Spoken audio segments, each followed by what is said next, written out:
I was a young man when last I walked this path.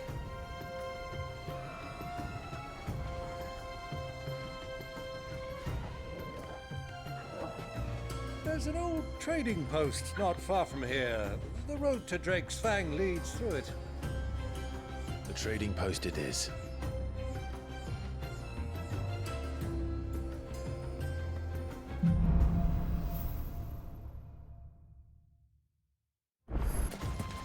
Our destination lies over that dune, beyond the ruins. Mark 'em well, Clive. It's all too easy to lose one's bearings in the sands. Many years ago, when you were just a boy, you and I rode this way together, accompanying your father on a scouting expedition to Drake's Fang. He let me come with you. I'm not surprised you don't remember. It was just before Joshua was born. You were so eager to be there when your brother arrived that you whipped your chocobo too hard on the journey home and fell from the saddle. I shall never forget how Elwyn fussed over you as you sat in the sand, bawling like a babe. Ah, there she is, the good old Dalamil Inn. Do you know, this heat has given me quite a thirst. Quick drink before we press on?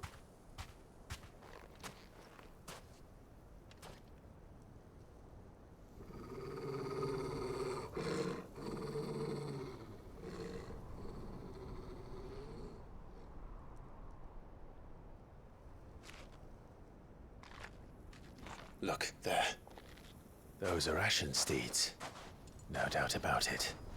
And such a long ride from Stonehair.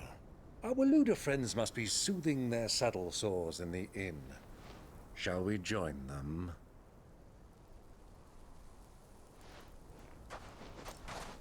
Run along and play now, Torgal.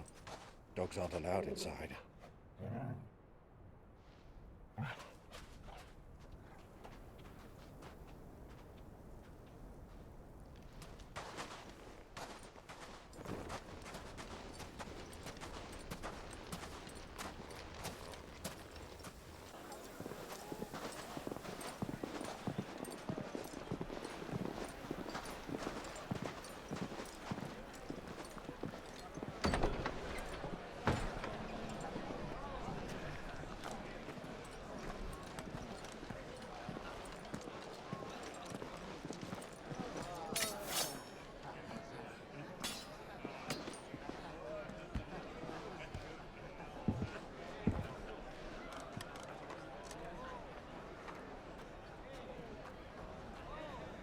Good day to you. Eating? Sorry about my pal. He only talks when his mouth's full. What do you recommend? Well, if you're after something light, we do a fine chocobo soup with lentils and honey. 2 bowls of that then. An ale. Right you are. Hey, girl! Coming! Your pal? Would you rather be my squire?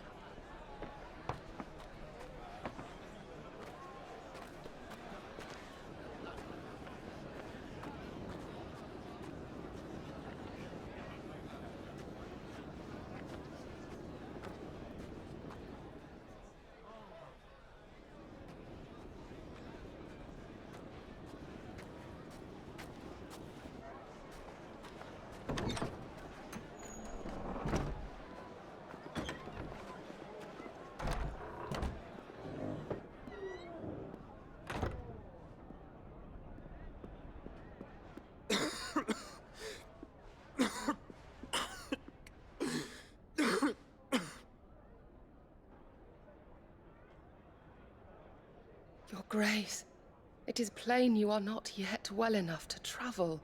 If you would only let me take you to someone who can better attend to your ills. No, we must press on. Prince Theon has returned to his camp and will soon depart for the front.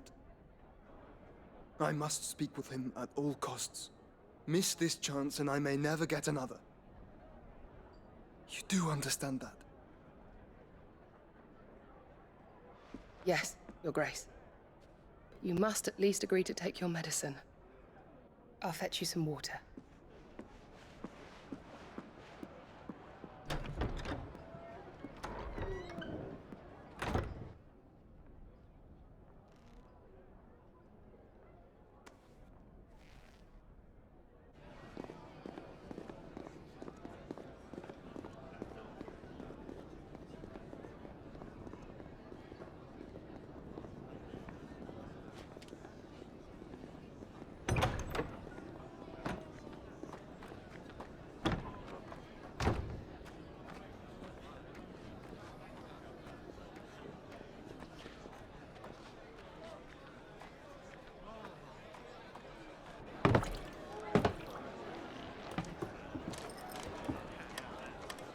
keep watch, they tell us.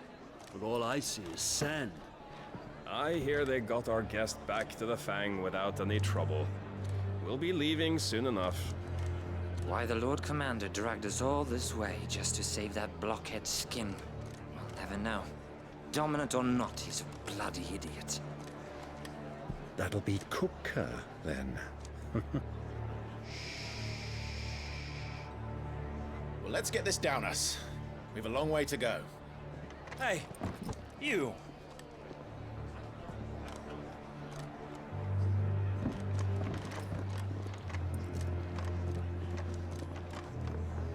Uncle? Sorry.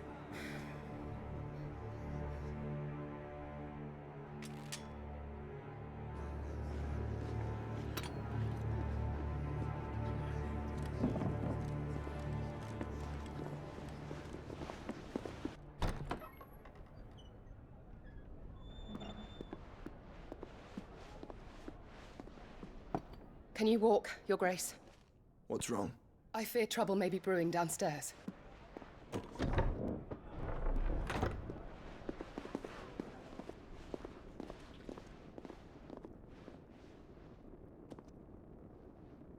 You two are travelers, are you not? Me and my companions are strangers here. Perhaps you'd be good enough to accompany us a while. Help us find our way. Sorry, lads, but we've got business in camera that can't wait. I'm sure you could spare us an hour or two. Friend.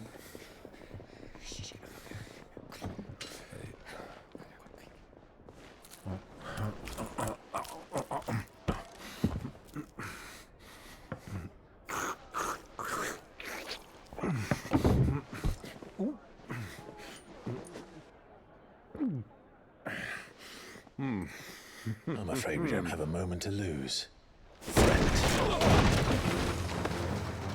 Stay back, Uncle.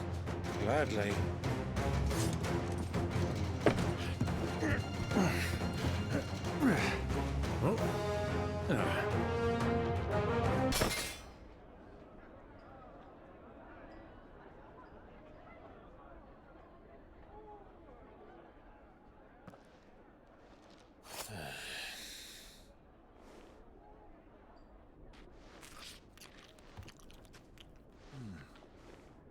For your trouble.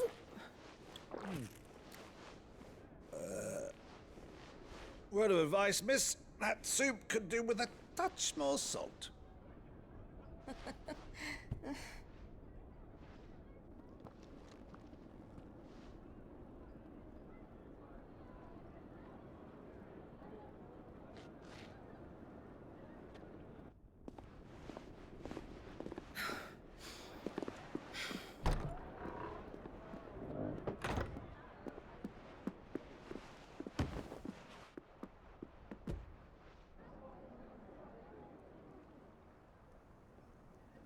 Now's our chance.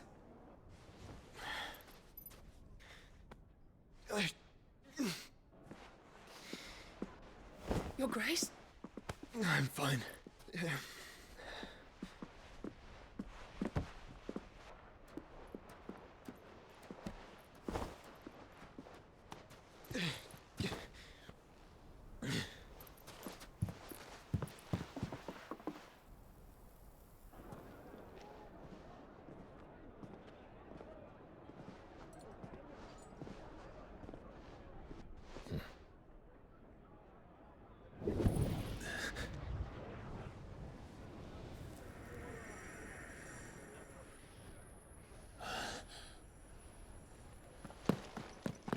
Clive?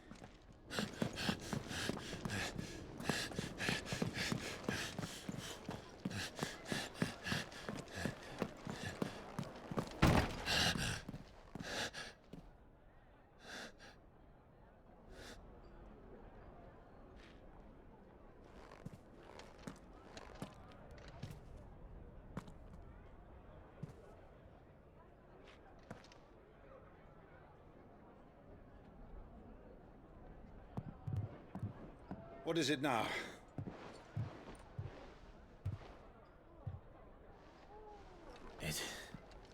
It's nothing. Let's go.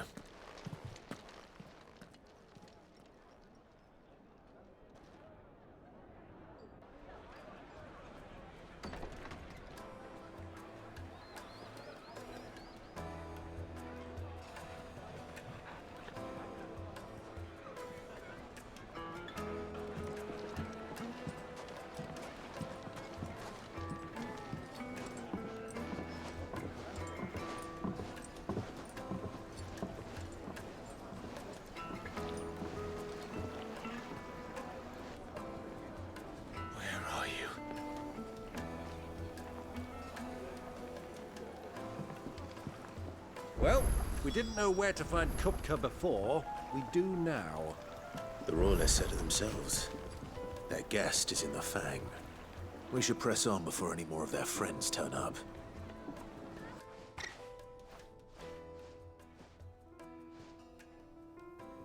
Ah, they've closed the road. And it's the only way from here to the Fang. It would seem Lord Kupka is not accepting visitors at present. We have to get through that gate. Not by force, I trust. We've attracted quite enough unwanted attention already. By guile, then. Perhaps the Desert Hare can offer us her aid. Rosina Dalamil, woman of mystery. But how will we find her? We know naught of her but her name. And that she was working with Sid. Sid's other collaborators have all been people of means. The wealthiest and most successful members of their communities. I'll wager this Rosina Dalamil is the same. That would certainly help to narrow the search. We need only inquire as to who is in charge of the town. And that's exactly what I mean to do. Anything I can help you with, travelers? Allow me. My good man, we represent one of the oldest and greatest trading houses of Port Isolde. We're seeking to expand our business in the region and would very much like to make the acquaintance of Dalamil's leading entrepreneurs. If only we knew where to find them. Well, we're best known for our baths, our markets, and our smithies. I suppose you could do worse than start your search at one of those. Thank you. You've been most helpful. Oh, you wouldn't happen to know a lady by the name of Rosina Dalamil, would you? No, I can't say I do. Well, thank you all the same. What do you want? Can't you see I'm busy? I won't keep you long. I'm looking for someone. A woman by the name of Rosina Dalamil. Do you know her? Never heard of her. Is that all? One more question. If I wanted to find the richest trader in town, where would you recommend that I look? Oh, that's easy. The Briar's Kiss. Won't find a finer smithy this side of the strait. The owner's only a young sprig, but he's got all the right ideas. The Briar's Kiss, you say? Thank you. I doubt this young sprig is the person we're looking for. You said Sid's contact was likely to be an influential sort. Influence comes with age and experience, believe you me. Can I help you? Yes, I'm looking for a woman by the name of Rosina Dalamil. A long-standing pillar of your community, I believe, from old trading stock. Then you should ask Ferda. He's been here for years. Knows the place and its people like the back of his hand. And he's in with all the old merchant families. Try the baths. That's where you'll usually find him. Thank you kindly.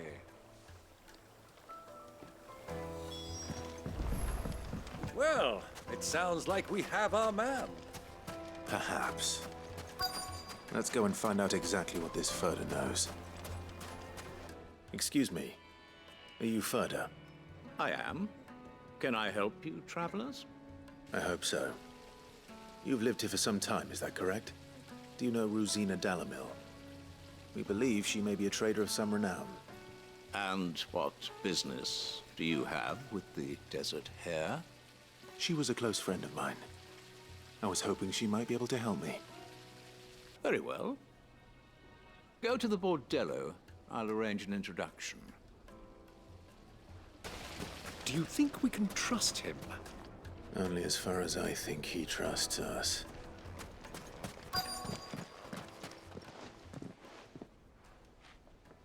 So you're the ones who've been sniffing around? I beg your pardon? Don't play the fool.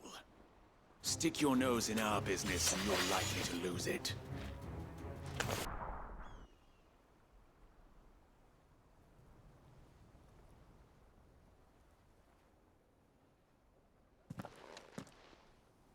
Who are you working for? Him or her? Him. The boss. He wanted us to test you. Though one could hardly call that a test. Lord Ferda? Look what the cat dragged in. Your skill with the blade is rare indeed, my lord. A fitting talent for an outlaw. You know who I am. So what now? Call in the Men of the Rock and collect the bounty? That isn't my decision to make. Our work is done. Take him to meet his precious Rosina. She will be interested to make his acquaintance. Yes, my lord. To the Lock of Leisure, then. To the Lock of Leisure.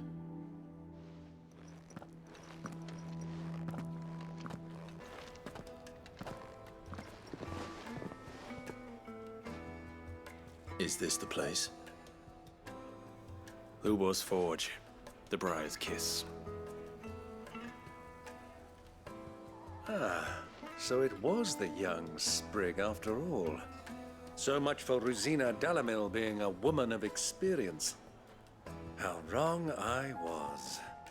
It was an easy mistake to make, Uncle. After all, it must have been years since Sid last saw her. Sorry, him. Whoever this Lubor truly is, he's clearly a man of means. I'd say he deserves our respect. See that he gets it.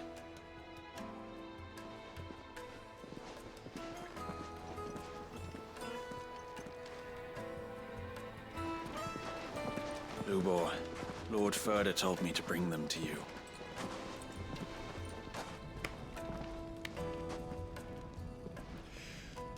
My boys tell me you're in need of assistance. Sid the Second? I won't waste your time. I need passage through the south gate.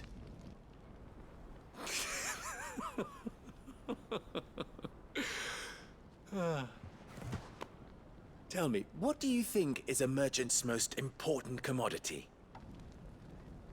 Why, trust. Everyone knows that. Without it, you have nothing. And nothing is exactly what you have. And so, for you, I, too, have nothing. I'm not in the business of helping every lost puppy that wanders in off the street. I'm a busy man, as you can see. Let's leave this mummer to his farce. By all means. Find someone else to help you on your way. Just be sure to tell them you're not the two travelers from the inn the guards are looking for. Don't want them jumping to conclusions, do we? Why, you... So, what do we need to do to earn your trust?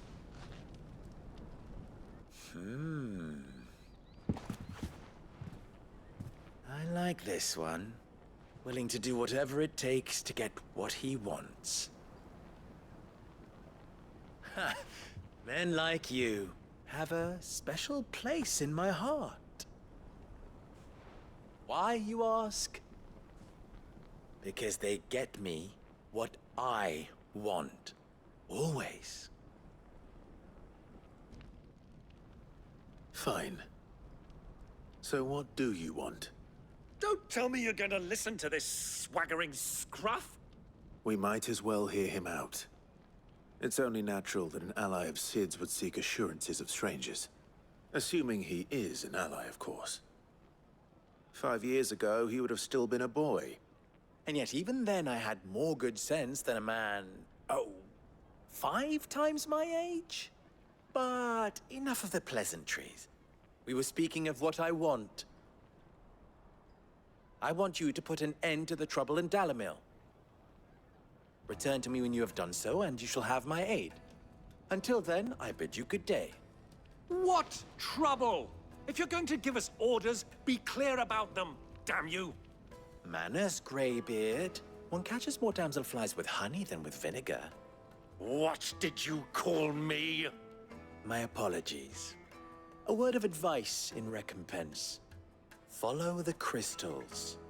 Oh, but that was 3. Oh, I'm making this too easy for you. Ha! It will be easy. Solving his little riddle should be like dealing with him.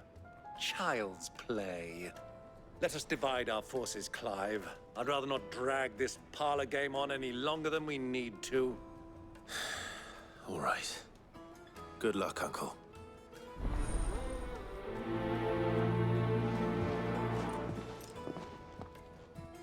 I thought we were the only ones causing trouble in Dalamil.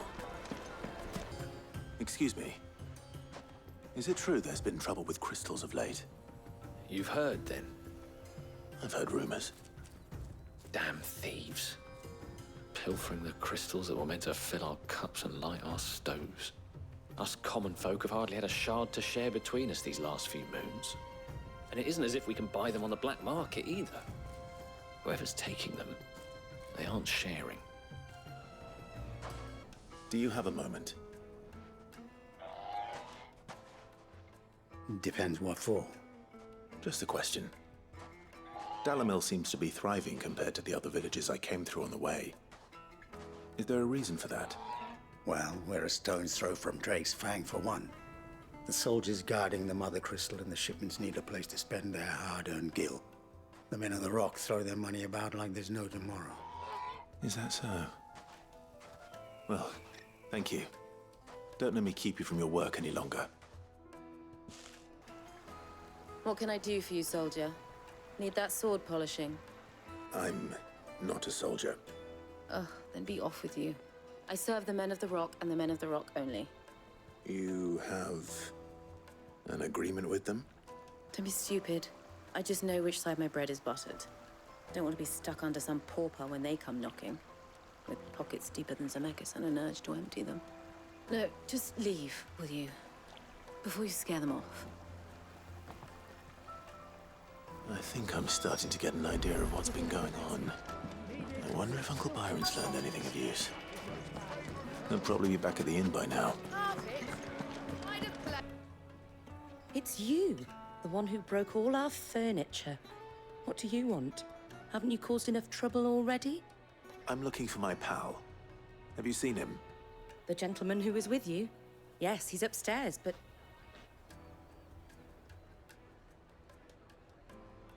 Thank you. I'll go and fetch him.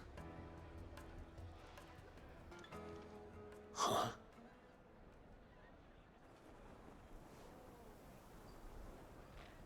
Will this suffice as a deposit?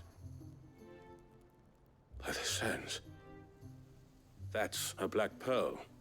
One of the many treasures in my collection that I would be only too happy to part with, should you give me reason to do so. All right. I'm sure that we can come to an agreement, but not here. What are you doing, Uncle?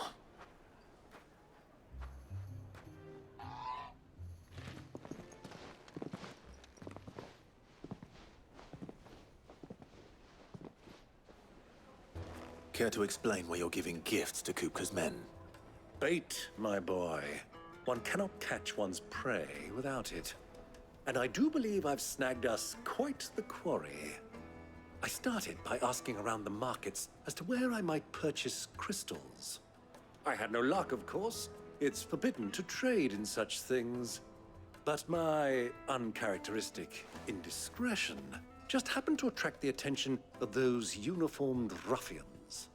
They took me aside and said they could procure the crystal I sought if I proved I could pay for it. So the pearl was your proof? I thought they'd ask for more. A second-rate specimen like that would only fetch 500,000 or so. A small price to pay for admittance to the underworld. But enough about my little act of subterfuge. What did you discover? That the supply of crystals has dried up of late. And some people seem to think they're being stolen. Meanwhile, members of Kupka's private guard have been spending money all over town. I'll wager those soldiers you've been talking to have been siphoning off crystals meant for elsewhere, and pocketing the profits. I'll wager you're right. We'll meet with them then, just as you arranged, and put an end to the trouble Lubor spoke of. Ha! That preening popinjay thought this would be difficult. It just goes to show, one should never underestimate a Rosfield. We'll soon wipe that smirk off his face. I arranged to meet with the soldiers in a secluded corner of the Velcroy, far from prying eyes. The perfect place for a spot of double dealing. I trust I can count on your support, if things turn sour. Of course.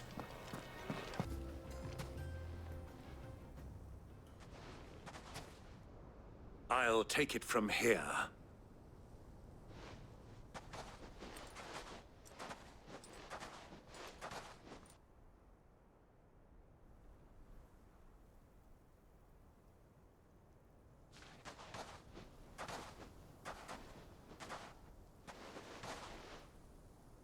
I was beginning to think you weren't coming, my lord. You've brought your contribution? All the silver and stones I could scrape together at such short notice? You brought the whole 500 talents. That was the price we agreed upon, yes? If you've no objections, I'd like to see the crystal. Of course. Right this way, my lord.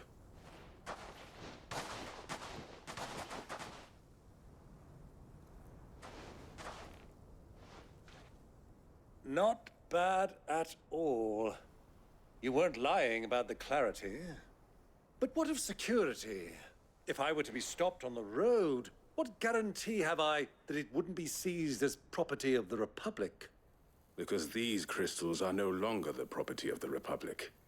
You're not buying from us. You're buying from them. And we have no more jurisdiction here than you, my lord. But we have ships, and will gladly deliver to a port of your choosing, now that our price has been met. Royalists, eh? What brings you here? Why, to collect their share of Drake's Fang's blessing, of course. Our nations are allies, and so they are entitled to a portion of the Mothercrystals' bounty. And being such good friends, we elected to increase that portion and share the benefits. And now that these crystals are officially property of the Kingdom of Waloed, we are duty-bound not to interfere, no matter where they might happen to end up next. Did you get all that? They're in cahoots! So it would seem. My lord, what is the meaning of this? Double-crossing dogs. They're not here to do business. Kill them! Kill them both! Well, that wasn't too bad. How'd you like my performance, huh? I've often played the villain on the stage. I think I did the role justice. Don't you? Greybeard, you were magnificent. The battle scene was particularly thrilling. Such a shame you didn't have more of an audience, but perhaps that's for the best. How long have you been watching? Long enough to witness your uncle's sordid transaction. I hardly expected one so venerable to degrade himself so thoroughly. Buying one's way into the confidence of degenerates. Ingenious. This was the trouble you spoke of. The men of the Rock taking crystals meant for the common folk and conspiring with the Royalists. Well, now it's over. Indeed it is. The people of Dalamil had scarcely any means of redress against Kupka's men. let alone a foreign army. Until you two came along, that is.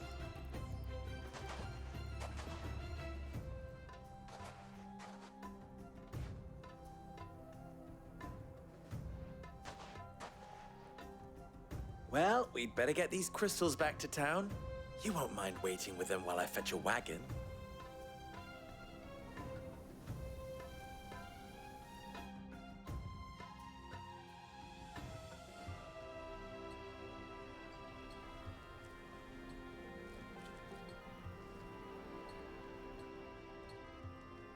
It occurs to me that I still don't know your name. Clive. So, Sid the Second is a Clive. I suppose it could have been worse. Well, Clive, you held up your end of the bargain, so I must do the same. Passage through the South Gate, was it not? To tell the truth, you've helped a little there too. Many of the guards have already been redeployed to deal with the issue of their missing comrades. And those left behind have been encouraged to look the other way should you attempt to pass through. Thank you. And please allow me to cover your costs. You still have the purse I gave to the soldiers, I trust? I saw you pluck it from one of the bodies. Oh, dear. Was I really so obvious? And my name is not Greybeard. It is Lord Byron Rosfield, thank you very much. No, thank you very much, Greybeard. Double the... Ugh! Here, wear this.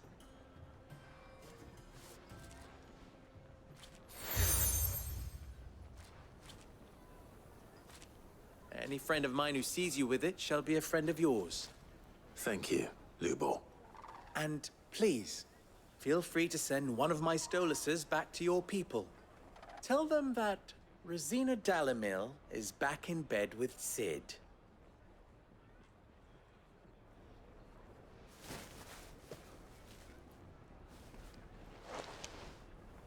Omia Lostelan. Tu Isakelis.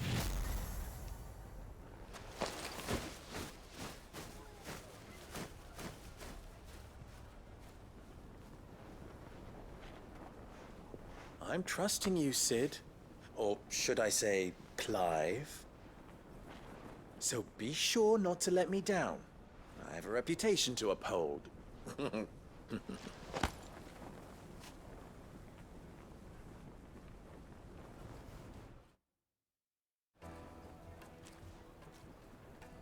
Well then, I wish you a safe journey south.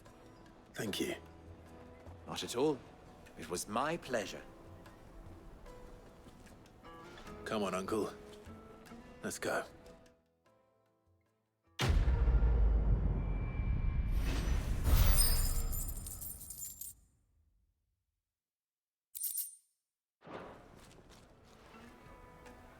All those years of toil, every coin I've ever earned is tied up in this place.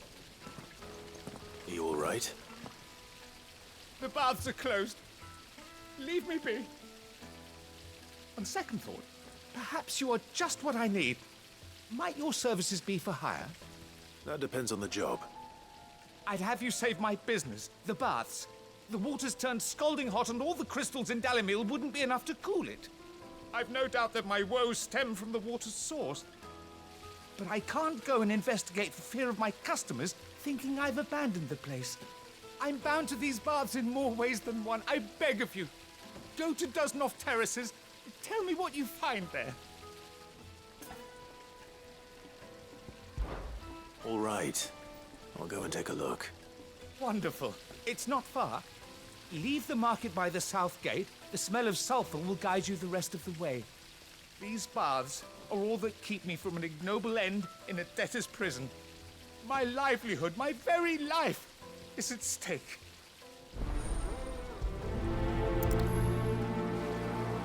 Inside. Ah, they've opened the gate. Lubor was true to his word. Ah, I'm not too late. What is it, Lubor? A question that I neglected to ask earlier. Where is it that you're bound? To Drake's Fang. To finish Hugo Kupka. Just as I thought. Then allow me to share a secret. Drake's Fang is currently riddled with royalists. Talmeki and Walud are allies, and as you have seen, their soldiers work hand in glove. But no nation has ever before allowed a foreign army to make a barracks of its holiest of holies. Not by choice, at least. And there's more. A man on the inside of the Fang has failed to report for several days. I fear there may be more trouble lying in wait for you on the road ahead. Isn't there always? If you're determined to beard the lion's den, then promise me one thing. That you will enter via the mines, where the guard is lightest. I've lost one Cid already. If I lose another, people will start to think me careless. I don't plan on dying. Not before Kupka does, anyway. Well, so long as you have a plan.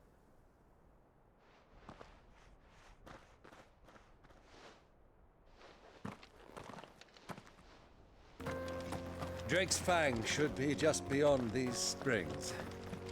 Shall we press on? By the flames. That explains the heat. Let's cool things down a bit. Let's hope it's enough to keep the baths from boiling. I was hoping we'd be seeing you again. The baths grow more bearable by the moment. It won't be long now before we are back to business as usual. I'm glad to hear it. Now, tell me this. What did you find at the terraces? What threatened to make me a pauper? Not what I expected, that's for certain.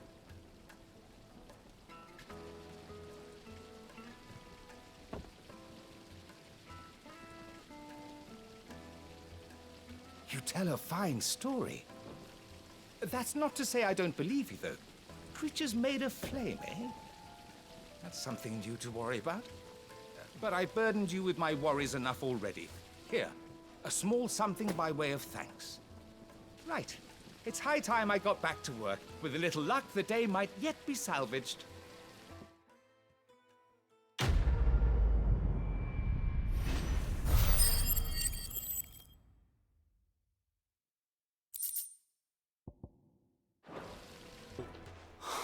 Perhaps Forge Master Luber's having fun at my expense. I wouldn't put it past him. Neither would I. Oh, wait. Are you Clive? Sorry, my mind was elsewhere. I'm Saver, Master Luber's least accomplished apprentice. Soon to be former apprentice if I don't pass this test. Maybe I'm just not the resourceful type. People are buying up weapons faster than the Briar's Kiss can forge them, and here I am, unable to make a decent bit of kitchenware. He wants me to make a carving knife, one that embodies the spirit of Dalamil. Whatever that's supposed to mean. I don't suppose you have any idea what he's on about, do you? I'm afraid not. Never mind. Thought I'd ask. It was that or pack my bags. I could give you a hand if you like. I know how busy the Briar's Kiss has been, and that Lubor needs all the capable hands he can find. I'd be a fool to refuse. So, where do we start? Good question. If I'm honest, I've never made any kind of knife before. And then there's this little riddle to keep in mind. The spirit of Dalamil. Nothing is ever simple with that man. The way I see it, there's only one way we'll be solving Lubor's puzzle. We need information. The more the better. You're right. There's no point fumbling in the dark, I suppose. Now, who to speak to first? Well, there's plenty of folk in Dalamil who use knives for a living. There's the butcher, of course, and any number of cooks. They're bound to have an opinion or two about the tools of their trade. All right. I think we have a plan. Let's get to it, shall we? I'll talk to every cook I can find. You speak to the butcher, and anyone else you can think of. All right. Good luck. Let's hope that someone says something useful.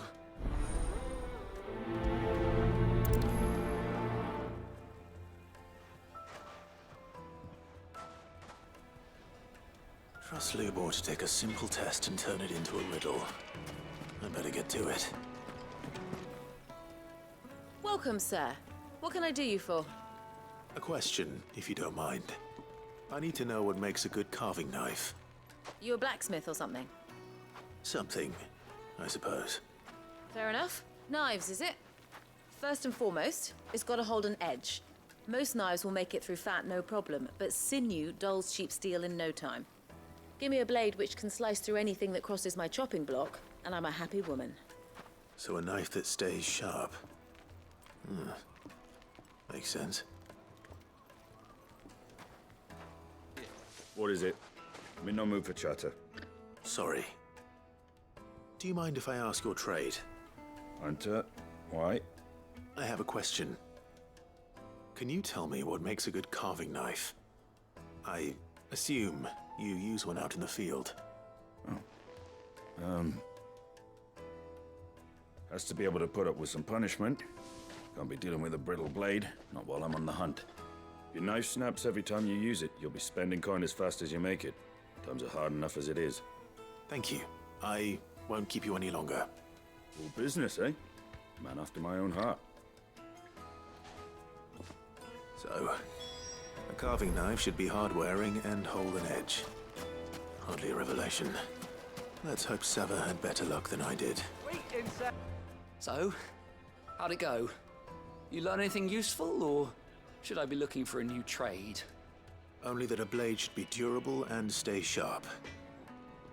But I don't see how that relates to the spirit of Dalamil. I didn't have much luck either. All the cook said was that he needs his knives to be light. Too heavy and they do his shoulder in.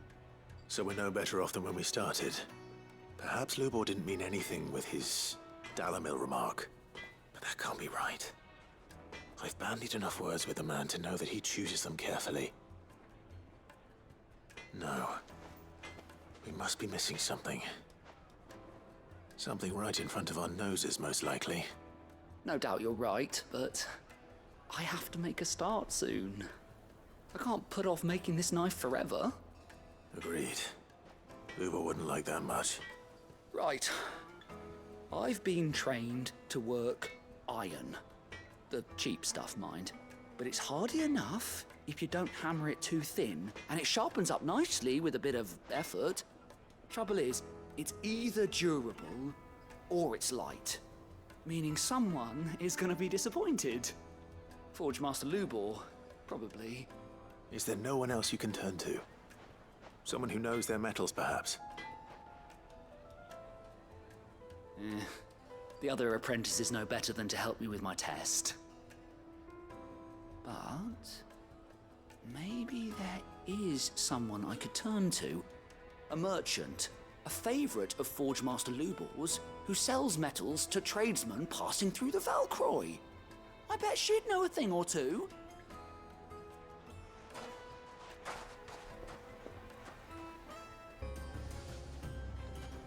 Any luck? Or will you be needing help with your bags? Well, I asked her, but... you tell him. If you're looking to make a knife that will impress a master like Lubor, there are options. They're just not that viable. Featherlight adamantite knives will get passed from generation to generation, never needing so much as a lick of the whetstone. But adamantite ore is unique to ash, so it doesn't come cheap. And it's beyond my skill to handle. Unique to ash. Are there any materials unique to Dalamil? Something which could be mixed with iron to refine it. Make it lighter. What are you getting at? You said that Lubor trained you to work iron. Then that's what he'll expect you to use. But he would have known that it would either be too heavy or too brittle for a carving knife. Perhaps his Dalamil remark wasn't a riddle, but a hint. If it's cheap metal you're using, then there's always limestone, I suppose. Folk first settled Dalamil to get at her mineral deposits. And, if you know the trick, it can be melted down in the furnace to drive out impurities from low-quality iron. Bloody hell! That must be it! I don't suppose you know the trick, do you? It's hardly my speciality, but I've been around enough blacksmiths to know how it works. Looks like I've got some learning to do. Clive, I hate to ask after all that you've done for me, but... The limestone? Fine. I can hardly abandon you now. Besides, I want to know if this is the answer to Lubor's little riddle. I can't thank you enough, Clive. You'll have no trouble finding limestone over in the terraces. The place is bloody made of it. Then I suppose I'll meet you back at the forge. Right you are. I'll see you shortly.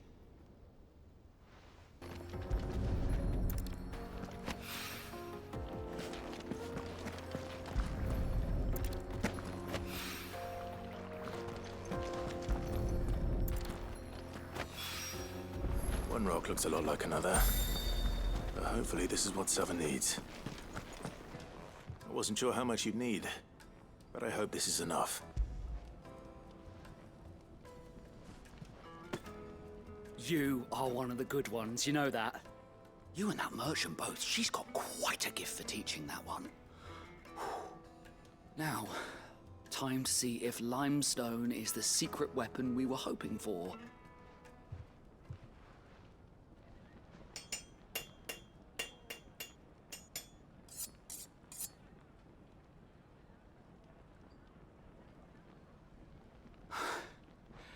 That'll do, I reckon. A knife forged from the very rocks of Dalamil. Her spirit, if you will. It's a fine-looking blade. I only hope Master Lubor agrees. That sounds like my cue. And just as well. I was getting tired of waiting. I'm sorry, Forge Master Lubor. Let's take a look then, shall we? First things first, Sava, do you think this is a carving knife worthy of the fine people of Dalamil? I'd like to think so. But what do you think? What do I think indeed? It's sharp-ish, but it won't last long with hard use. And it's heavy, heavier than it should be. You might not think it just to hold it for a moment, but sell that to a cook and you'll never hear the end of it. It looks like someone paid a visit to the terraces. The limestone was a step in the right direction, granted, but one that still leaves you short of the mark. And I was so certain I had it all worked out. I don't know who you found to teach you that little trick, but it certainly shows initiative. Next question. How much do you think I would charge if I'd made this? Well, if it took you even a fraction of the time it took me, I would say you could demand a heavy purse. And who would be able to pay that? The butcher? The hunter? The cooks over at the inn? Dalamil is home to humble traders, not wealthy lords and ladies. Rule number 1 in any business, Sava, know your customers. Yes, Forge Master. This is just about passable. But only just. I'd say you're worth keeping around a little longer. Starting tomorrow, you'll have an anvil of your own. I will. Thank you. I was wondering, what would you do if you were asked to forge a carving knife? I'd do what I always do. Ask who it's for. If it was for the butcher, I'd make sure it holds an edge. For the hunter, I'd make it as tough as Titan. For the cook, light as a feather. And for the nobleman, I'd make it cost an absolute fortune.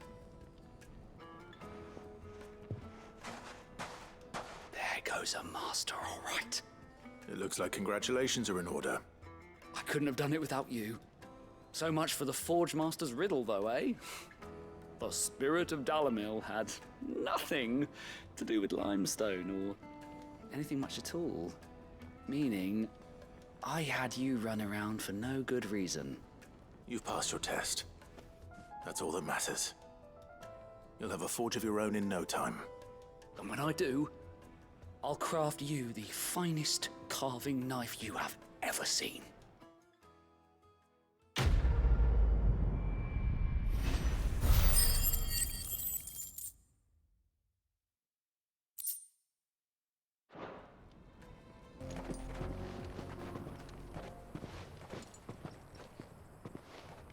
There it is.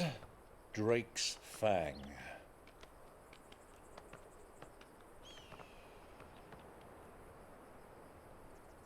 Kupka will be hiding inside. Along with goodness knows how many guards, all on highest alert. You'll need to keep your wits about you if you're to reach him. So be careful. I will, Uncle.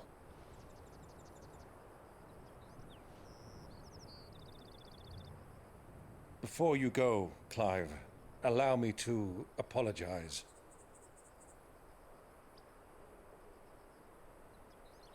After what befell at Phoenix Gate and the crisis that followed in its wake, I fled. I retreated to my counting house and danced attendance upon the vicereine in the hope it would bring me favor. I betrayed my nation to save my skin, like the coward I am. And I'm sorry. Uncle, please. It's not too late, Clive.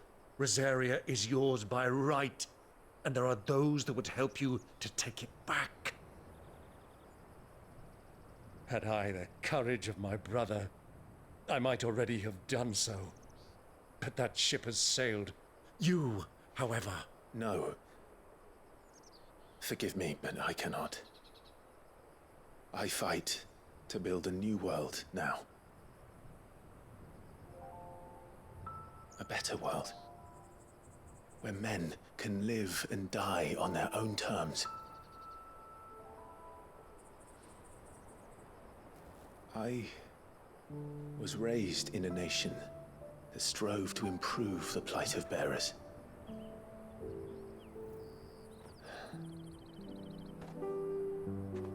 Only later did I realize that spark of freedom did not arise by chance, but was kindled by my father. You would see me follow in his footsteps.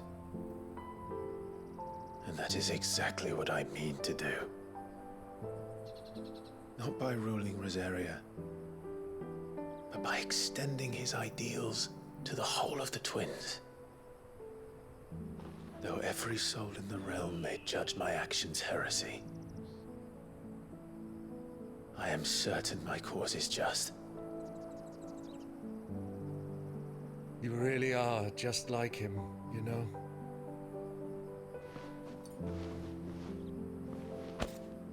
Thank you, Clive, for coming back to me. I am proud to call you nephew.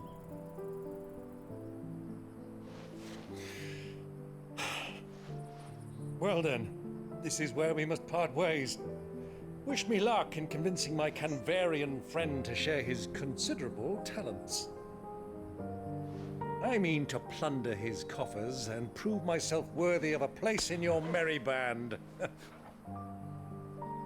Till then, my boy. Till then, go safely, Uncle. And you, nephew. We have much to catch up on, you and I. I shall expect you to regale me with the tales of all your adventures when next we meet. You can regale me too, Torgal.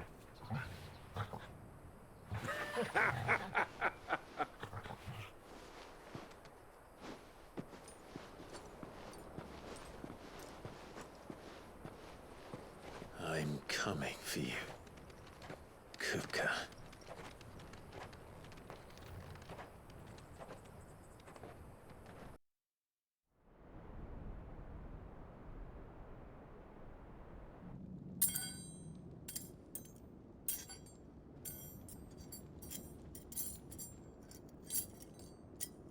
Go!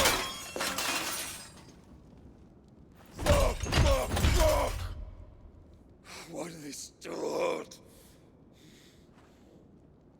What has that gutter rat done to me?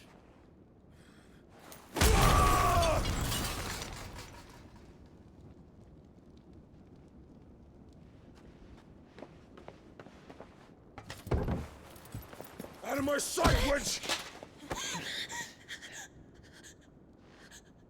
I'll kill you, Rossfield!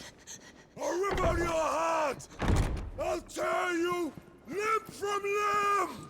Peace, Hugo. The table shan't hurt you any longer.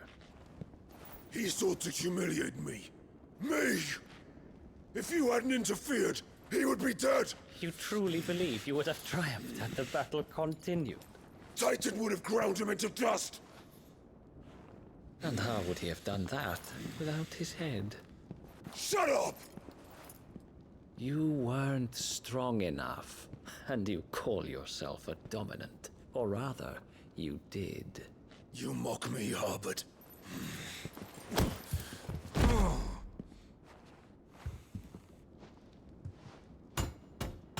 Do you see, Hugo? You are weak. Fuck! But so long as that fire burns within you, there is still hope. There may yet be a way for you to take your revenge. Tell me, what must I do? Please, I'll do anything. Just tell me.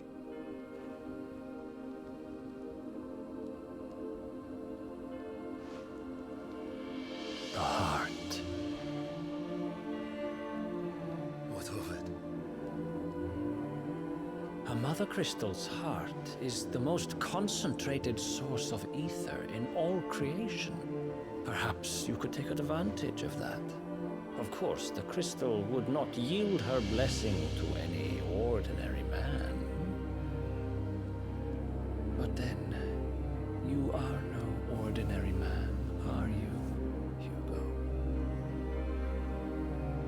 Clive Rossfield stole your power, but others have suffered a similar fate, and still managed to find the strength to conjure their Eikon. Like Benedicta Harmon. She too drank of the ether and gained a power beyond human understanding. She did.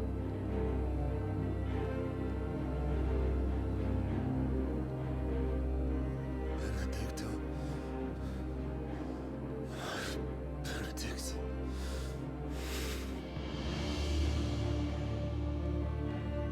I'll do it. My love. I'll avenge you.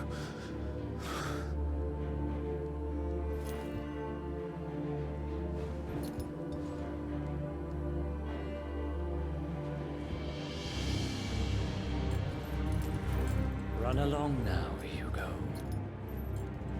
You need only follow the light.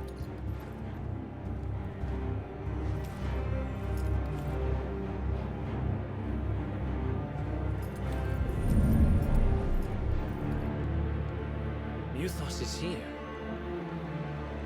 Very well, it shall be so. You may leave everything to me, Your Majesty.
Did the royalists bring them from Ash?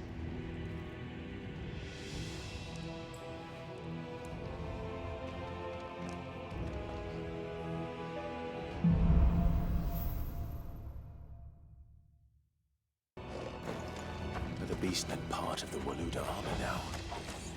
How the hell did that happen? Taking over the entire mine.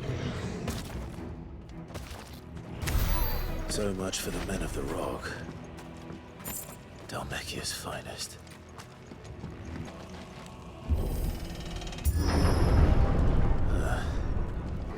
Stairs.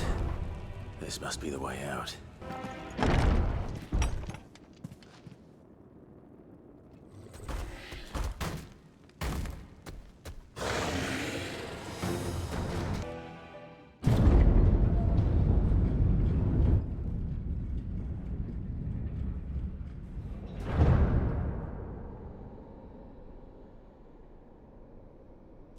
By the flames. Come on, Torgal.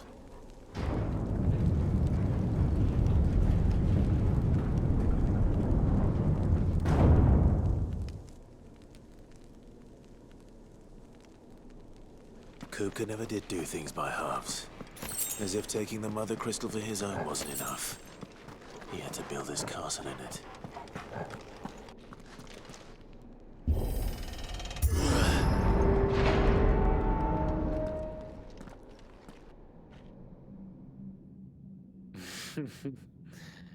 Let the trial begin.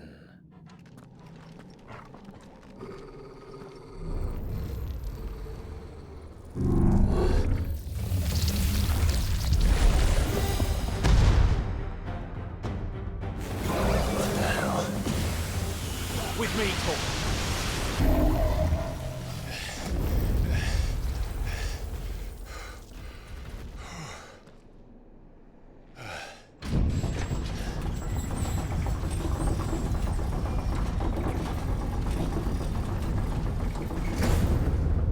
Seems we're expected.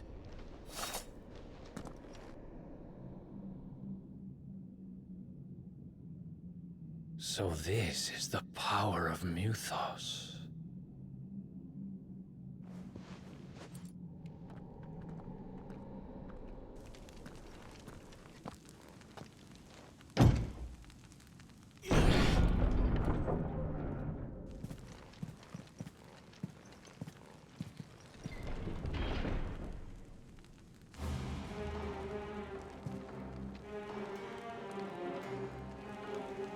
Did the orcs do this too? What the hell is going on? Are these things here for me? Or for him? First orcs, now these nightmares. Is this your doing, Ultima?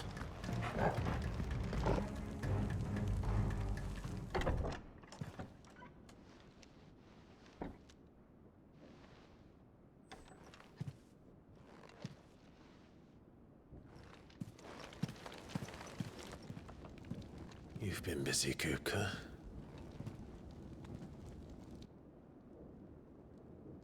But where did you go?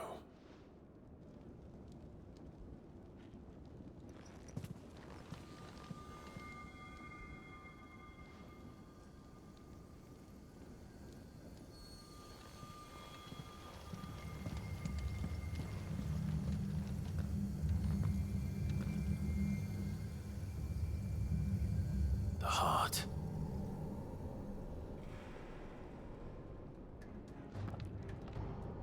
He's in the sanctuary. I can feel it. Come on, Torgal.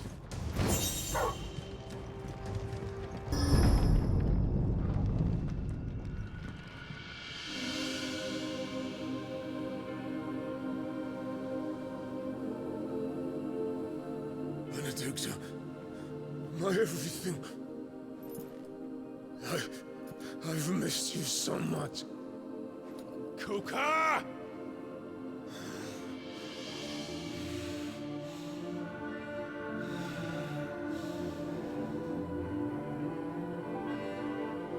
I swear to you, my love. We will never be parted again. What's wrong with him?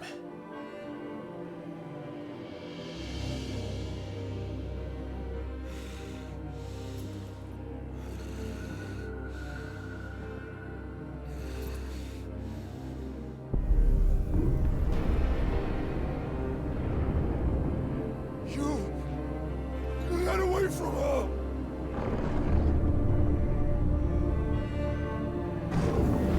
Benedicta!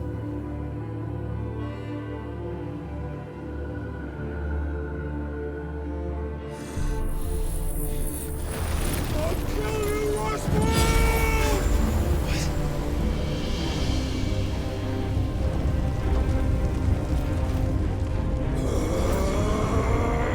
Oh shit, he's priming.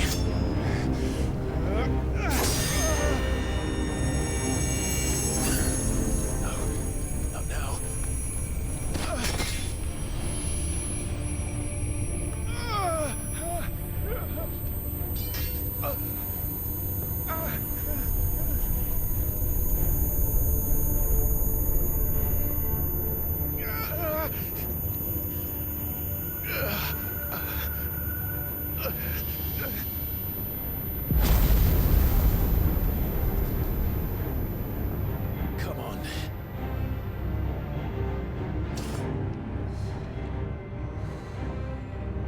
Find him.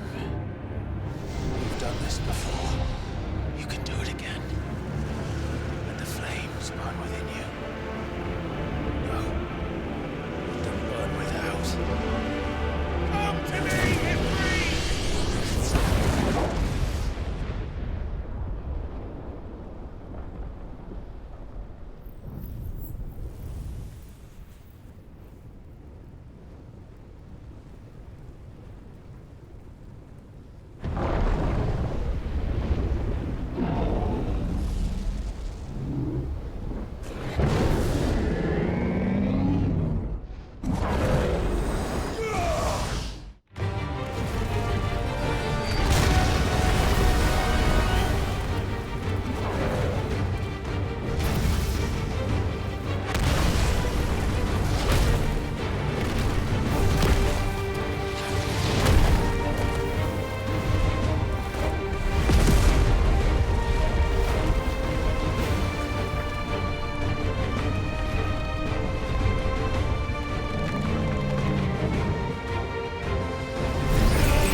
But if you can do it, then so could I!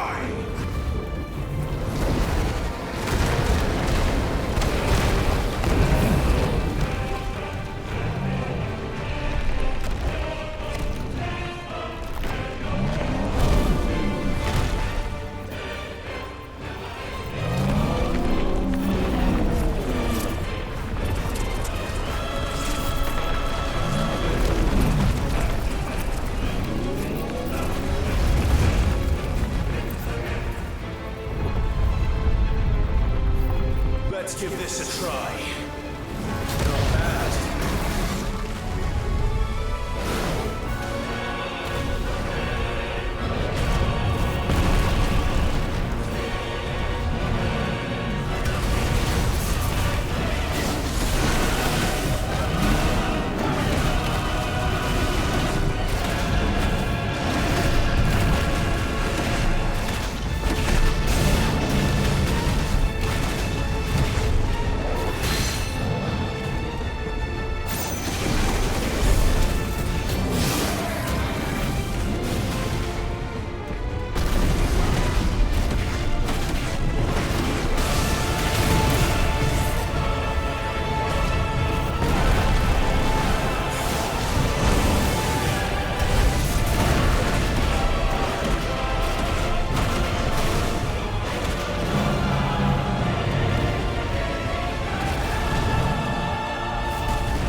show you now.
do you want?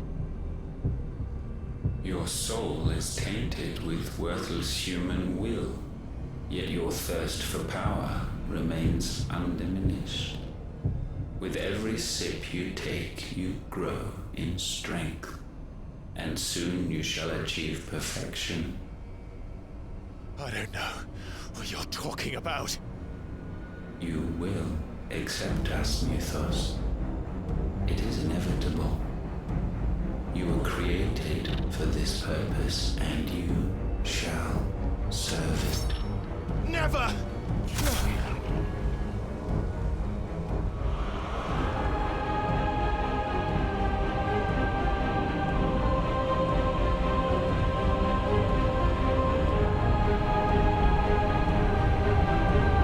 Fight it, Clive!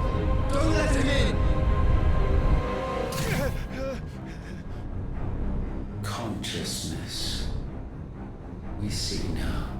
Human will is so insubstantial it cannot exist in isolation. You mitigate its weakness by interweaving it with your consciousness. We believed we had merely to purge you of your will to claim our vessel. It appears we first have to sever every thread of the consciousness that supports it. No matter. The time to build a new world is not yet upon us. We will contemplate.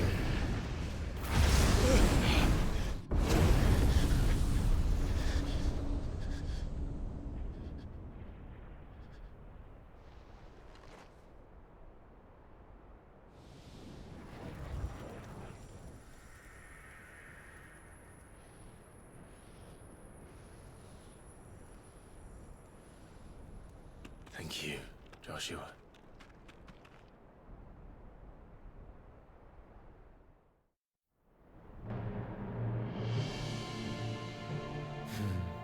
One can no more command the power of aether by drowning in its flood than one can constrain the tides by standing in the sea. I had thought Hugo wiser than this, but it seems his head was full of rocks after all. Titan was strong. Your Majesty. But Mythos is stronger. For 5 years, that man lived only for revenge. Clinging fast to a fiction, even as it swept him into the abyss.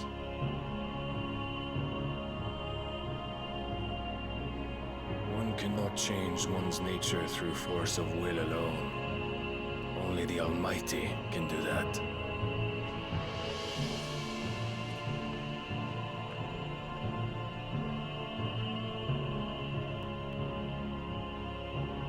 Hugo Kupka, the man who gave his life for a woman's head.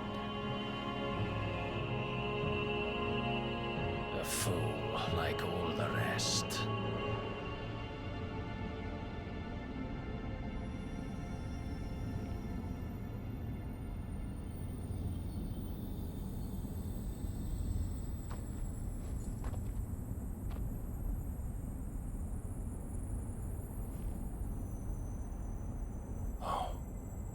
That the death of a Mothercrystal should be so beautiful.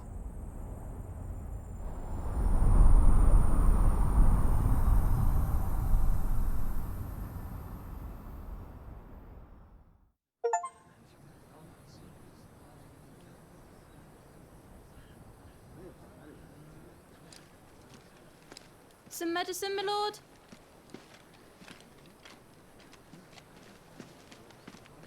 I have salves, potions, anything you need. Stop bothering me, urchin, or you'll feel the back of my hand.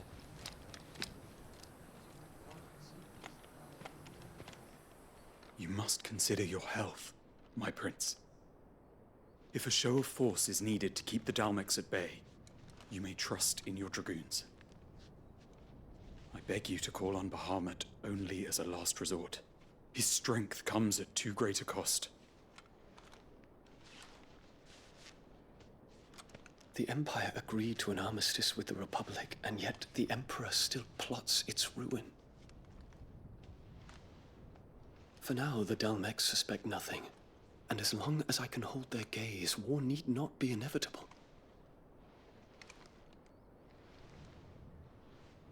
But more than that, Bahamut is the champion of the Empire. When our people look to the heavens, the sight of him gives them hope.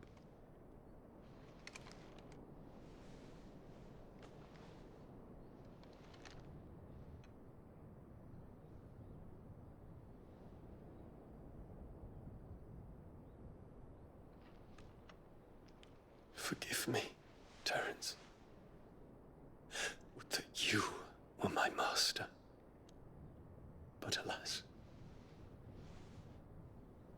I will always be your loyal servant.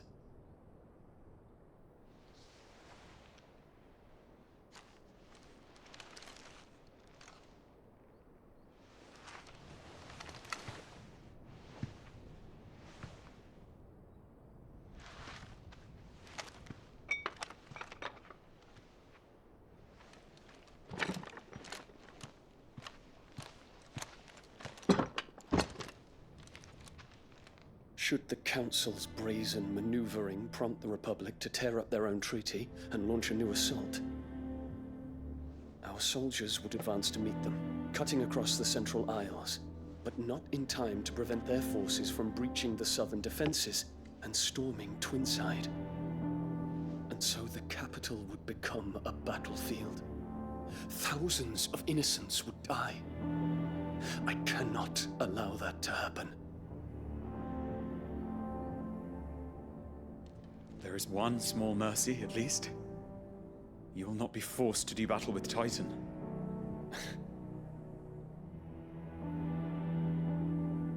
Would that I could avoid doing battle at all. 1,000 pardons, Your Highness. What is it?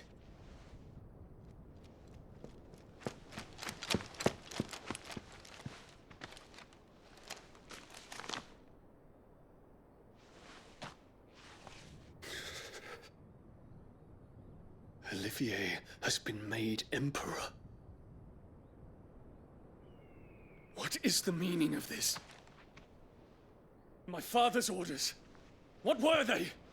Quickly! Yes, Your Highness. His Radiance requests that Your Highness maintain position here and... Gah!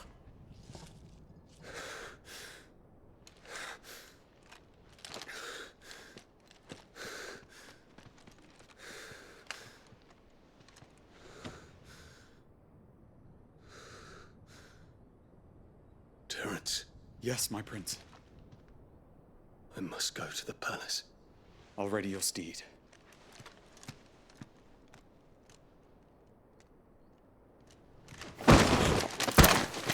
What is it now?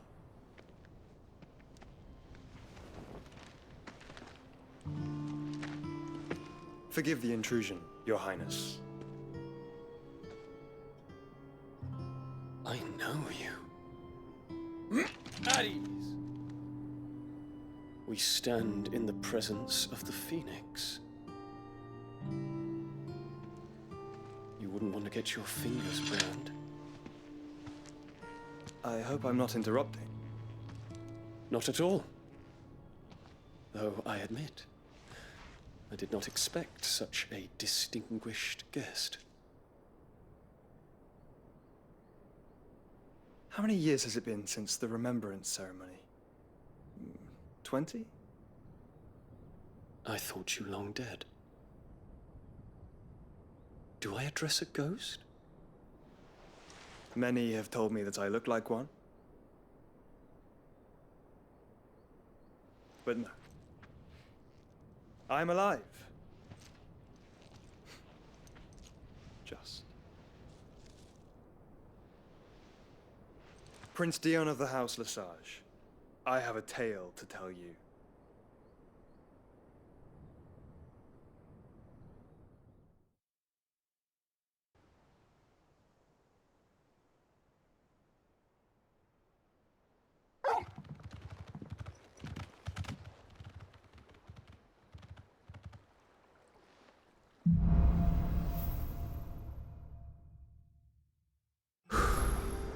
I'd better give Otto the good news.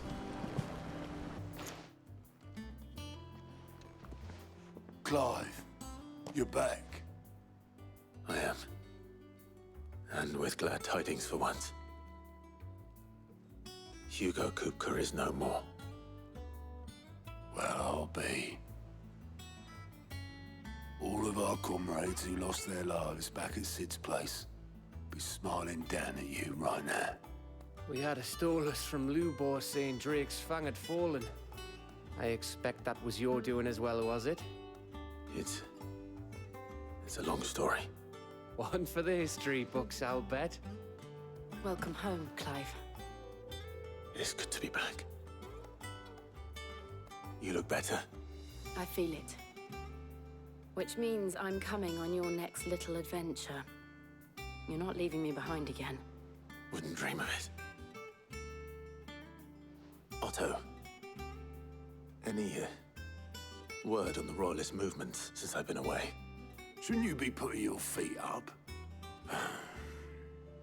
If you really want to know, go and have a word with Vivian. Thank you. I will. Ah, the conquering hero returns. And with hardly a scratch on him. I may have picked up one or two. Well, the fact that you came straight to me instead of visiting our resident physiker suggests that you picked up something more important. A scent. The scent of Waludas. The very same. But whatever plans Kupka was hatching with the Royalists, he took them to his grave. As did his men. Slaughtered by the orcs who'd taken over the Fang. Orcs, Vivian. I've never seen such creatures in Storm before. The Waludas must have ferried them over from Ash, but why? Why work to rescue Kupka only to invade his home, the mother crystal of an allied nation, and let both fall? It makes no sense. Do you know the tale of the blind men and the Adamantus? One can often be led astray by focusing too closely on individual details. One must instead see the bigger picture. And what bigger picture is there than my map?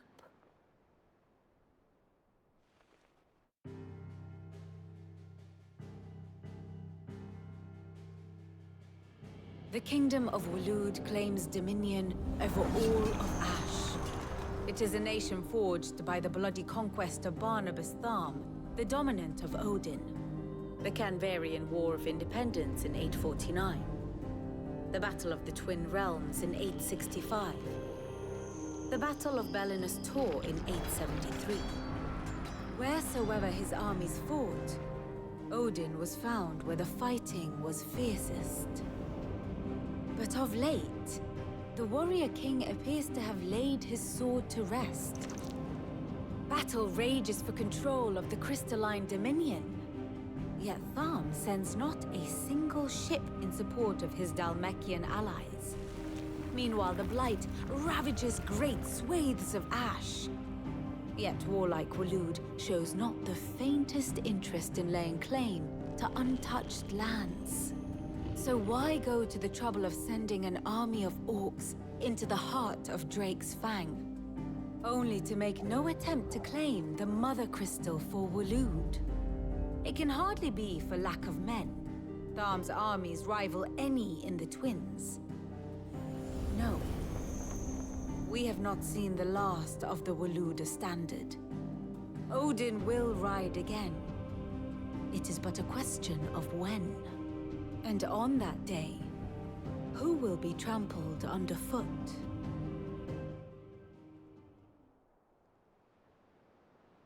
In summary, I know not to what end the Royalists betrayed Kupka.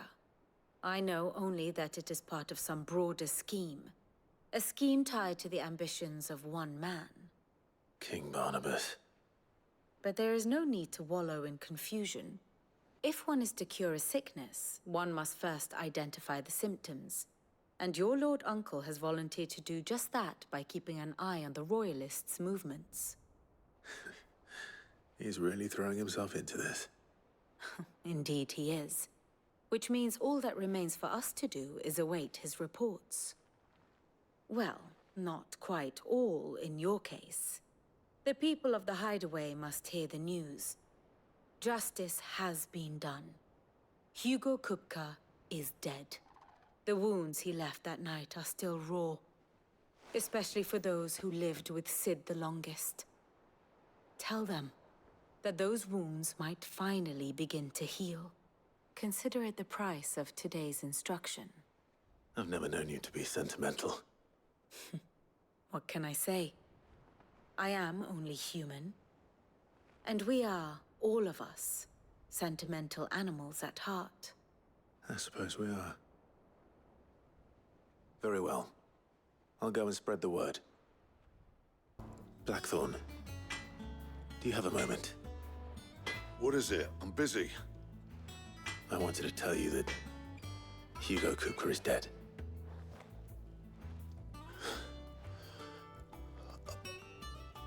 I can't tell you how long I've been waiting to hear those words. This is it then. A new beginning under a new Sid. I'll try to live up to the name.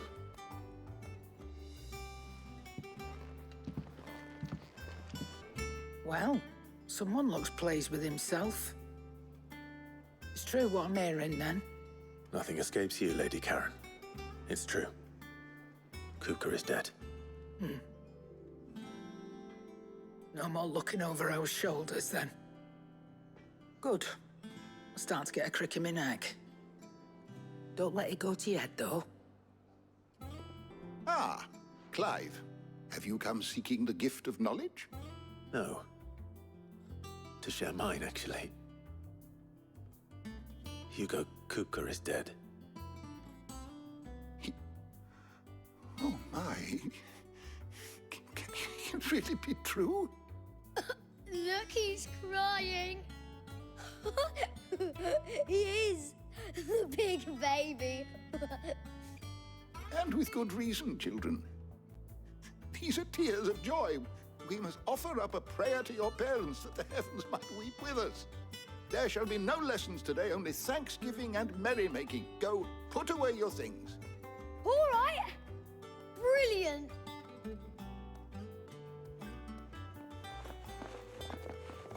Finally, a new dawn has broken. It has.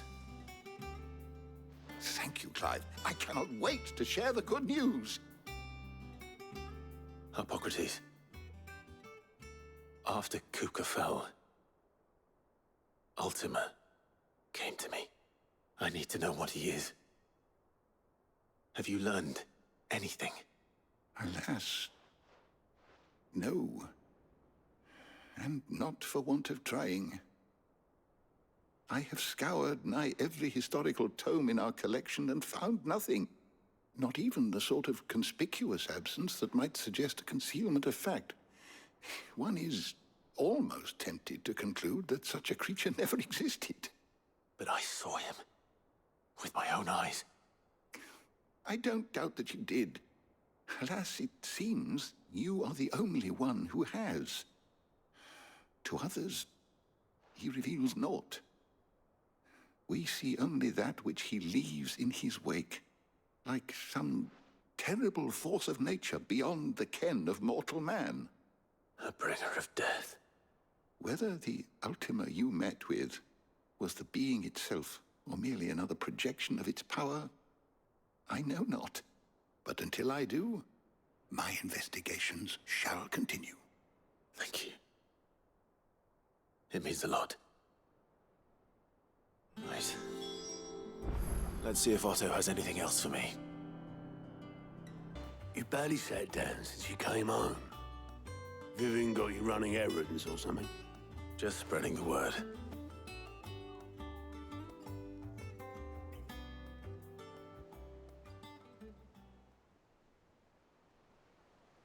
So, the Professor's got a soft side, has she?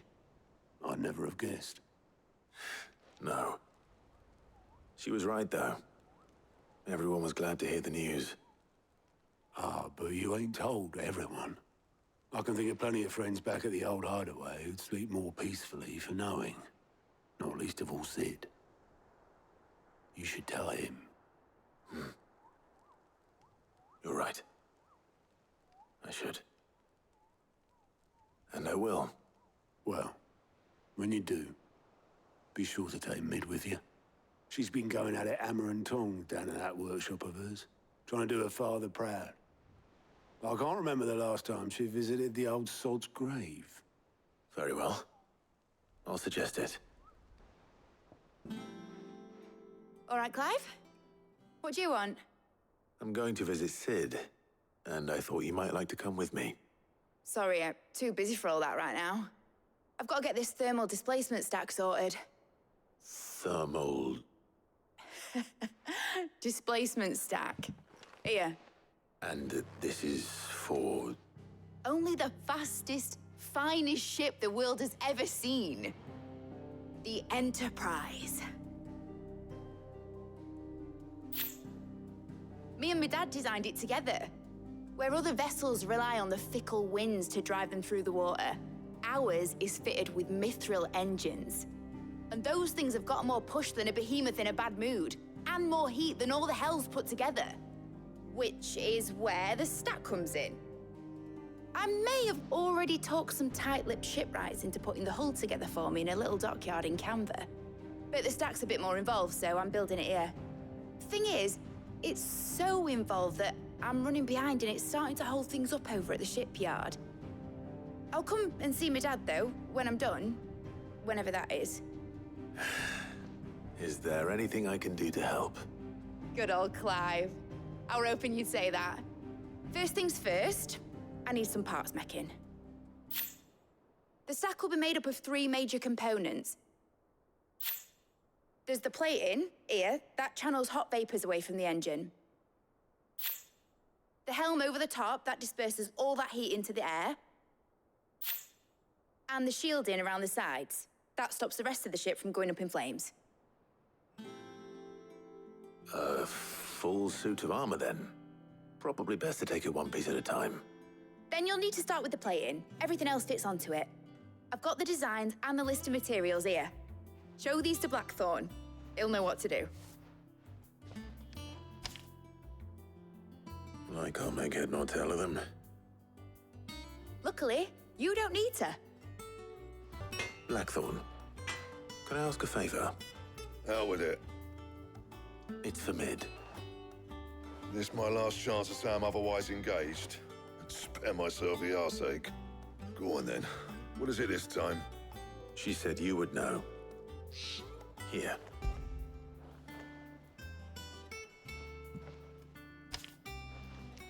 Krieger's teats. Well, I don't know what the hell you'd want this for, but I can make it. Won't be easy, though. And I'll need help. Get Gavin-Otto in here, will you? All right.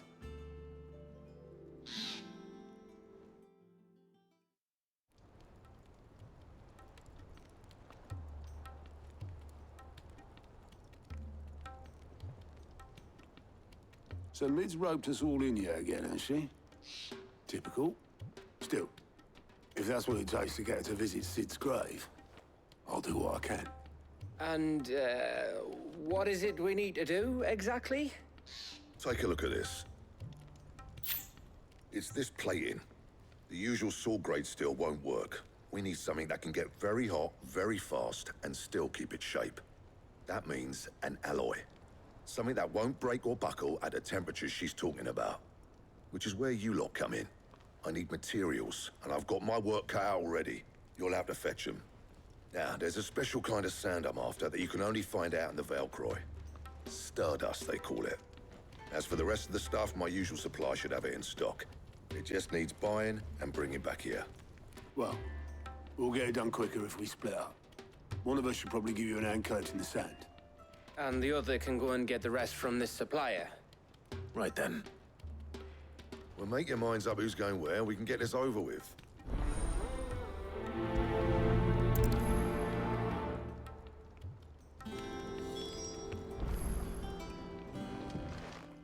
You going after the Stardust then, are you? Which one of these 2 lucky souls is going with you?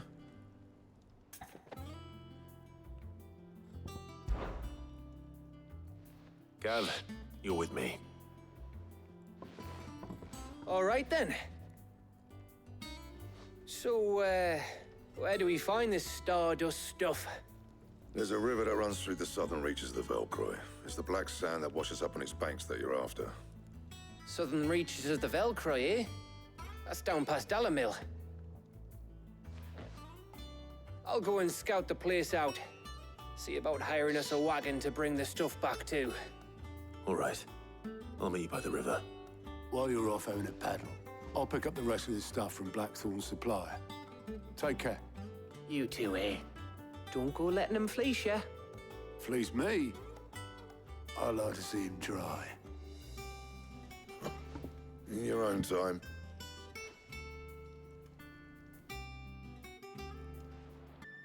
Ah, Clive. Your timing is exquisite, as always. I have a concern which you may be able to assist me with. Go on. There are whisperings afoot of shadowy figures having been sighted outside the village. Rustlings in the undergrowth, suspicious noises. My people fear that they are being watched. It may be no more than a surfeit of nerves, understandable in the current climate, or it may be the prelude to something altogether more dangerous. Given what I hope you'll forgive me calling your nose for trouble, I wondered if you might investigate. Of course. Excellent. You might begin by speaking with the good citizens of Lostwing. Listen to their tales, and make what you will of them. All right. I will.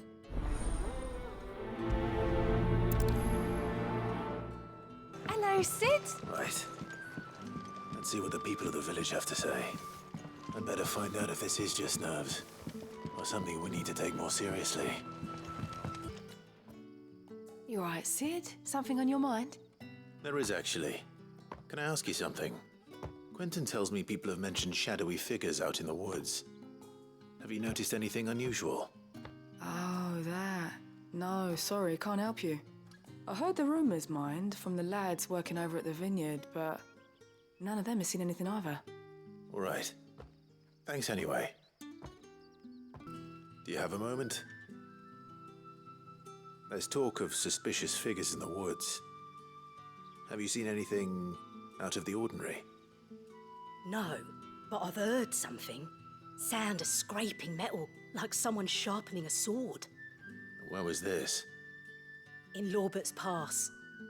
Was out foraging for herbs when I heard it, screeching out from between the trees.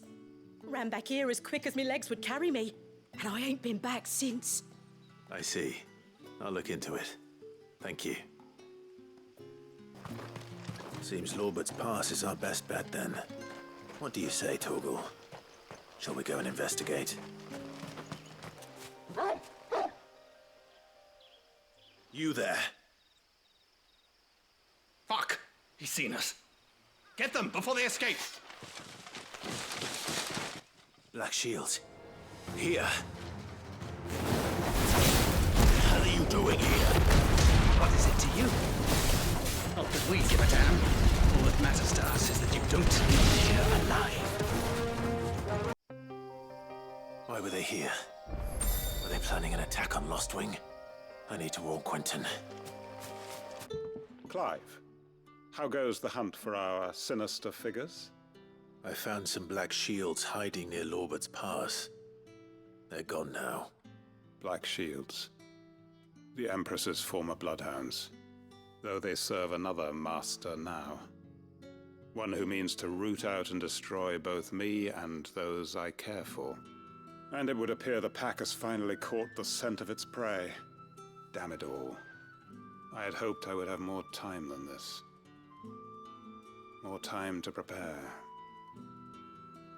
But if we are cornered, we have no choice but to bite back. And bite back we shall. I'm sorry. You're going to need to explain. Who did the Black Shield serve now? And why would that person want you dead? Because I want him dead. Who? The former Lord Chief Justice of Sanbreque. All that I have built here is for him. I don't understand. Why him? Why Lostwing? I suppose it is better that you know the truth. I was a member of the judiciary once. So sickened was I by the injustice of this world, I swore to fight it. And fight it I did, in my own small way. I saw more than a few corrupt officials condemned to the very cells into which they had thrown blameless innocents. Men to whom the law was but a scourge to turn against the powerless. And throughout, it was the Lord Chief Justice who backed me, who was my one true ally in the quest to see justice done. So what changed? I discovered that he hunted bearers for sport. I was a fool to think he shared my hatred of venality and vice. His support for me was no more than a facade, a means of ridding himself of his rivals, a mask to hide the rot beneath. I filed suit against him immediately. His response, however, was rather more visceral.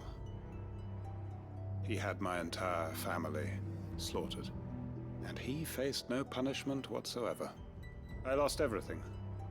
My loved ones, my livelihood, my position, the faith I had once held that any modicum of justice might be achieved through the courts. So I set about enacting my own. I tracked down every soul who served him, and slit their throats myself. But the man himself proved an altogether more difficult target. With money and power come protection. And so I saw that I would need an army of my own. I came here to Lostwing and began recruiting like-minded individuals. And everyone here knows this is why you do what you do. Of course. They too have lost loved ones to the bearer hunts. Seen faultless friends sent to the gallows to spare the guilty, all under the watchful eye of the Lord Chief Justice. Our wounds are the same. And our cause is the same. We are comrades, and our revenge is already in motion. We know where he hides, how numerous and well-trained his guard. What we did not know until now, however, was that his plans may already be in motion too. Quentin. Our time is short. He may move against us at any moment, unless we move against him first. My friends and comrades, it begins. Make ready for war.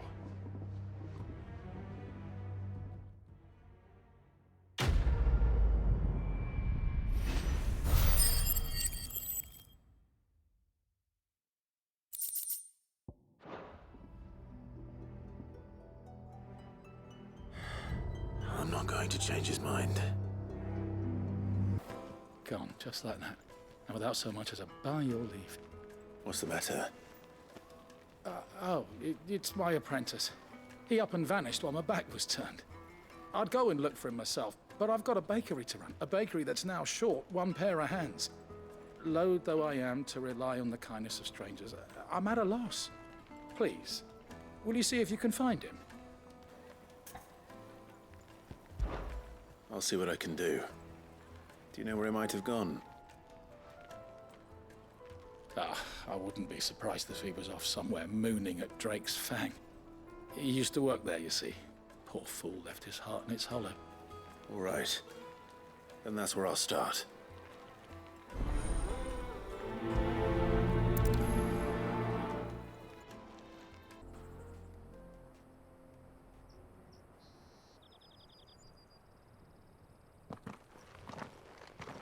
Excuse me. What do you want? The baker sent me to find you. I am a sorry, selfish sod, aren't I? I'm certainly not a baker. Master must have ruled the day he took me in. Time was the sight of the Fang used to calm my nerves. But now look at her. I take it you missed the Mothercrystal. I hated her, but she was all I knew. Worked her mines for years. And when she shattered, part of me shattered with her. I had to trade my pickaxe for a rolling pin. But I'm no good at baking. Every loaf I touch collapses. My bread's as hollow as I am. She was the only thing that could fill the hole inside me. Oh, I loved her, damn it. But now she's gone. She's never coming back. What am I supposed to do? I ask her. How does a shell of a man learn to live again? Perhaps you could express yourself in your work. If you miss the Fang, maybe you could recapture it somehow. Recapture it? I'm a baker, not a... You know, you might just be right. What a fool I've been! I have to get back to the bakery right away. Thank you. Thank you, my friend. You've opened my eyes. Wait.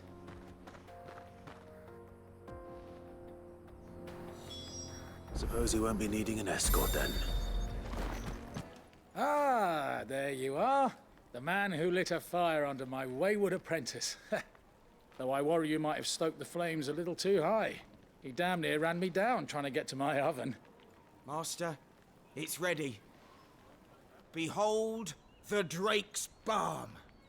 A truly unique creation. I dare say it is. Just look at it. A perfect likeness of the Fang herself. Her steepled peaks, her fulsome spurs, her inviting hollow. True, my loaves collapse more often than not, but what's the Fang without her crater? Why, no Fang at all. And look, inside. She's filled to bursting with a bounty of beautiful crystals. Salt crystals! Master, I have found my purpose. I must use my work here to preserve the memory of the Fang. Well, if it tastes half as unique as it looks, I'd certainly say you're onto something. Not only is my apprentice back, but he's finally pulling his weight. With any luck, I might even have a new delicacy on my hands. I don't know how you did it, but you have my thanks.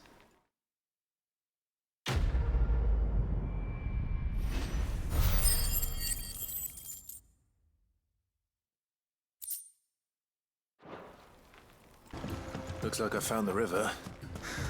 Where's Gav? Sorry to keep you, Gav. Better late than never. I've had a quick scout about, and I reckon round here's our best bet if we want to grab as much of this Stardust stuff as we can. Don't know what Blackthorn's planning to do with it, though. I asked over in Dalamil, and they seem to think it was worthless. But if Stardust is what Blackthorn wants, Stardust is what he'll get. There's plenty of this stuff lying about, just begging to be bagged. Then let's get bagging, shall we? We shall. Race ya.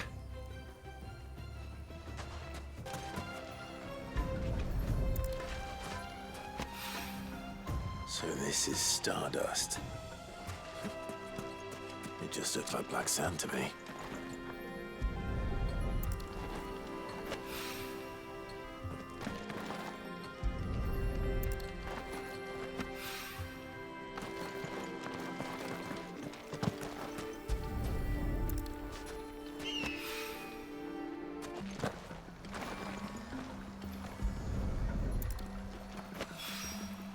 That should be enough for now. Let's see how Gav's getting on.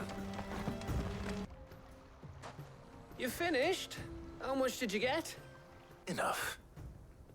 I hope.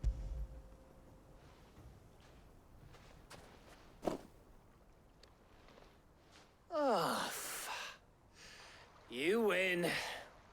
That might even be enough for old Blackthorn. Hey, before we go, do you mind if we have a chat?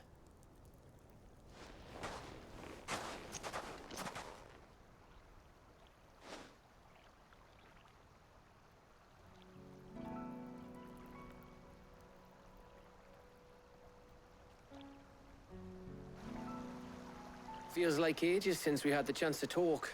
You know, man to man like. It does, doesn't it? Back when you first took Sid's name, we were talking all the time. Working out what to do in that. There was a lot to work out. And there still is. Those shoulders of yours starting to feel the strain. Hardly ever see you around the hideaway nowadays. Always on some errand or other. You can take a day off, you know. Says the man who spends most of his time behind enemy lines. Only 'cause you keep sending me there. I know I can count on you, Gav. Likewise.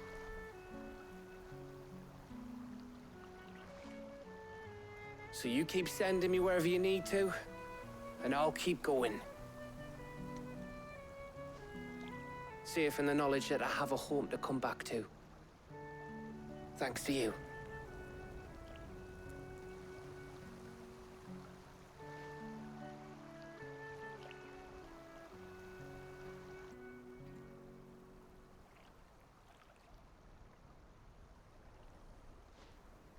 Right. That's enough soppy shite for one day. We'd better get this lot back to Blackthorn before he slings his hammer at someone. You go on ahead. And try to get some rest once you're there. Oh, I plan to. Believe you me. After Blackthorn gets what he needs, of course.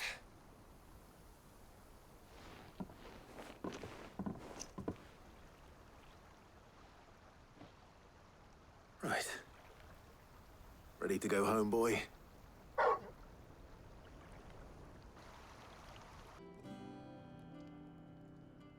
Blackthorn. Got everything you need? Yeah. Yeah, I do. Cheers for the stardust. Should be enough to be getting on with. We should go out on maneuvers together more often. You know, it beats sneaking around on your Todd all the time. I'll make a start on putting this thermal plating together then. It'll take some time, mind. So if you've got other things to be getting on with, I could do without you breathing down my neck.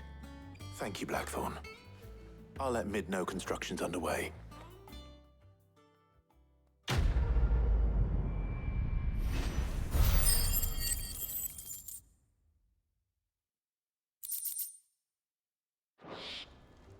Suppose we'd better be getting back to work too. Give us a shout if you need anything.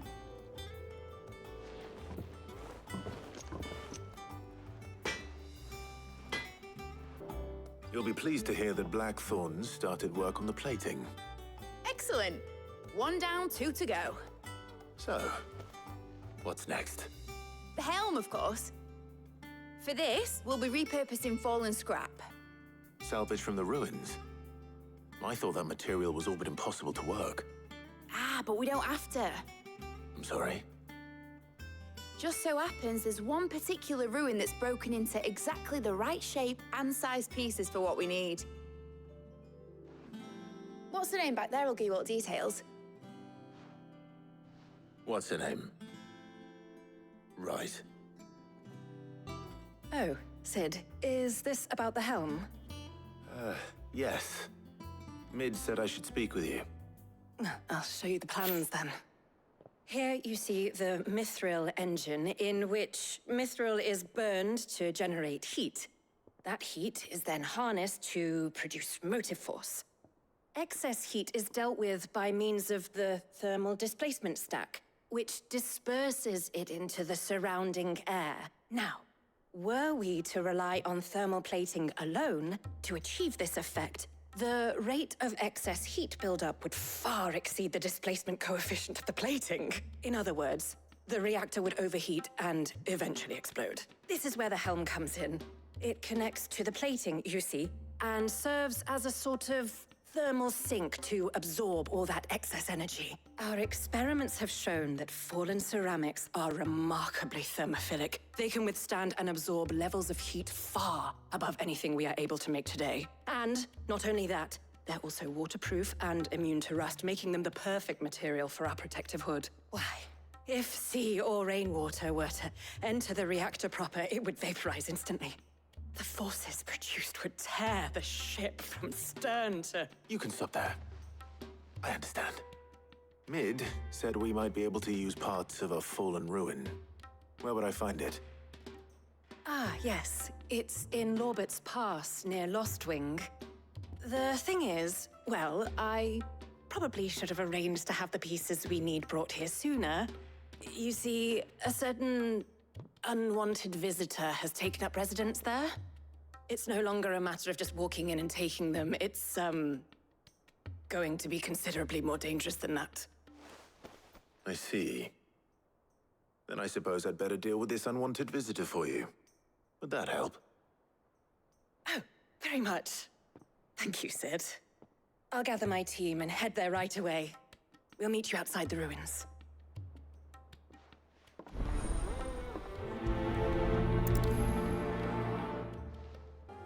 Oh, there you are, Sid. Thanks so much for coming. The, ruins are just over there, as is the creature I told you about, I'd imagine.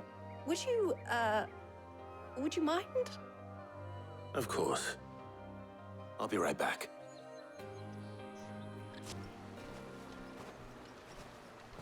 Anybody home?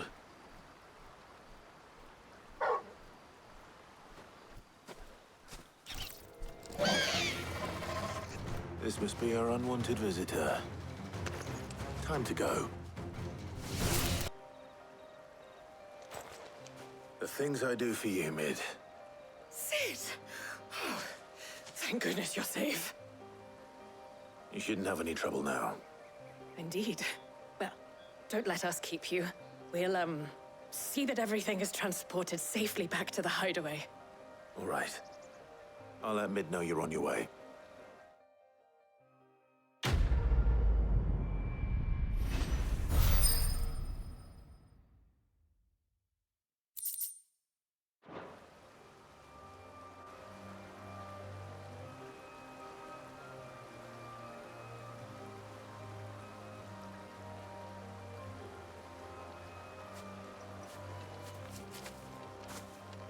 Mid. Helena has recovered the material for the helm. She'll be along shortly. Excellent. Another job well done. And just one remaining. Right. Right, the shielding. This one's a bit of a bugger. How so? The plating's enough to stop the engines going pop, but those things will still be spitting out enough fire to set the rest of the ship ablaze. Which is why you need proper shielding. A prison for the dragon's breath that's blazing away inside. I thought a triple thick layer of tempered steel might do it. Or more of the stuff that the Fallen use, but they'd both be too heavy. The helm and the plating are bulky enough as it is. Add any more weight and the whole ship would be at the bottom of the briny before we'd even started. I need something light. But I've racked my brains and I just can't think what would do it. Well, if I were in need of obscure knowledge, I know whose counsel I would seek. Harpocrates. Tomes? Yeah, well, I'd thought of that, obviously. I've got all the details written down here. Can you take this to him, see what he makes of it? Right away. Harpocrates, do you have the moment? For you, Clive, always. Well, actually, it's for Mid this time. Could you take a look at this?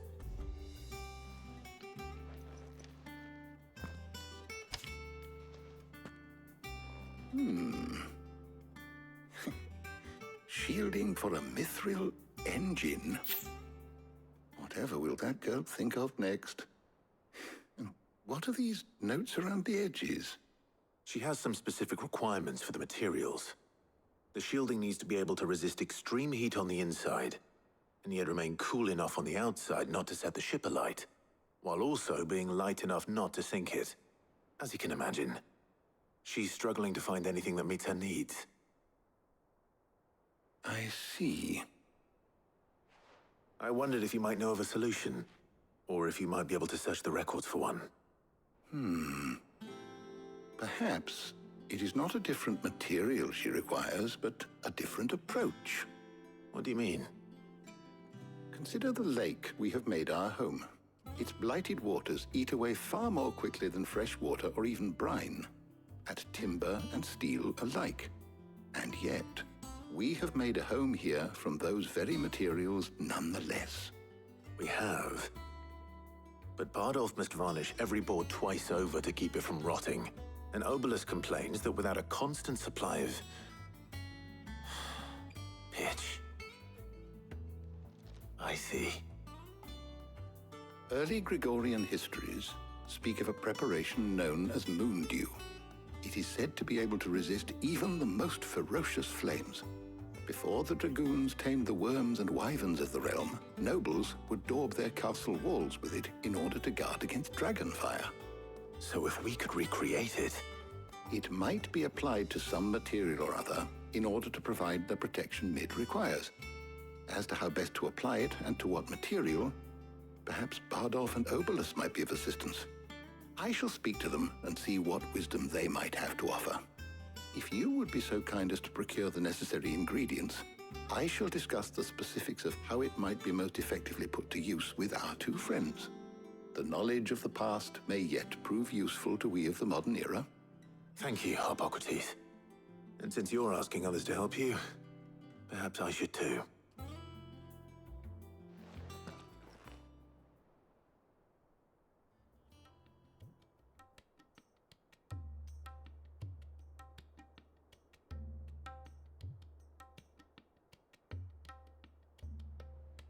So you need a hand, do you? We do. I'll be heading to market for the ingredients we need. I could do with some help. And some company, too. The other can assist me in researching how best to prepare the shielding itself. Can we count on your aid? Always. Well, if Jill's game. Thank you.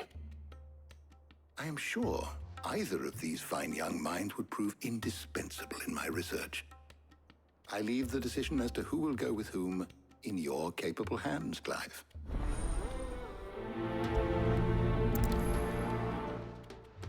So, Clive, have you made your decision? Who will accompany you on your little excursion? Very well. So then, what do we need to find? I have taken the liberty of preparing a list. Here. White chocobo eggs. Pepio nuts. Are you sure this list is right? Everything on here seems very edible. I would have thought the ingredients would be a little more exotic.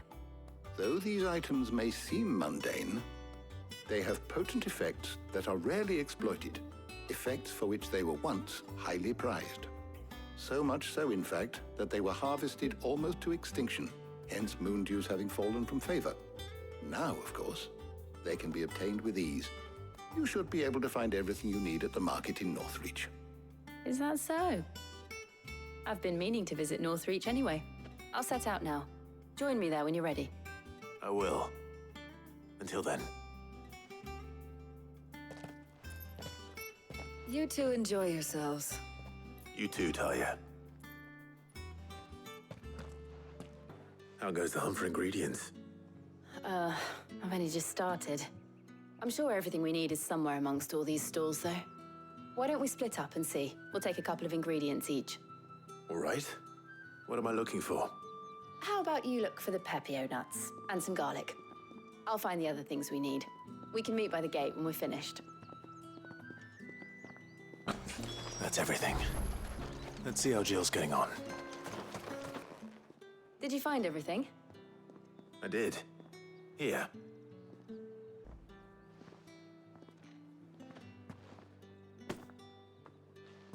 Garlic and pepio nuts. Perfect. Now, all that remains is for Hippocrates to somehow turn all this into what Mid needs to keep her engine cool.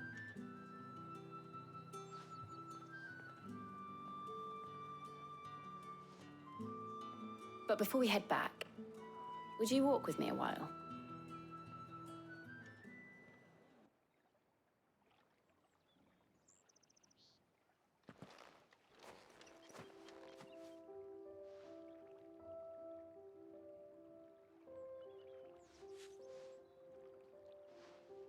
Thank you for asking me to help you today.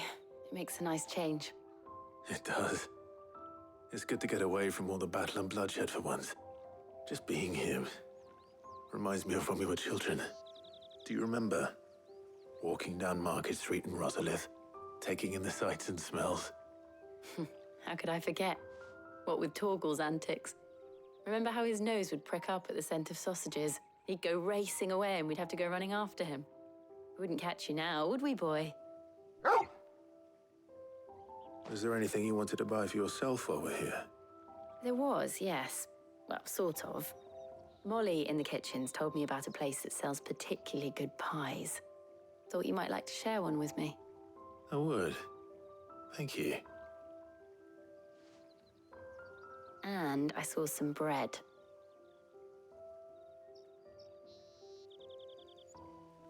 Big white cobs like the baker back in Rosalith used to make. What do you think? I thought we might get some soup to dip it in. But then I tried a slice of the butcher's dry-cured ham and it was just, oh. You all right? Sorry. It's just, you're right. I really do feel like a child again being here with you.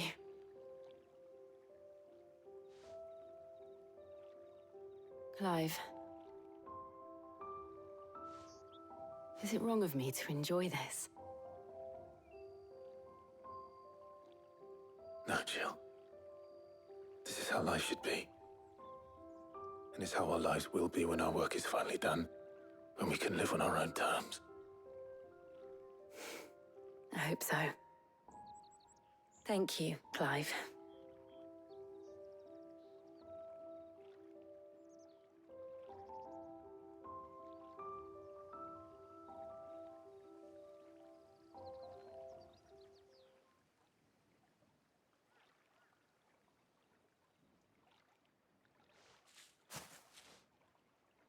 Well, I suppose we best be getting back.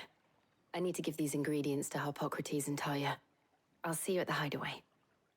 Take care. I will. You too.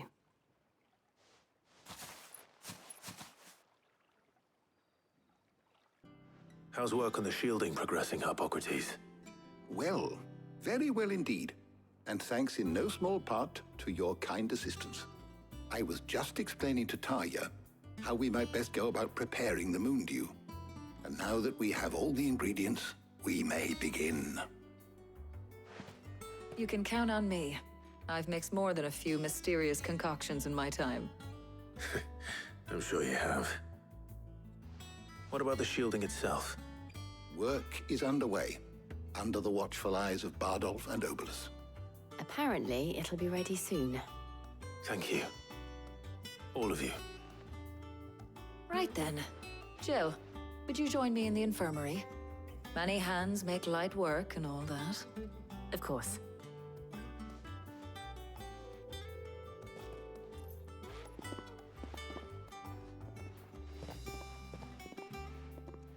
Oh, and Clive, thank you.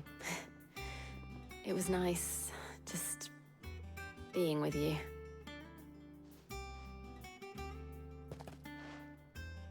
It appears our work here is almost at an end. A shame. I was enjoying playing the man of action for once. When both the shielding and the moon dew are ready, it will merely be a matter of applying the one to the other. Followed by a rigorous process of testing and retesting, of course. Perhaps someone ought to warn young Mid of that. Leave it to me. Thank you, Harpocrates.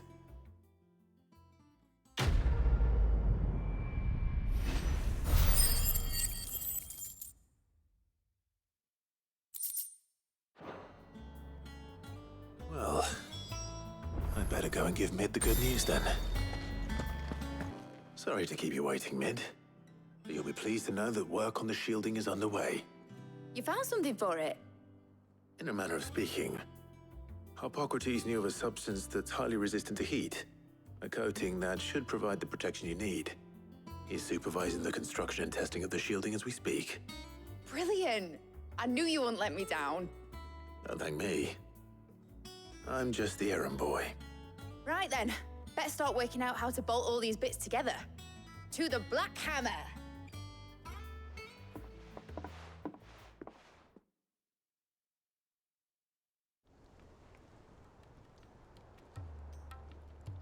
You know, when I got into the smithing game, I thought I'd be making swords and shields, not thermal bleeding didgeridoo-dahs. Displacement stacks. Same difference. Whatever you call it, I ain't putting it together in here. It's cramped enough as it is. Let's take this outside. Mid, you get all the parts lined up on the deck. I'll take care of the rest. On my way. Oh, and bring me the biggest hammer you can find. This is gonna require some precision walloping.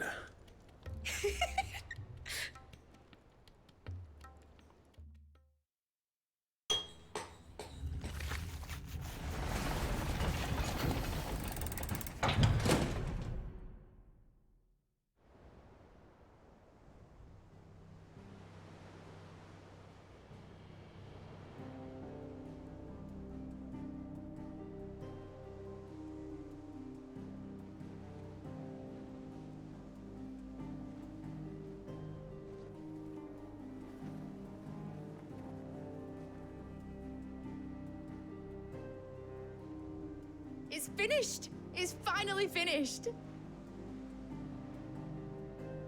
Thank fuck for that. I'll be feeling my hammer arm for weeks. Thank you, Clive, Blackthorn, everyone. That's one down and just 3 more to go. I'm sorry. Oh, didn't I tell you? The Enterprise has 4 mithril engines, and we'll be needing a displacement stack for each.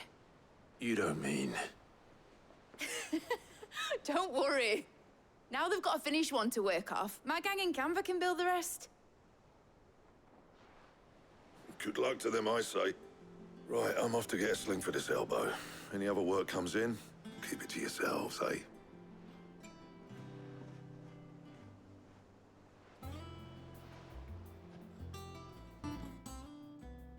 What's the matter? Nothing. Just daydreaming.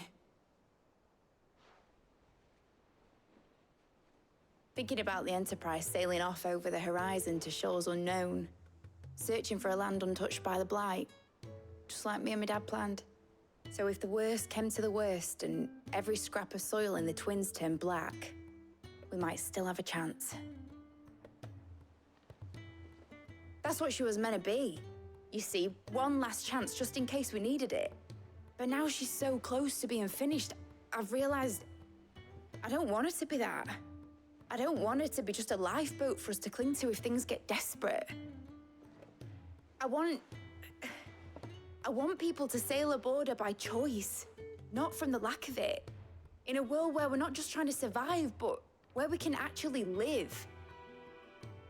I'm working on that. And I'll do everything I can to get you what you want. Don't you always?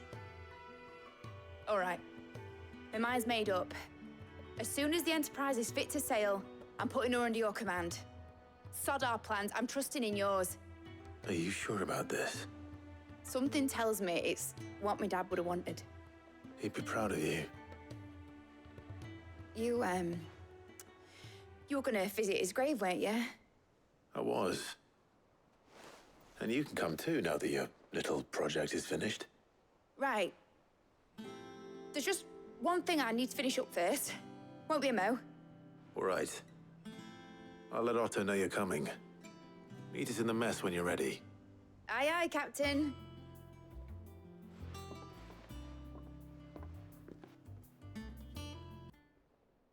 Trouble with the ledgers. Shouldn't he be asking Otto for help? Clive, did you get my letter? That's why I'm here. Shh. Otto won't be listening. Is this better? A little. Listen, I've some bad news. It turns out the Hideaway may be slightly behind in its payment to certain lenders, and it may be my fault. But I swear to the goddess, I thought I had the numbers square. Sadly, that square turned out to be more of a circle. 0, you might say.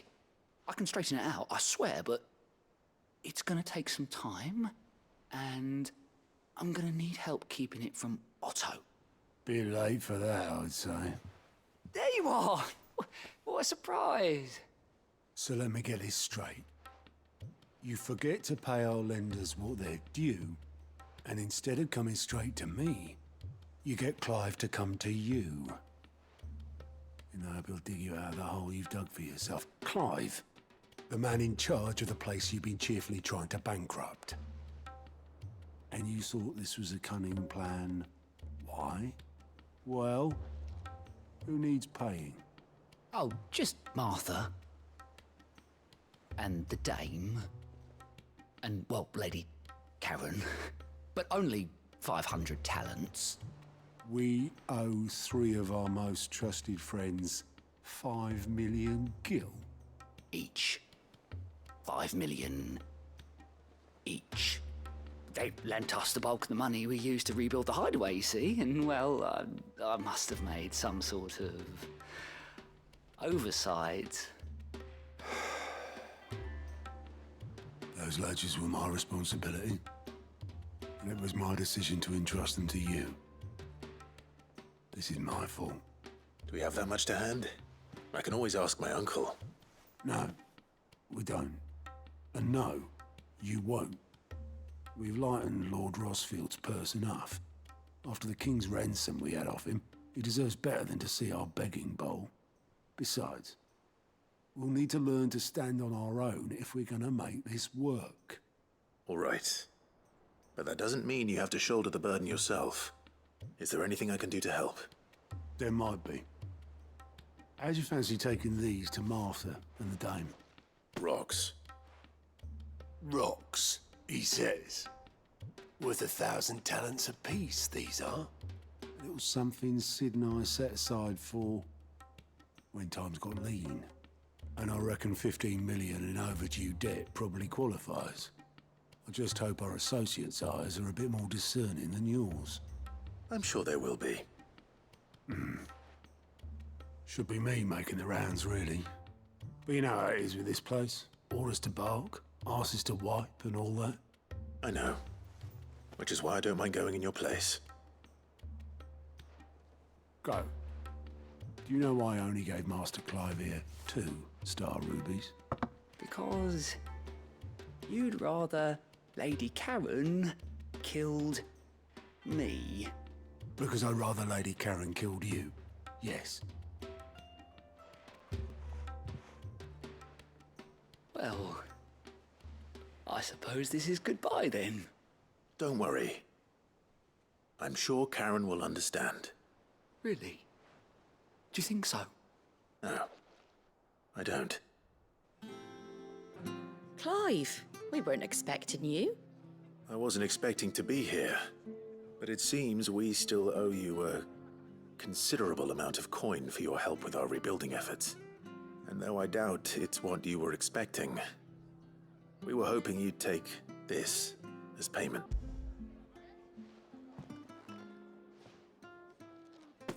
A star ruby? I can't accept this. It's worth at least twice what you owe me. More if you can find yourself the right buyer. Think of the difference as interest. Interest? If word got out I charged that much, no one would ever borrow from me again.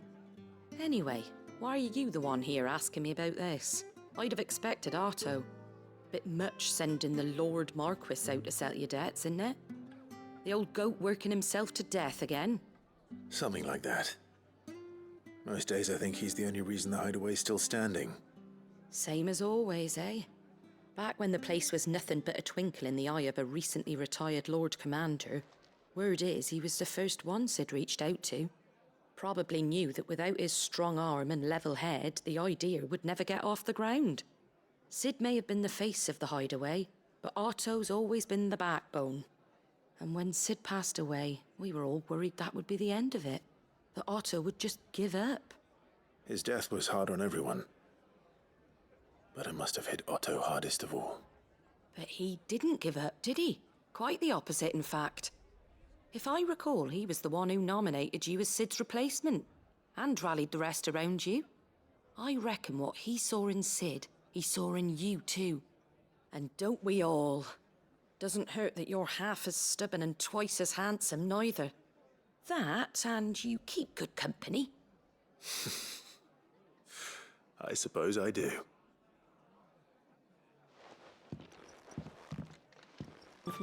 Milady, I come bearing gifts. Gifts? Whatever is the occasion. Oh my. Clive, you really have outdone yourself. Otto asked me to give it to you. To settle the Hideaway's debt with the Veil. And to compensate you for the time it took us to do so. You disappoint me, Clive. I thought you might finally be warming to me. Tell Otto he can keep his baubles. I tried to tell him as much the first time around. The man owes me nothing, nor does the Hideaway. My contribution to the restoration effort was made freely and willingly.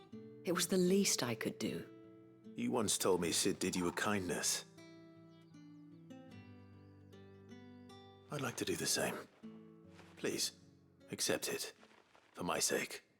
And for Otto's. For all of us. For all you've done. It is rather fetching, isn't it?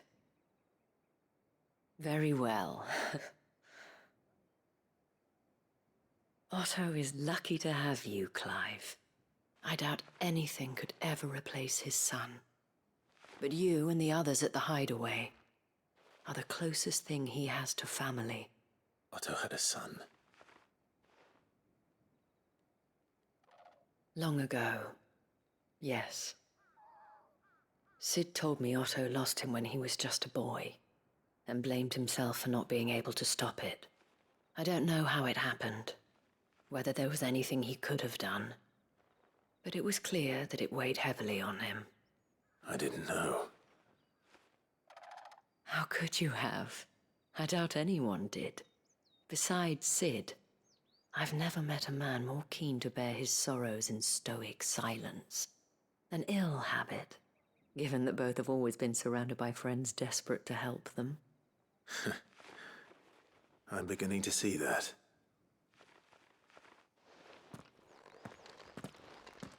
Gob will want to know the stones were delivered.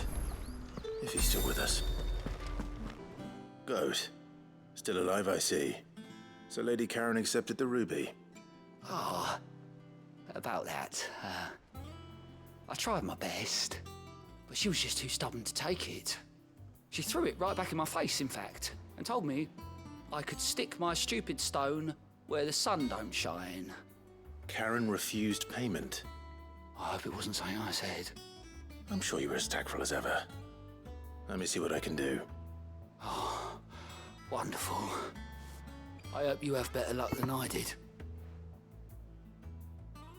Lady Karen, Goad tells me you weren't happy with our offer. Would you prefer the debt was repaid in coin? What debt? I don't recall lending any of you lot me hard-earned gil. I may have tossed a talent or two in the Hideaway's coffers, but those were donations, and you can hardly call it charity if you go asking for it back. Of course not. But one good turn deserves another.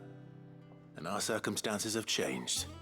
Surely you wouldn't shun the gratitude of a pauper who happened to have become a prince. Oh, so you're a prince now, are you? Fine. But I'm selling it and taking what I'm owed, then you're getting the rest whether you like it or not.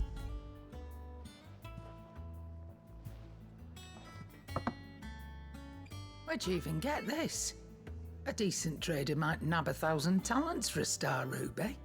A canny one, meanwhile, might claim it were nicked from the belt of Sid the Outlaw himself and ask twice as much. Might be I already have a buyer in mind. Might be you even know her. A fine continental maid whose beauty's only eclipsed by a guile in commerce. You wouldn't mind, would you? Not at all. Just be sure to tell her that it's always a pleasure doing business.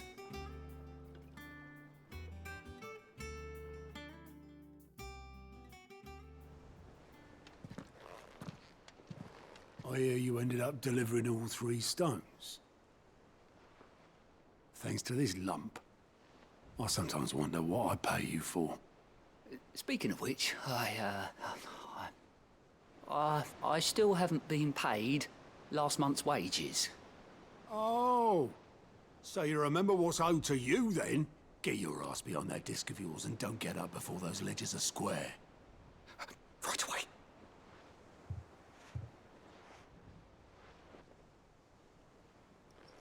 I've seen that before. You have, yeah. Plenty of times. It was the only goblet Sid ever used. Either out of habit, or because the filthy sod couldn't be bothered to find a clean one. I knew so little about him. Like most people. Martha and the Dame both seem to have fond memories of him. I bet they do. How long did you know Sid before he... Before he died. 20 summers, give or take. Back in the day, I was a purser on a trade ship, which is where I met him. He bought passage to... I forget where. And having nothing better to do on the long nights, we set up drinking island rum till the morning bell dragged me back to my duties. Quit my post not long after that. On account of making a fine maiden's belly fat. But me and Sid stayed close, promising we'd one day sail the seas again. That was before fate stepped in and said she was having none of it. The magic woke inside my son soon after his first name day, and there was no hiding his knack. Couldn't you and your family have... My family were the ones who summoned the constable, wanted the monster taken away. I couldn't turn my back on him, forget what I felt, and I couldn't for the life of me understand how they could. Luckily, Sid was of the same mind as me. It was him who stood beside me when all I wanted was to tear the whole world down. Him who cried for me when I had no tears left of my own. Him who swore he'd do everything he could to stop it from happening again. And he was true to his word, too. Left the Royal Army once and for all. His ranks, his ribbons, gone. Just like that. Threw away everything he had. All to right a wrong that no one else had the courage to face. I knew then I'd follow that man to the ends of the earth.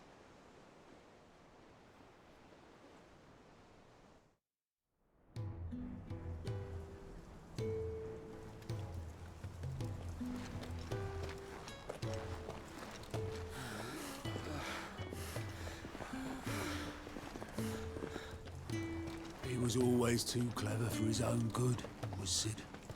Saw the world for what it really was, while the rest of us were content to go along with the lie we were shown. And it can't have been easy, bearing that burden alone.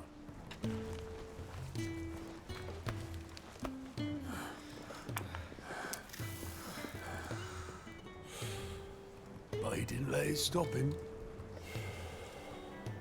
He never lost faith in what he believed was right. And that gave us faith in him. Faith he'd steer us true. So I swore to myself that I'd always be right behind him, ready to catch the stubborn sod, if ever he should fall.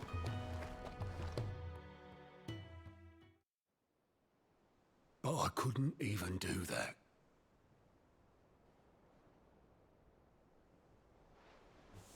Ignore me. Just the ramblings of a tired old man. Leave that lot.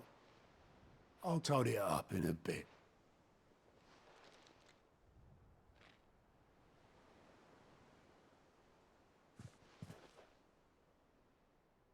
This is Sid's handwriting.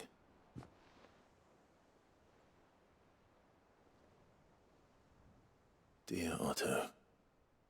I may be drunk, But I wanted you to know, this place would be fucked without you. Love you, you grumpy old sod.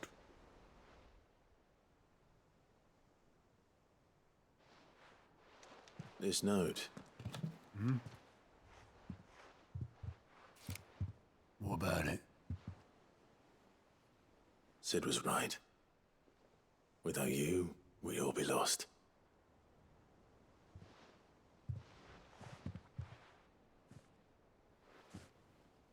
He should have bloody well said so then. Just once. Before he went. But then, why would he? Him, or anyone? I'd only have told him to piss off.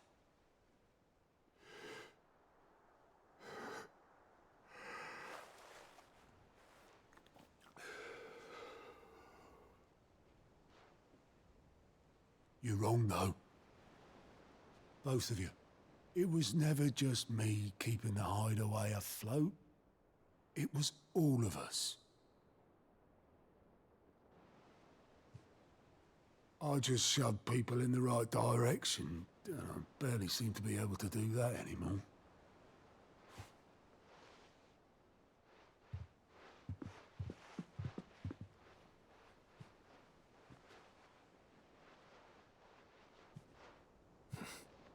Would you rather go at the helm?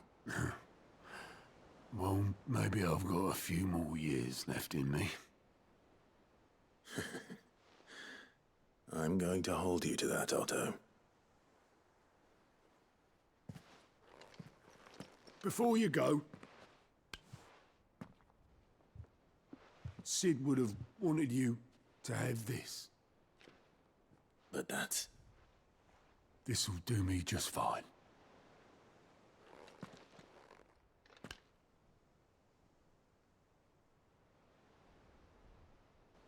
Thanks for the ray of sunshine. I'll see if I can't pay you back.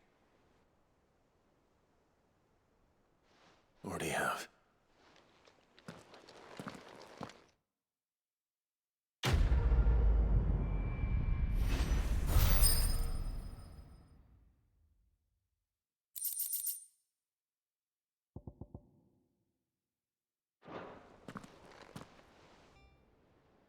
What could be wrong with Torgor?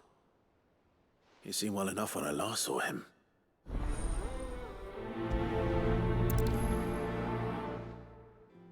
I got your note. You think something's wrong with Torgor? So you can read. Congratulations. But I didn't say how we're wrong with him. I said something weren't right. He's not been eating my treats. He used to love cracking the bones from Molly's boiled brown, but now he won't so much as look at them. Didn't like him. Which is why I'm of a mind that his mind's on something else. You've not been working him too hard, have you? No harder than usual. Is that it, boy? Do you need a rest? What was it you said he was? A frost wolf? That's what the lawsman seems to think. Then maybe this all has something to do with whatever it is that's woken inside him. I suppose things have been different since Rosalith. Perhaps Hippocrates knows something. Instead of everything, you mean? Perhaps. Lawsman, I need to ask you about Torgor. Something's not right with him. He isn't ill, is he? I don't think so.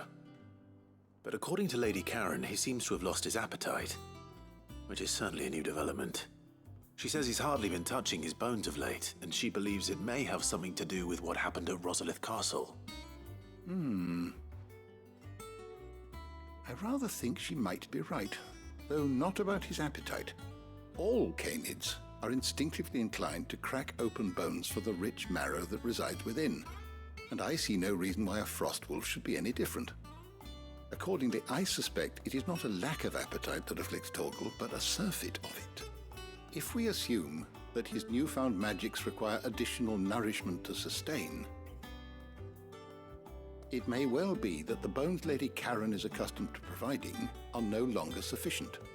Frost wolves, after all, habitually prey upon far larger animals, whose bones may yield altogether different nutrients. As to where one might find a suitable substitute, some antelopes that graze the meadows of eastern Rosaria have been known to grow to a size more than double that of their lesser cousins. I don't recall ever seeing any that large.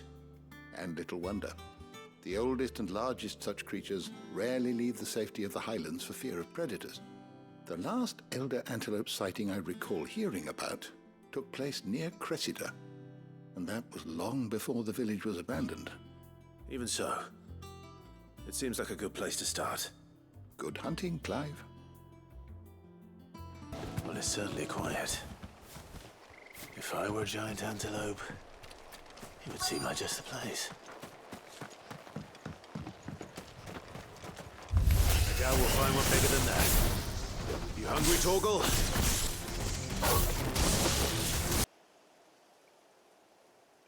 Now.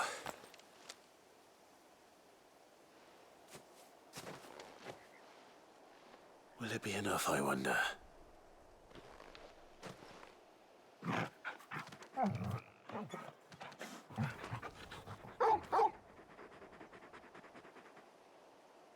I say that answers my question, which means we owe the lawsman our thanks. You're just a big puppy, aren't you? A very big puppy.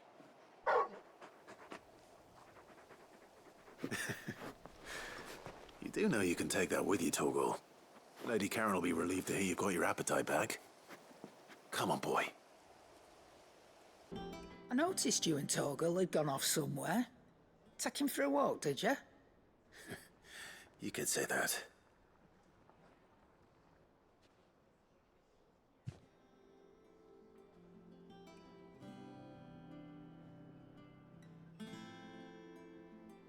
So, Molly's leftovers weren't good enough, eh? That'll teach me for treating you like you're still a pup. All right, no need to shout. Now we know what you're after, I can see about getting some in. Speaking of which, I brought one for later. Can I leave it with you?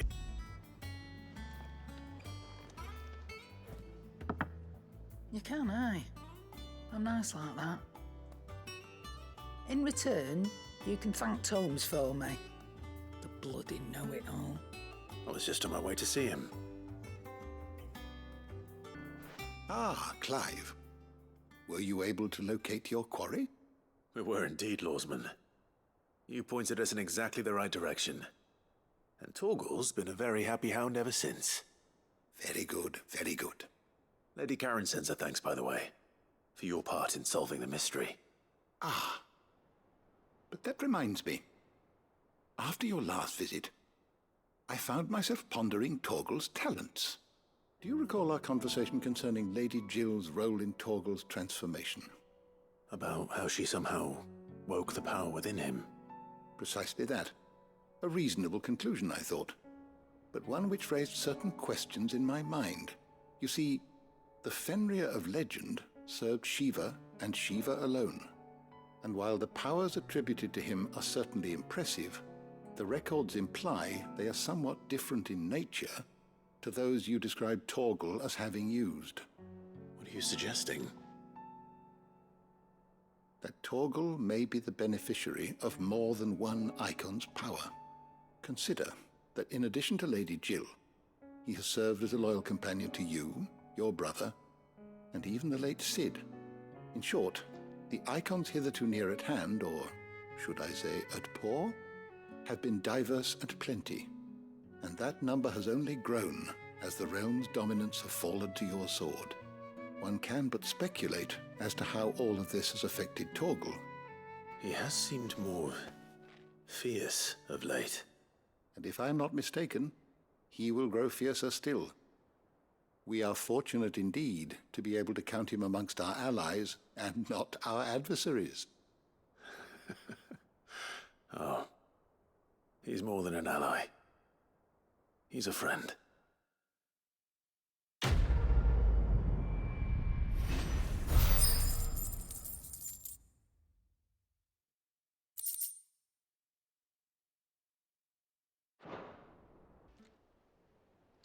Hopefully it's nothing.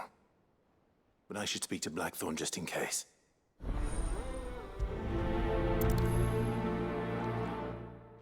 Blackthorn, do you have a moment? Not really, no. This won't take long. I just wanted to ask how you're getting on.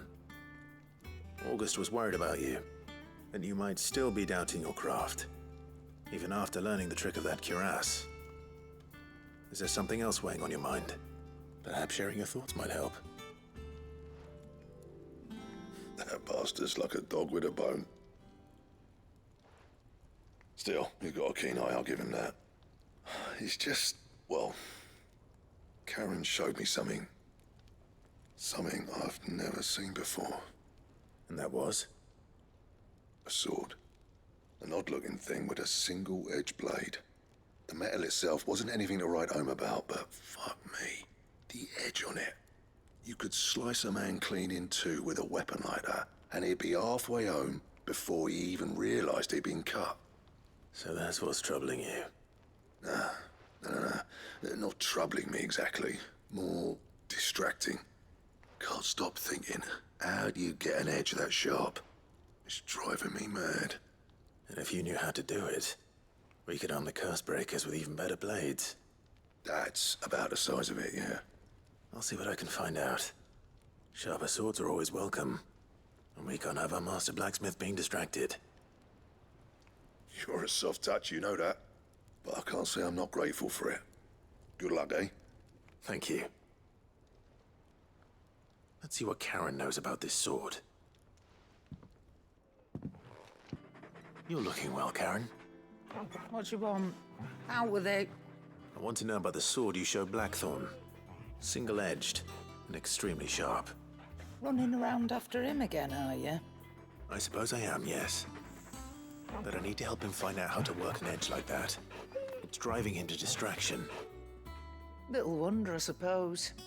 There's not many like that make it as far as the twins, and those that do go straight into private collections. Which made it nice and easy finding a buyer. Can you tell me who bought it? Where is it now? You think I tell people who my clients are? Suppose you're not likely to go nicking him off me, are you now? Fine. If you stop mooning at me like that. Lord Ignac's the man you want. Dalmekian bloke. Collects weapons and the like. And he's got more money than sense, which is why he's one of my favourite clients. Reckon he'll still be at the inn in Dalamil, where I left him. Thank you, Karen. Oh, and he's a touch eccentric, if you take my meaning. I appreciate the warning. People take notice of wealthy men. Shouldn't be too hard to track down Karen's collector. My reputation will be ruined! Ruined! Calm yourself, Lord Ignac, I beg of you, before you do yourself a mischief. Pardon the intrusion, but... Out! Get out! I paid for these rooms so I wouldn't be disturbed. Leave me be! Please, allow me to apologize. His lordship is going through a difficult time, and he's never been fond of guests arriving unannounced. Radim! Get rid of the filthy oaf this instant! Very good, Lord Ignac. Would you mind stepping outside for a moment?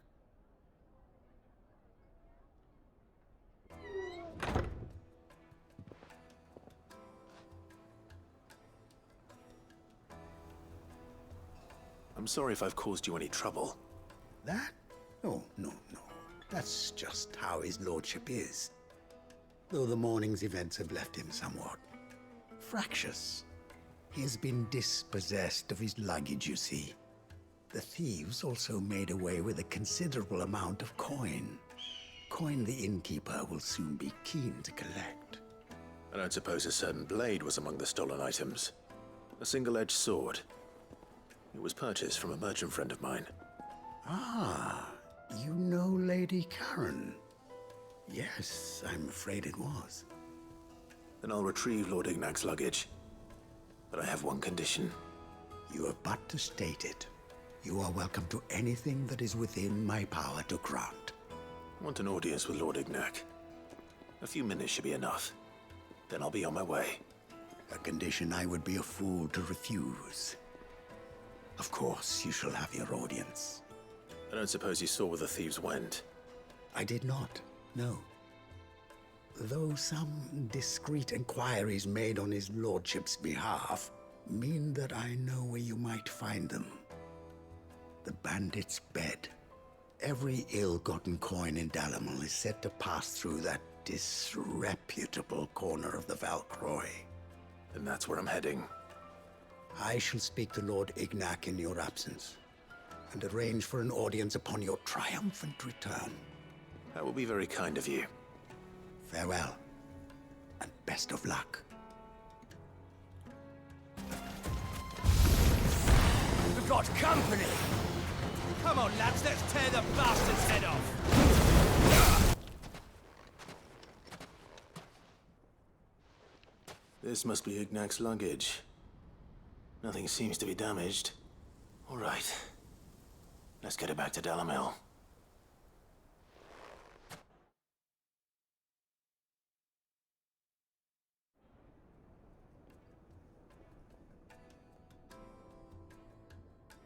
I hear I have you to thank for the return of my effects. What shall I call you, my good man? Wyvern. Glad to make your acquaintance. A formidable name indeed. Well, Wyvern, I appear to be in your debt. Redeem here tells me you wished for an audience. Is that all? A few moments of your time should suffice, yes. You're a peculiar fellow, Wyvern. All right, speak. Master Wyvern was wondering if you could tell him about a certain single-edged sword you recently acquired. Oh, a true work of art, that one. Karen drove me hard on the price, but I would have sold her Radim here to get my hands on that sword. It was made in the Outer Isles, far beyond the Twins, and is used exclusively by the practitioners of a unique school of swordsmanship. They believe no combat should ever exceed a single strike, and hone their blades to such perfection that none ever does. Each sword is made for that one perfect stroke, and for that stroke only. They crack upon a second blow. There's a brutal sort of beauty to it, really. But how do they hone such an edge? Fine question. Why, they use a whetstone, of course. Whetstones, rather. A whole array of them, ranging from the coarse to the fine. 10,000 licks with the sharpening stone, then 10,000 more. But it is the final stone which lends the blade its legendary sharpness. A mineral quite foreign to this great realm of ours. And that is the key. The secret ingredient. Wyvern, it occurs to me that my little lecture is hardly equal to services rendered. Take this, together with my regards. The very stone of which I spoke, far rarer among collectors than even the blade itself, and a far more fitting payment. Thank you. Pardon the intrusion, my lordship. However, it is long past time we prepared ourselves to depart. So it is. I am locked in bitter competition with a rival collector of curiosities. I am one step ahead of the unscrupulous scoundrel, but he is hard at my heels. And there are many other collectors out there.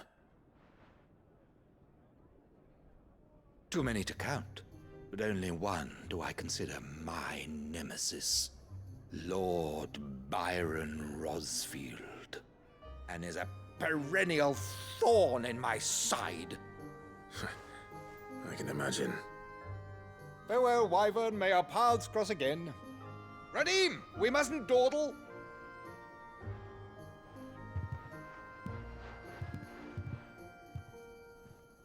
I think his lordship is rather taken with you, Master Wyvern. Thank you again for your assistance. Coming, my lordship. I'll be right there.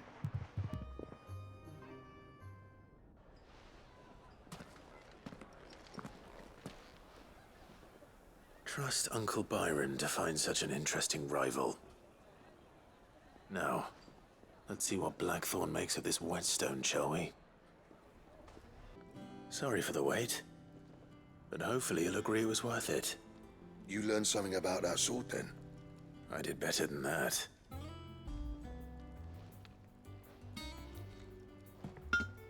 Hey, a whetstone? Yes. But not one you'll find anywhere in Valisthea.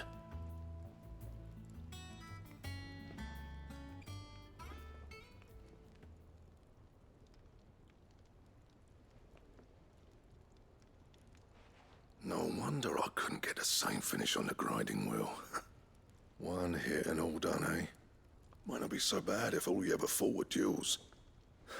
Good luck on the battlefield. Your second opponent would be your last, no matter how good you were. Even so, is there some way it could be used to give the curse breakers an edge? I think so, yeah. With this whetstone and the right kind of steel, I could probably even make a twin of the blade that rattled me. But there'd be no replacing this little rock once I worn it down to a sliver. I reckon we get a dozen swords from it, if that. Swords that the curse breakers wouldn't know how to wield properly, and that would see them through a single fire piece. Nah, no point trying to copy that thing. Be about as much use as a wax anvil. But finishing our blades with a whetstone this fine, now that's something to consider. And what's finer than fallen masonry, eh? Or more hard-wearing, for that matter. Just imagine it. Good Valisthean steel with an edge as sharp as any found in the Outer Isles. I won't make a copy, nah. I'll make something much better. I'm sure the curse breakers will be delighted. Just don't push yourself too hard. Don't you worry about me, sunshine. I've been working day and night since I was half your age, and I'll still be here when you're long gone. Hey, thanks, Clive. I mean it. I owe you one, August too. It's good to know someone's looking out for me. He'll be happy to hear you said that. And I'll see that my debt to you's paid. First new blade I make's got your name on it. You come and find me when you've got the materials. All right. I will.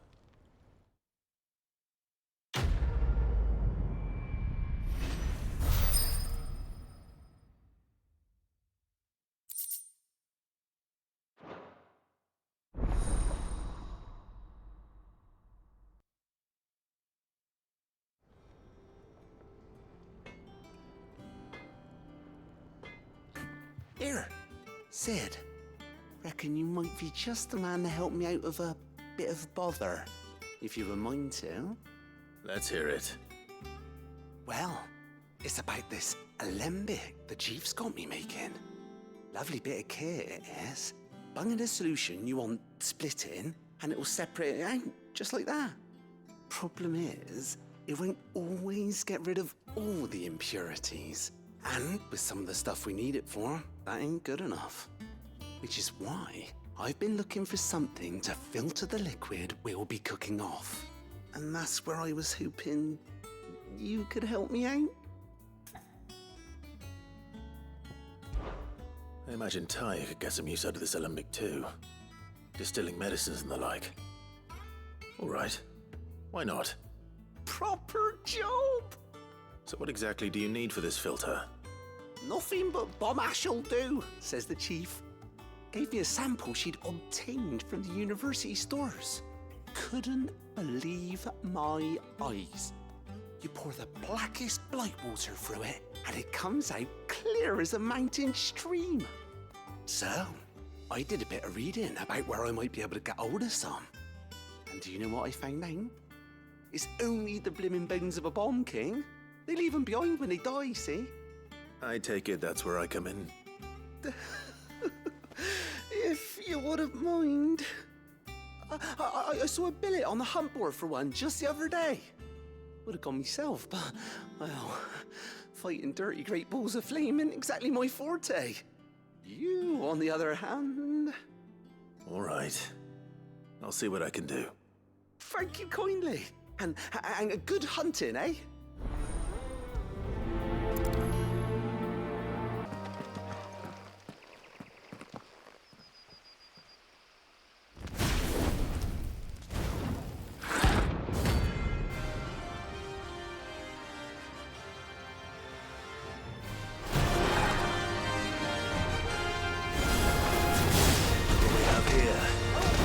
Greetings, Your Majesty. Your reign is over. Now to collect the ash. I should probably have brought a bucket. This looks like the stuff. Let's see if there's any more.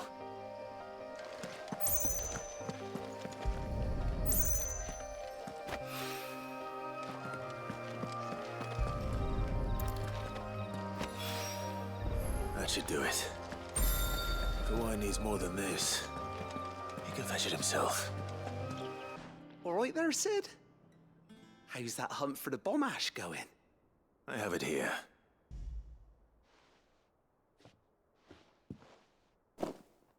That's the stuff. And plenty of it, too. Enough to keep the alembic bubbling away for a good old while. You're a gent, Sid. Let nothing say otherwise. Right then, let's get this contraption up and running.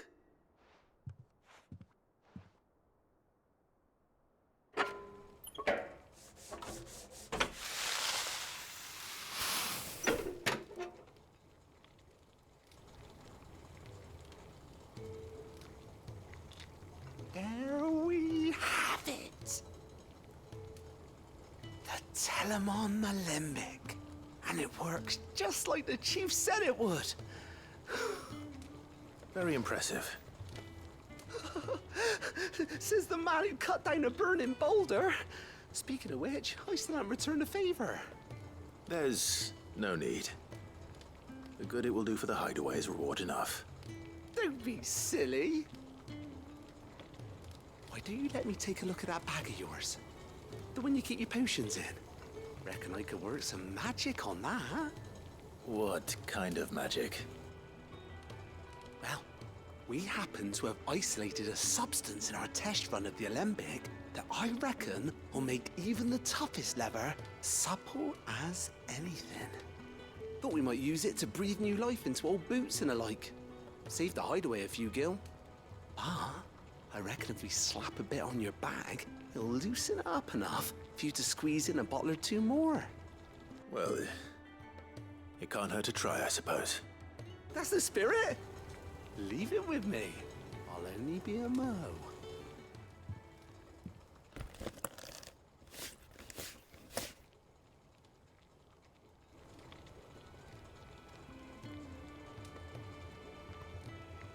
Well, what do you reckon? It certainly feels more flexible. Right? Told you. Thank you. I think. No.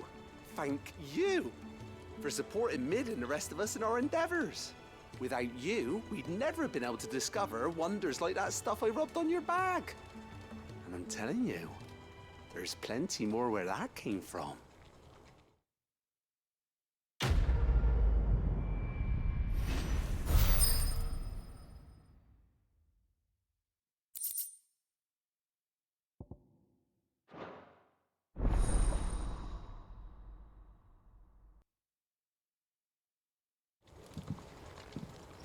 All right, Clive.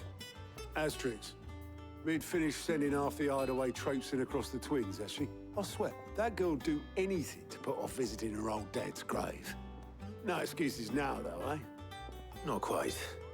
She said there was one final thing she had to take care of. I'm sure she'll be finished soon enough. She said that? In those words? She did, yes. Clive? Were you born yesterday or something? There is no thing. She'll probably be halfway to Canva by now. Mid. I might still be able to catch her. Obolus, have you seen Mid? Yep. In a boat, going that way. Then I'm too late.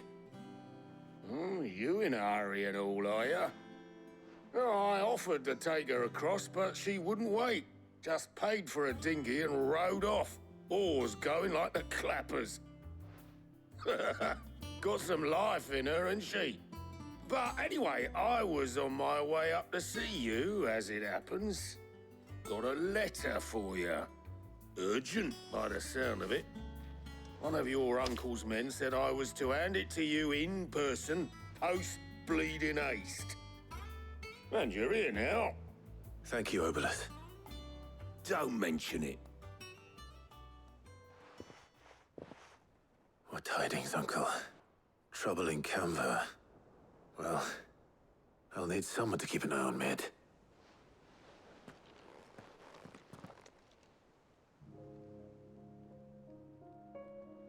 So what? Mid got us to do all the dirty work and then just sailed off into the sunset? It, seems that way. Well, nothing we can do about it now. But next time you plan on visiting Sid, you might want to tie her to something before you suggest it. Ah, don't be so hard on her. Gotta admit, the dirty work was kind of fun. Everyone pitching in, all that bollocks. Just like when we built this place. You're right. Anyway, we all set to head to the old hideaway. I could do with getting to Canva pretty sharpish. Wouldn't do to keep Lord Rosfield of the Seven High Houses waiting now, would it? Not after he asked for me personally. Gav will be leaving with me. Will you mind the place while we're gone? You can count on me. Just be sure to give Sid and the others my regards. All right. Oh, by the way, Jill will be joining us too. She's got some things to take care of, but she'll meet us there. I hope she's telling the truth at least.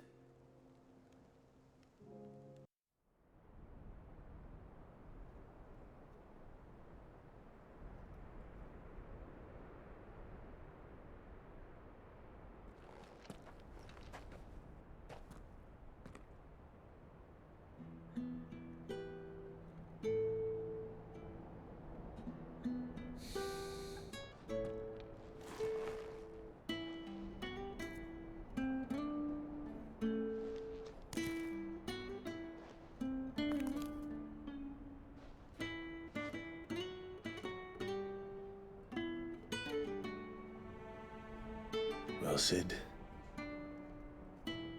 I remember what you told me. But if no one is listening to what you have to say, you may as well not say it.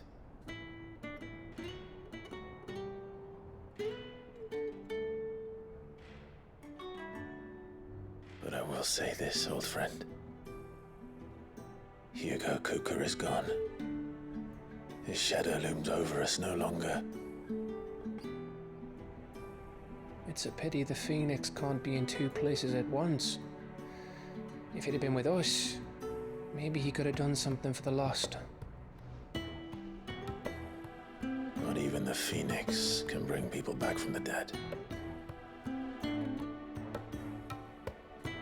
Life has a beginning and an end. So we must live while we have the chance. And not as slaves to the crystals, but as free men. May we join you?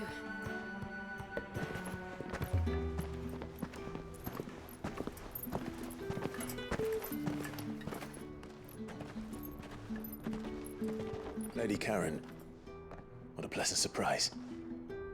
I thought I'd drop by and see how you were all doing before heading off to restock my supplies.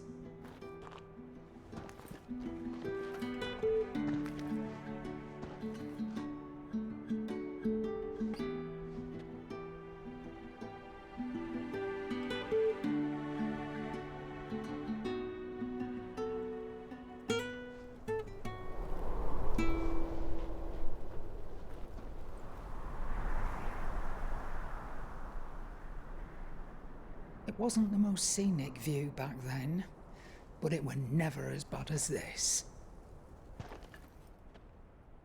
I know. The blight marches on. And soon, there will be no escaping sights like these.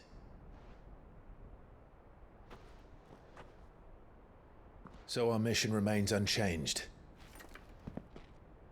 We cannot stop until every Mother Crystal is gone, and their thirst for aether with them. The only one that remains in Storm is Drake's Tail in the Crystalline Dominion. Our next target. We're going to Twinside. It's the capital of the Empire these days. I wouldn't like to think how tightly guarded they've got the place. Not that that'll stop you, but we do well to scout it out before you go charging in. We would indeed. If you're off to the Dominion, you can take this great lump with you. Goods.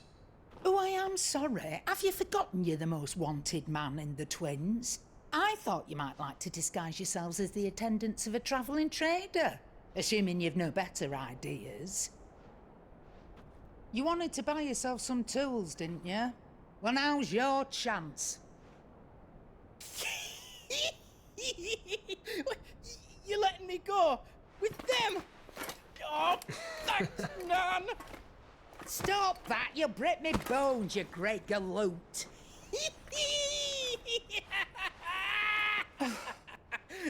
There's a caravan that runs back and forth between the Dominion and the Bocklad markets. It's managed by the Merchants Guild. Just show them Goots' traders pass and you'll be on your way. It'll be a damn sight less risky than footing it the length of the Crystal Road. That's for sure. Thank you, Karen. And glad to have you with us, Goots. Okay then. I'll get me things and I'll meet yous there. See yous down in Bocklad. Get off! Me poor fingers! Jill, you're with me. Understood. And Gav. Already on my way, Captain. Be careful. Aren't I always?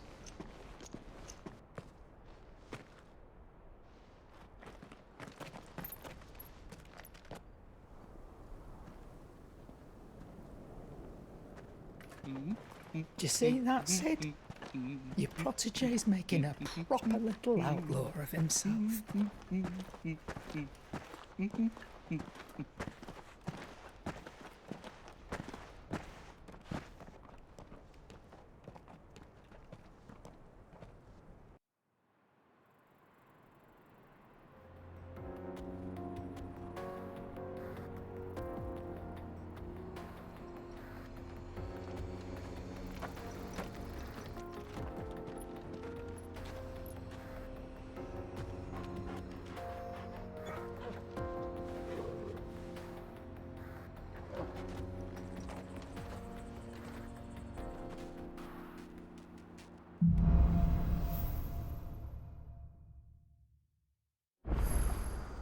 How are you feeling? Better. Thanks to Taya. I'm glad to hear it. And Torgal helped too. Didn't you, boy? This used to be a trade route for merchants crossing the Scars, till the Republic laid a new road wide enough to let wagons pass, and all official traffic moved there. Leaving this one for those living outside the law. Indeed. I doubt we'll be the only outlaws on the trail today. Really? It's as bad as that? Oh, aye. There's trouble up ahead. And too much of it for us to handle. I take it there's danger on the road. Oh, what about this fearsome-looking fellow? You think he'd be equal to the task? Oh, no doubt. Assuming he's willing to hear us out. Well met, friend. My brother and I have been tasked with finding a merchant's missing cart. You seen it by any chance? How does a merchant misplace his cart? Oh, the man's a coward. When he thought goblins might come a-snarling, he ran, leaving his livelihood abandoned in the pass. He sent the two of us to fetch it, but it's gone. Now, I'm not much of a thinker, but I know the work of thieves when I see it. My brother's right on all accounts. And by my estimation, the bastards are lying in wait just down the road. We may have seen our share of action, true, but we've not got the skill in arms to boldly brave an ambush. You, however, have the look of a man who needn't fear a band of backwater ruffians. What do you say? Will you help us out? Chances are they'll come for you either way. But if you promise to lend us a hand, at least you'll pocket a reward for your troubles. Well, if I'm going to have to deal with them anyway. You've clearly got a fine head on those broad shoulders. We're lucky you came along. Now, hoping to make a heavy purse in Boklad, our merchant friend loaded his cart with as much as it would carry. Reckon he won't be forking over the rest of our fee if we don't find those goods. So, while you're seeing to those bandits, you keep your eyes open. All right. Just don't expect me to drag the cart out of there myself. No. You can leave the cart to us. You just put an end to those bandits and point us in the right direction. You do that, we'll take care of the rest.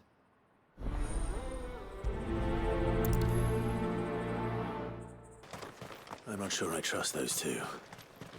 But if there are bandits lying in wait, I should probably take care of them. That's them dealt with. Now, where's that cart?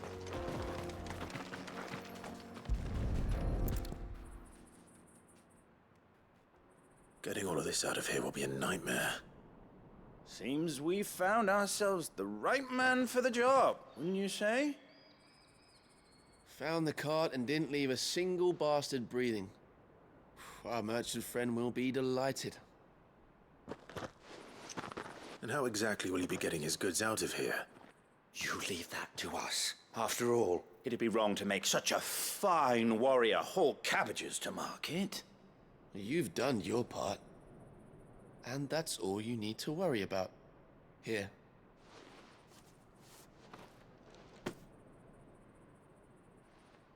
It's been a pleasure.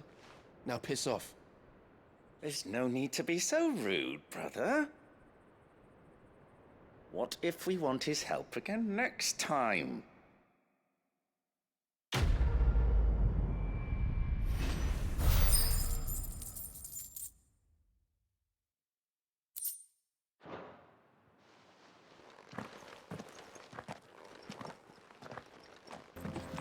I see the Dalmex lag behind Rosaria when it comes to bridge building.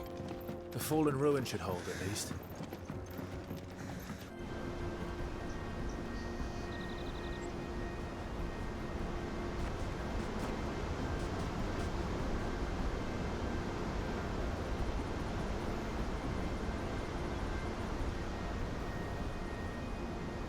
So this is Zemeckis.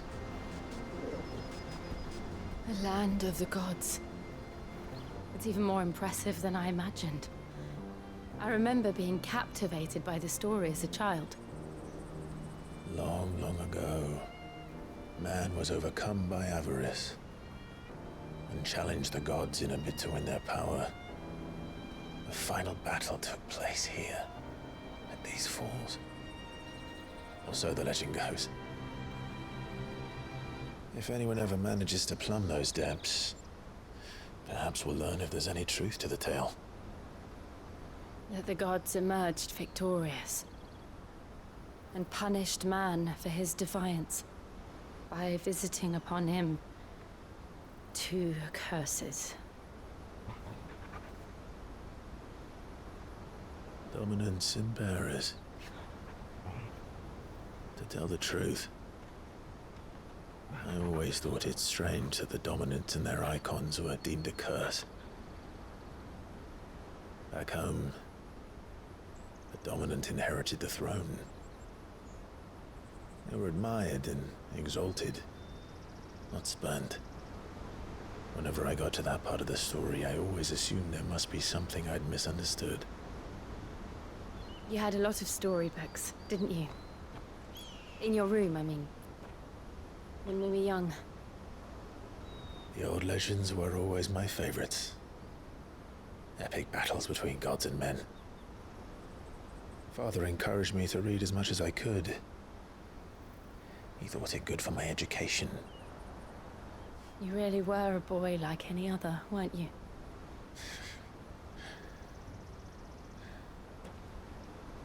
Just look at this place. It's enough to make you believe the legends are true. I know.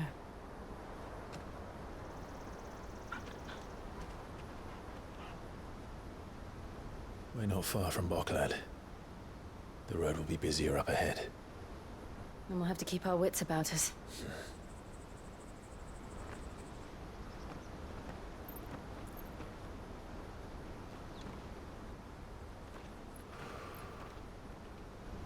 Clive? Something wrong? Nothing. It's nothing.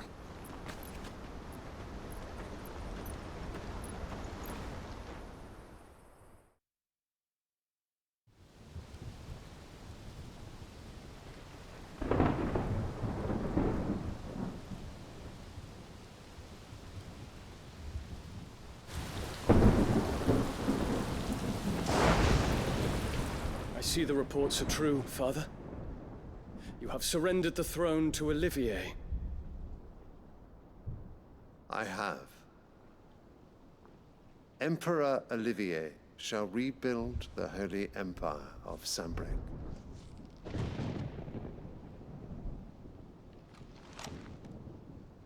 How is he to rule an empire? He is but a boy. I shall advise him until he comes of age. Father, please. Or for as long as I am able. The empire we seek to build needs young blood to rule it, and I can think of none better suited to the task.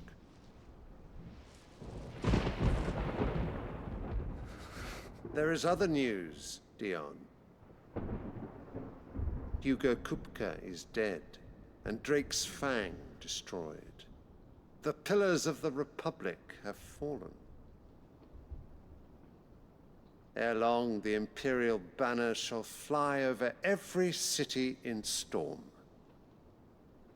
And then Valisthea. All shall bow before their Emperor. Father, these are the words of a tyrant. They are the words of a god.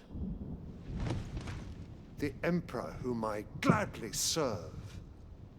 Great Greeker, made flesh.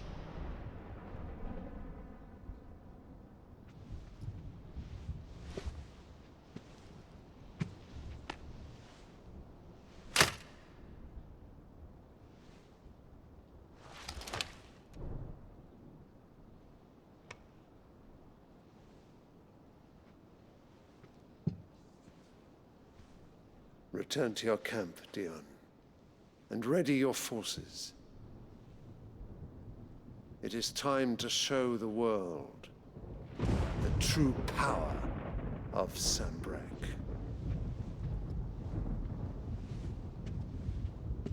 Father. I find you much changed.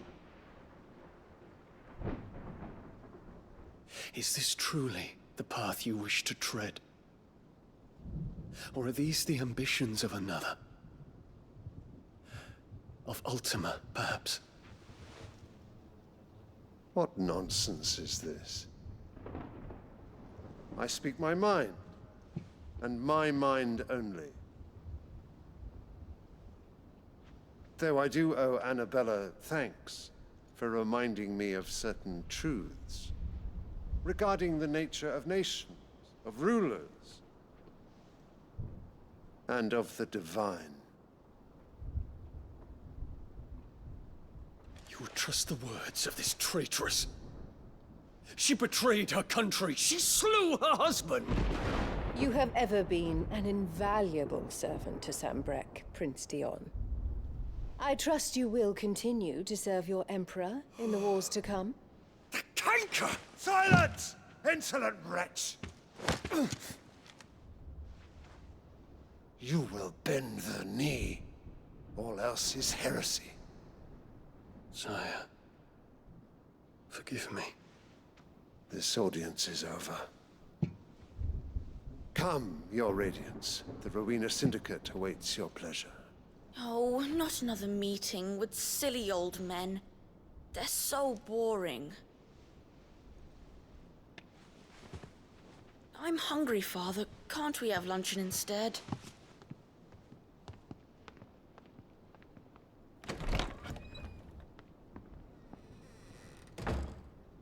Does it pain you that you will not inherit your father's throne? I have suffered worse.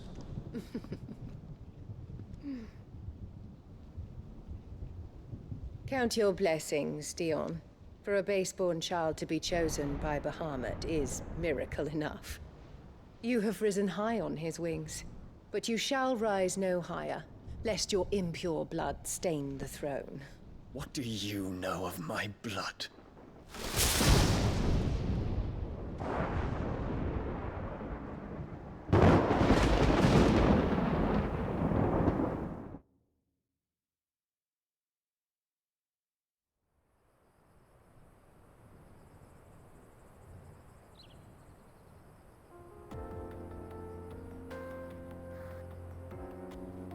The Boklab markets are to the north.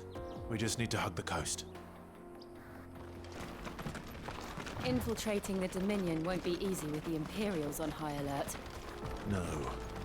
His Radiance has lost one capital already.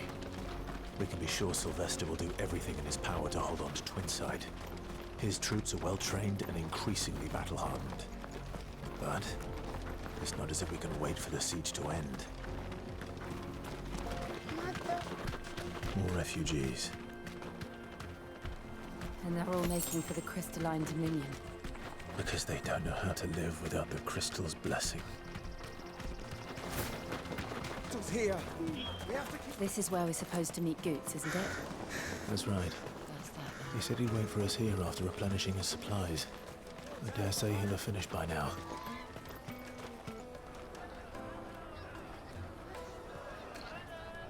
Wonders from across the water. Come one, come all. Feast your eyes. Good sir, can I interest you in...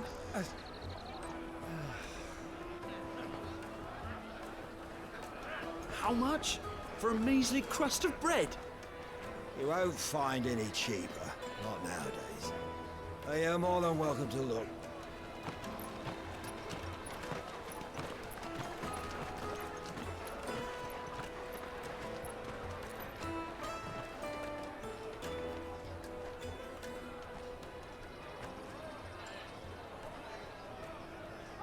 The Empire's unlawful and illegitimate occupation of the Crystalline Dominion is still in effect.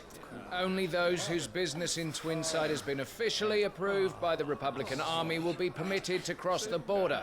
All who seek entry are to form a line and ready their documents for inspection. It looks like we aren't the only ones who are eager to leave. And they're checking everyone. Can't you make an Not for the likes of you. We won't get through without that pass.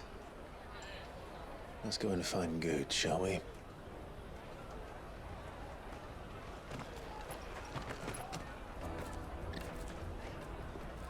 He must be around here somewhere. Oh, Good. There you are.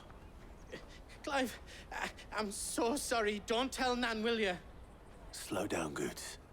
Just tell us what happened. It's me trader's pass. It's gone. We cannot ride the caravan without it. We won't even be able to get through the flipping checkpoint. Do you remember when you last saw it?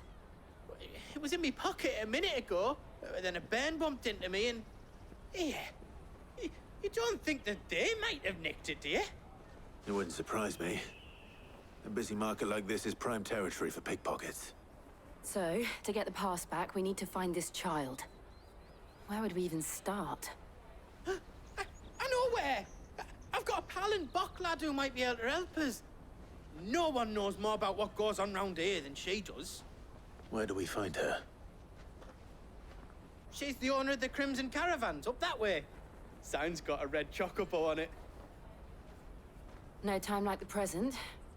You two go on ahead. I'm gonna check the rest of my stuff, make sure nothing else is missing. All right. We'll meet you there. Let's keep an eye out for this red chocobo, then. And the other on our purses. Looking to hire a coach? It's 10 million for a two-birder to the Crystalline Dominion. Take it or leave it. Oh, we're not here for that. Then I bid you good day. Oh, wait! Don't go, El! He's me mate. As I live and breathe. Goots, what are you doing back in Boklad?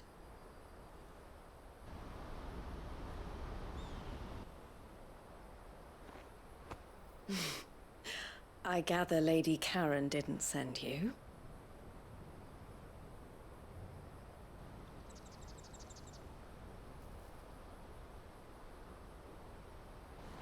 So what trouble have you got yourself into this time?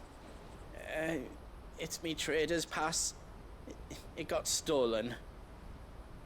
By a little bairn. Of all the... You're the size of a marble.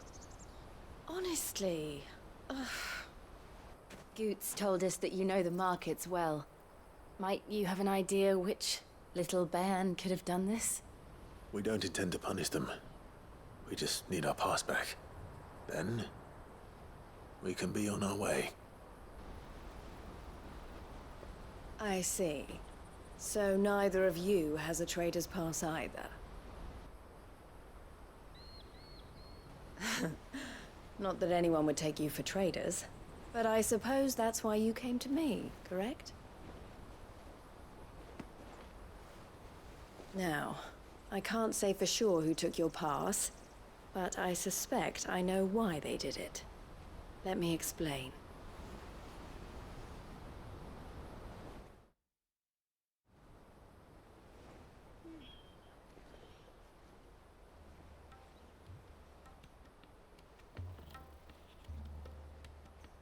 Ever since the Fist marched on the Dominion, the Republic has been clamping down on any commerce that might aid the Empire more than it does us.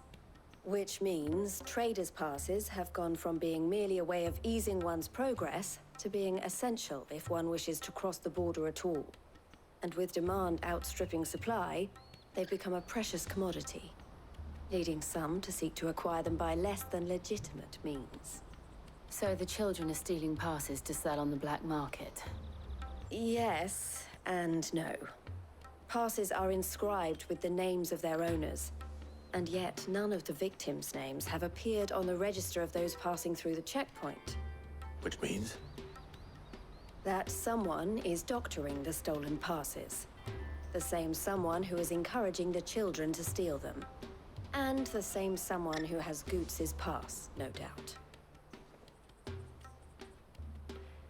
Whoever they are, they're ruining the livelihoods of honest merchants, which is why we've decided to take a stand. Will you stand with us? You want to get your pass back, and we want to ensure that no more are stolen. Catch whoever's behind it all, and two birds shall be slain with a single stone. Is there any other way of getting to the Crystalline Dominion, Goots? They won't let you in if you're not with the caravan. It's that, I don't know, try swimming across the strait. But the guards will definitely spot you if you try and do that. Like, we don't want to get spotted, right? So either we find the people who took the pass, or give up all hope of entering the Dominion. All right. We'll help. Thank you kindly. But I don't know your name. Eloise at your service. Clive. A pleasure doing business with you, Clive.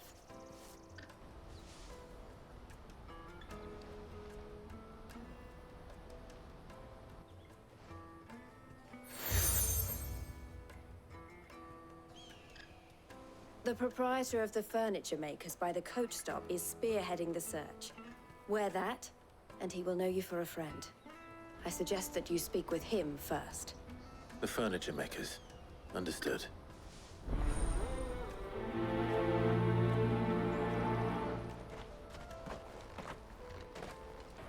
Are you the furniture maker? Looking for something in particular? Ah, Eloise collared you too, eh? Then I expect you want to know more. She told me you were leading the hunt for the pickpockets. What have you learned? For one, that they're targeting the traders carrying the biggest packs. Harder to watch your back, see? And less chance of the mark giving chase if they're spotted. Not that they'd be likely to catch them. Those imps know every inch of this warren like the backs of their hands. Their eyes must have lit up when they saw Goots. The fishmonger round by the gate's been trying to track down the children involved. You should go and have a word with her. Thank you. We will. Fish for sale! Fresh sorted and smoked! Can I interest you? Ah, sorry. Message from Eloise, is it? She's asked me to help her. To help you find the pickpockets. Is that so? Suppose I better tell you what I know, then. For one, this isn't a family operation. All the traders say the children who stole their passes were dirty, dressed in rags. Street urchins, by the sound of it. We get a lot around here. Orphans from the wars. A few, perhaps. You saw the refugees gathered by the entranceway? They're all looking for a new start in the Dominion and beyond. Some of them take it as an opportunity to rid themselves of unwanted baggage. The shame of it. Whoever's behind this would have to have made themselves known to the children at some point. And so should we. You should start with the children around here, then. I doubt they're the ones involved, but they might have heard something. It's worth a try. All right, then. Questioning children. How hard can that be? Do you have a moment? What do you want? What I want is to know who's asking children like you to pick pockets. I don't know. Nobody's asked me. What's picking pockets? Do you get paid for it? No, you get in trouble for it. So if they come calling, you know what to tell them. Excuse me. Do you mind if I ask you something? Can't stop you. I was just wondering if anyone has asked you to do anything out of the ordinary recently. Anything you grown-ups ever ask us to do is shut up and go away. So guess what I'm about to tell you to do? Sorry. I'll leave you alone. Excuse me? What do you want? I don't have any money. It's all right. We're not going to hurt you. We just want to talk. What about? We've heard that some very bad people are making children like you steal from travelers. We need to know who's behind it so we can stop them. I don't know much about it, really. But my friend, Honza, he said he got a job doing something dangerous. Sounds promising. We need to find him and ask. Do you know where your friend might be? He's usually by the tents outside town. Thank you. You've been very helpful. She must have meant the refugee camp. Let's hope he's still nearby. That big fat donkey was easy pickings. He wouldn't have noticed if we robbed his boots off him. Yeah. Wish we hadn't handed over the pass, though. Could use one of those things to get out of this dump. Chance would be a fine thing. The moment they found out, they'd string us up by our guts. Would they now? Perhaps you'd like to introduce us to these charming characters. Shit! We're in trouble now! What do we do? You two get caught if you want. I'm off. Hunter! Where are you going? So that was Hunter, eh? Jill, you watch these two. I'm going after him. All right.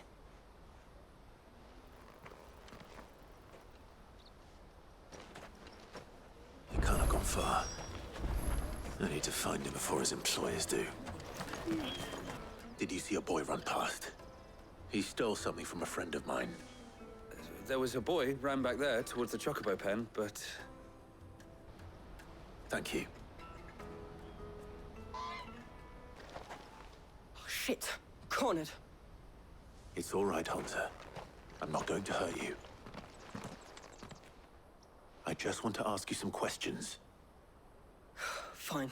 Not like I've got a choice.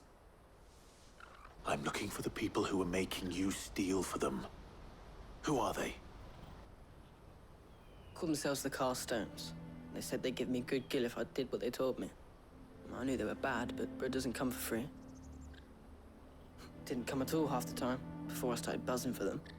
You know, if I didn't do it, they'd just pick on someone else. Someone they could push around easier. Hansa. You found him then? Jill. Where are the other two? Eloise is watching over them. She sent Goots and I to look for you. You're... him! I haven't got your pass anymore, if that's what you're after. I gave it to the cast stones. Whatever you do to me, I can't get it back. Not that I go against them anyway. If it weren't for their guild, me and my mates would have starved.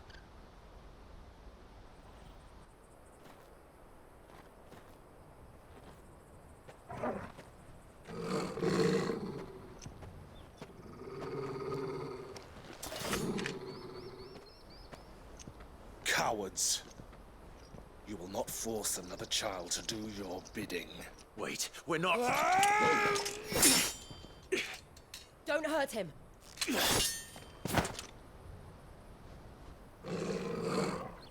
You're making a mistake. We're on the same side. Like hell we are.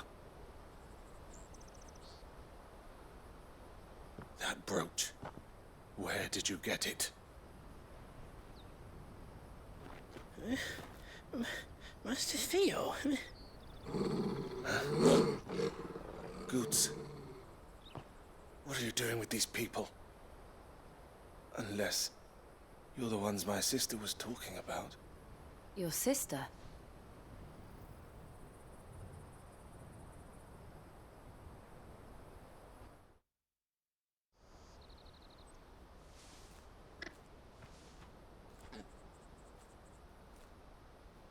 Eloise didn't tell us she had a brother.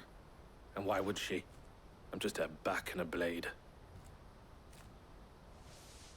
Theodore, at your service. Sorry about before. Theodore, what do you know of the cast stones? Vultures who have made Boklad their hunting ground. They prey on the desperate, stealing from those with gil and bullying those without it into joining their flock. I'd been looking into their activities in hope of sparing the refugees any further hardship. But it seems they've already stooped even lower than I'd feared. Hansa's a good lad. Don't blame him for what they've made him do. If he and his friends hadn't agreed to work for the stones, some other poor souls would have. On pain of death, most likely. Clive, was it? And my sisters asked you to help put an end to the pickpocketing. Then we all want the same thing.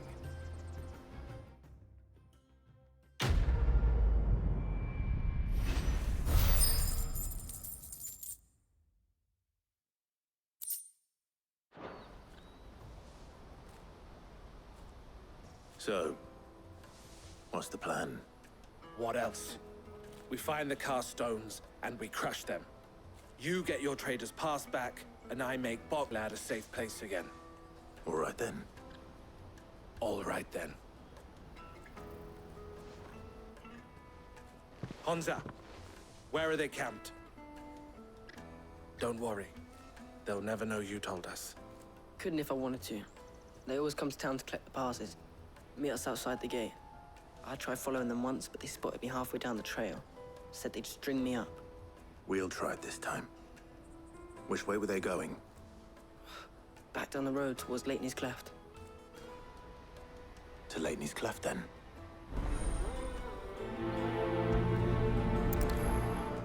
Leitney's Cleft is to the south, past the camp.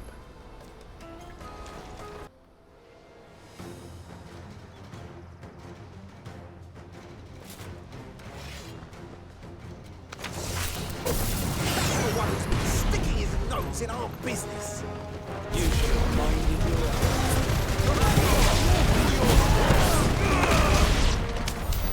I doubt these were the ringleaders. But at least we know we're on the right track.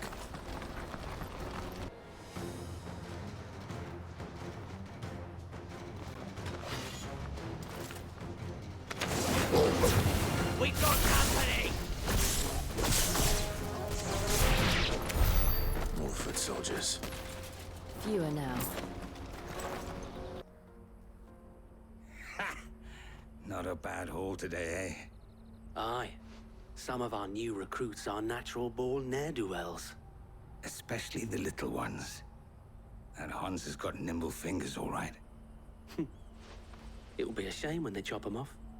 But till then, let's make the most of it. Scum. The leaders of the cast stones, I take it. They don't deserve any mercy, Clive. I wasn't planning on showing them any. We're ready when you are, Theodore.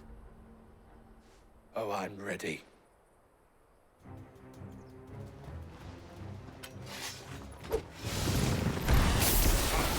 It's that guard from Bockland! Kill him! Kill them all!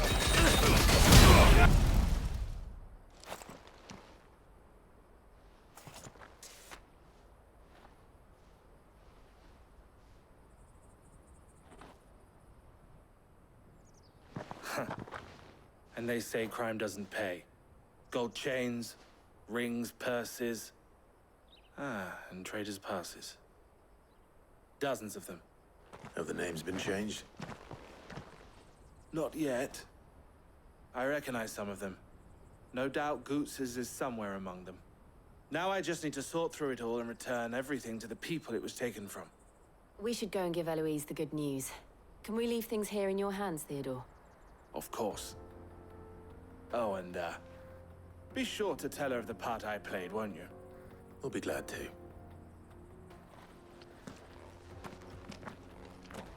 Ah, Clive. How goes the hunt? My brother isn't getting in your way, I trust? Quite the opposite.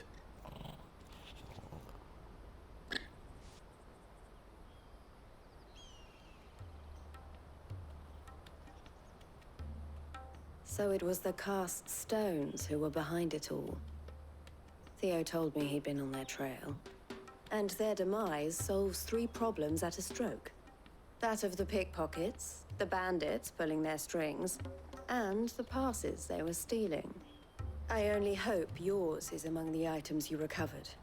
Only time and Theo's return will tell. Speaking of whom, welcome home, dear brother. You are too kind, Eloise. Here, Clive. Goots's pass. Ask him to keep a closer eye on it from now on, would you? I will. Thank you. El, I've asked our boys to carry the rest of the goods back. Can I count on your help in sorting through it all? Of course. I'll make some space in the storeroom. I expect you'll soon be on your way then. But it wouldn't do to leave without introducing yourself properly. Would it now? Sid. Don't look so shocked. We're on the same side. I don't understand. As you now know all too well, we at the Crimson Caravans are always happy to help those in need. For a small fee, we will move anything that needs moving. Be that goods to market, or bearers away from it. I was the first my sister helped escape. If it wasn't for her, I'd have been branded as a boy. I had no idea. It just so happens that we are seeking to expand our operation. And who better to join forces with than the leader in the field? Wouldn't you agree, Theo? I would. It seems our purpose is the same in more ways than one. So what would you say to working together again? It would be our pleasure. And our honor. The honor is ours. Here, Clive. This is for you.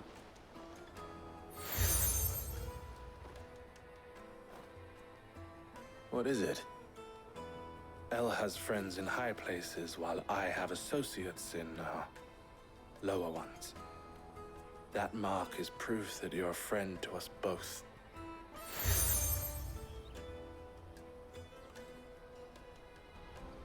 I shall bear it with pride.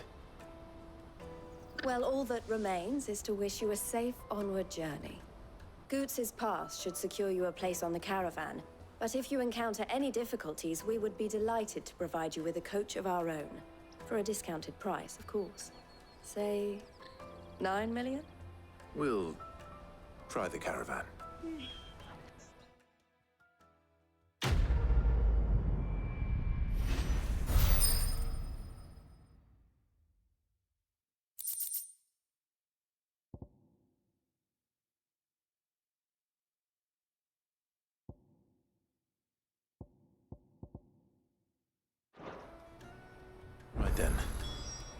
get this back to Goots.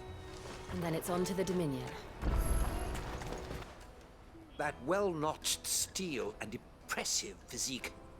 I have need of a sword for hire, and yours looks to be a weapon well worth the coin. Might you be convinced to offer me the use of those formidable arms? How exactly do you intend to use them? Well, being something of a scholar of Zemeckis history, I wish to investigate the ruins near the city.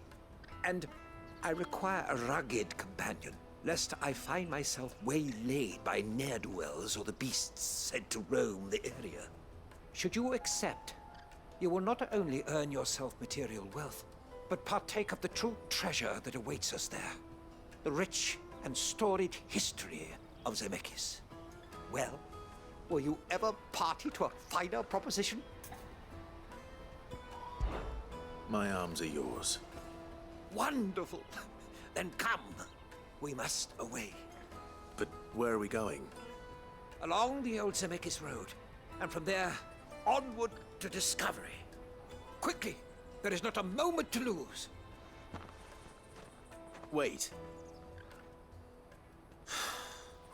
Good luck with your ne'er-do-wells.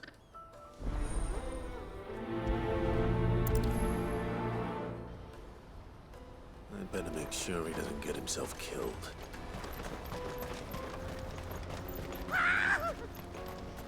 Why am I not surprised? Are you hurt? Happily not, good sir. Thanks to your timely intervention. More importantly, we have arrived. Now, feast your eyes upon the marvel before us.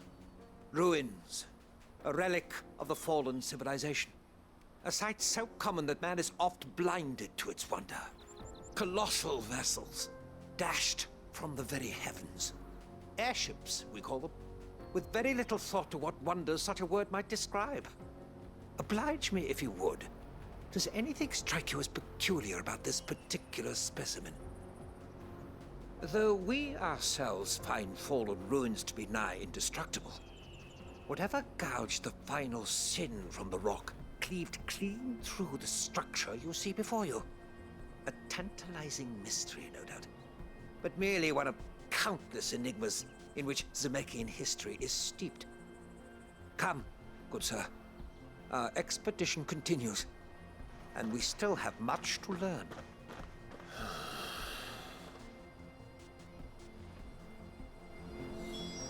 He's passionate. I'll give him that. Not again. All right then. Who's first?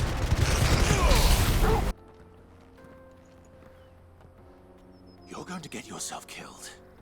Oh, that would not do. That would not do at all. Not when such majesty stretches out before us.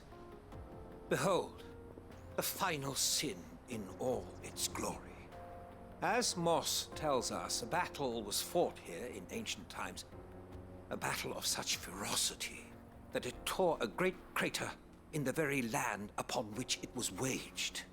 In reaching for their holy sanctum, did man enrage the gods, and great was the vengeance that was rained down upon him. Alas, the full truth of the matter is lost to time, though I live in hope that I might see it discovered. But we must not dwell upon such things. There is more yet to see. Onward! History awaits!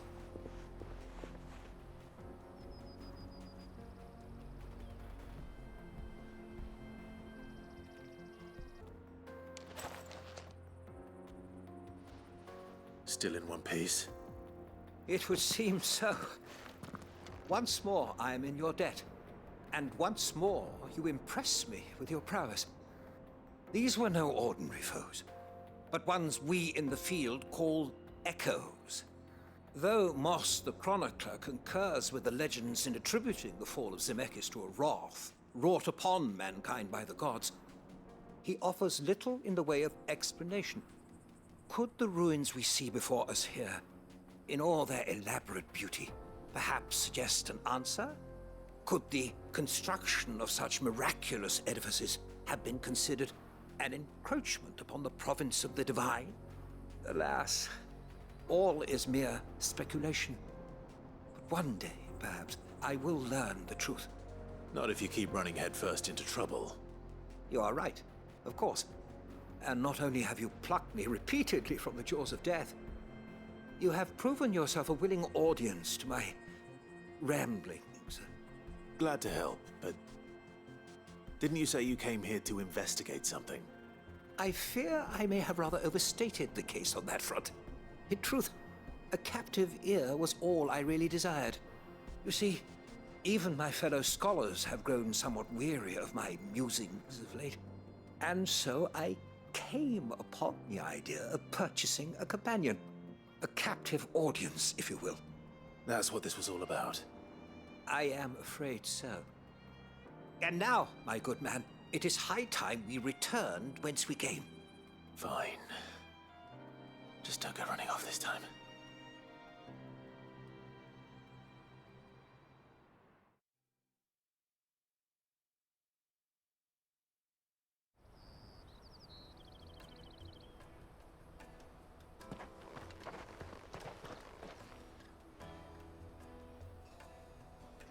And so ends a delightful day.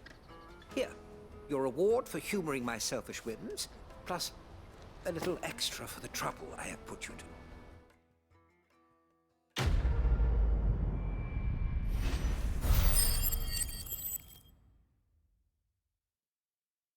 I see you've been of some assistance to Eloise. Perhaps you can extend me the same kindness? Perhaps. What would I be doing? Finding someone. You see, I've been having trouble with thieves, and despite the many pains I've taken, I can't stop them from rummaging through my packs.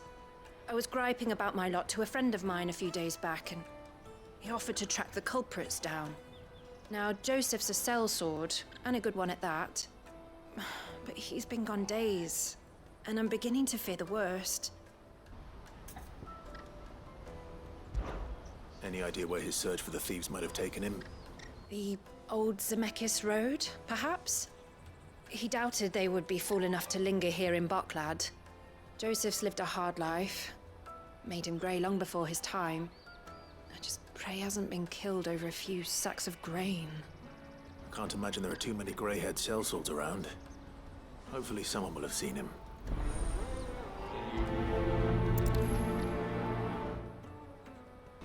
What do you want? I've no coin on me. Just information. Has a sellsword passed through here? Grey hair. Now you mention it, there was a young man with salt in his mane sneaking around out there a while back. Which way did he go? How am I supposed to know? Buggered off down the road, I expect. Now why don't you do the same and leave me be?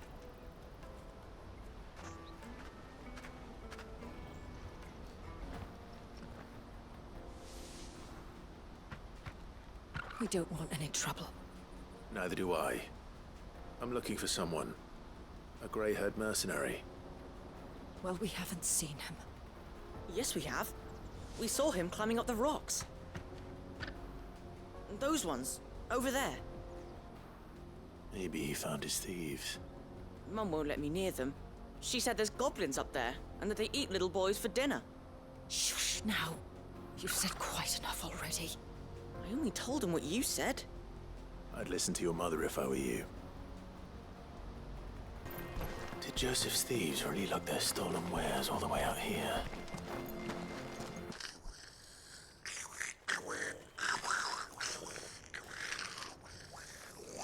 I think we've found our thieves.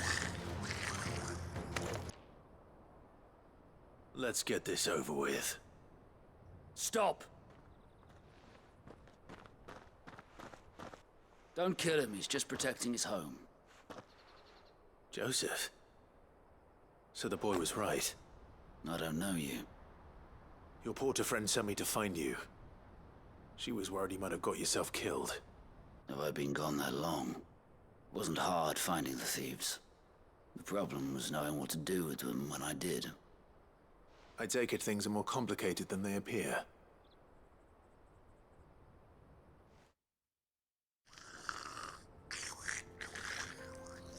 I'd all but ruled out bandits before I even left the market. You know why that is? Because our thieves had no interest in gold or gems, or anything they couldn't eat for that matter. Add to that the rumors of goblins in the area, and the mystery practically solved itself.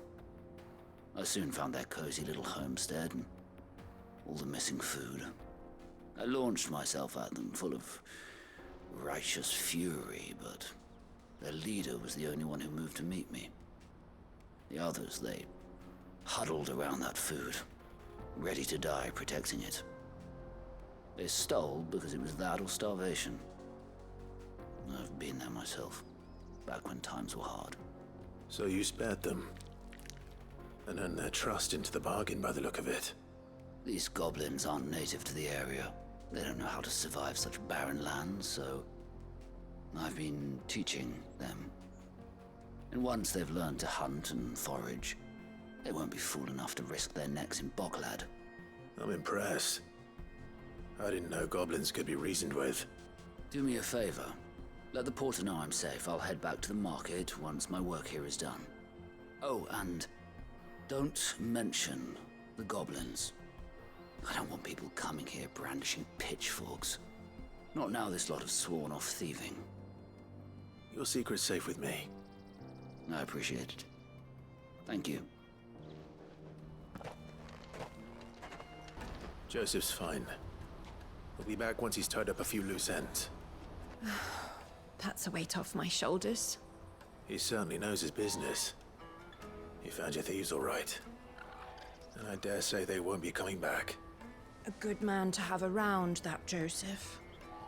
And if he says there'll be no more thieving, that's good enough for me. Thank you for putting my mind at ease. Here, for your troubles.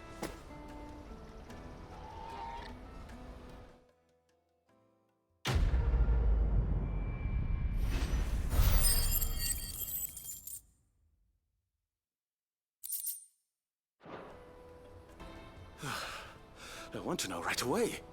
Bad news. Good, actually. Something worth celebrating for a change. Only trouble is, the serving girl's still new to the job, so I can't leave her while I go and invite those I'd like to celebrate with. What exactly are you celebrating, if you don't mind me asking? I've come by a particularly fine bottle of red. A Gotan 66, no less.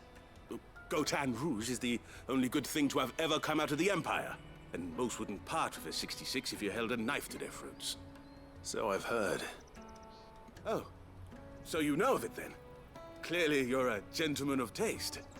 A gentleman who might sympathize with my predicament, perhaps? Would you pass the good news to a few friends of mine? I'll give you a little something for your time, of course.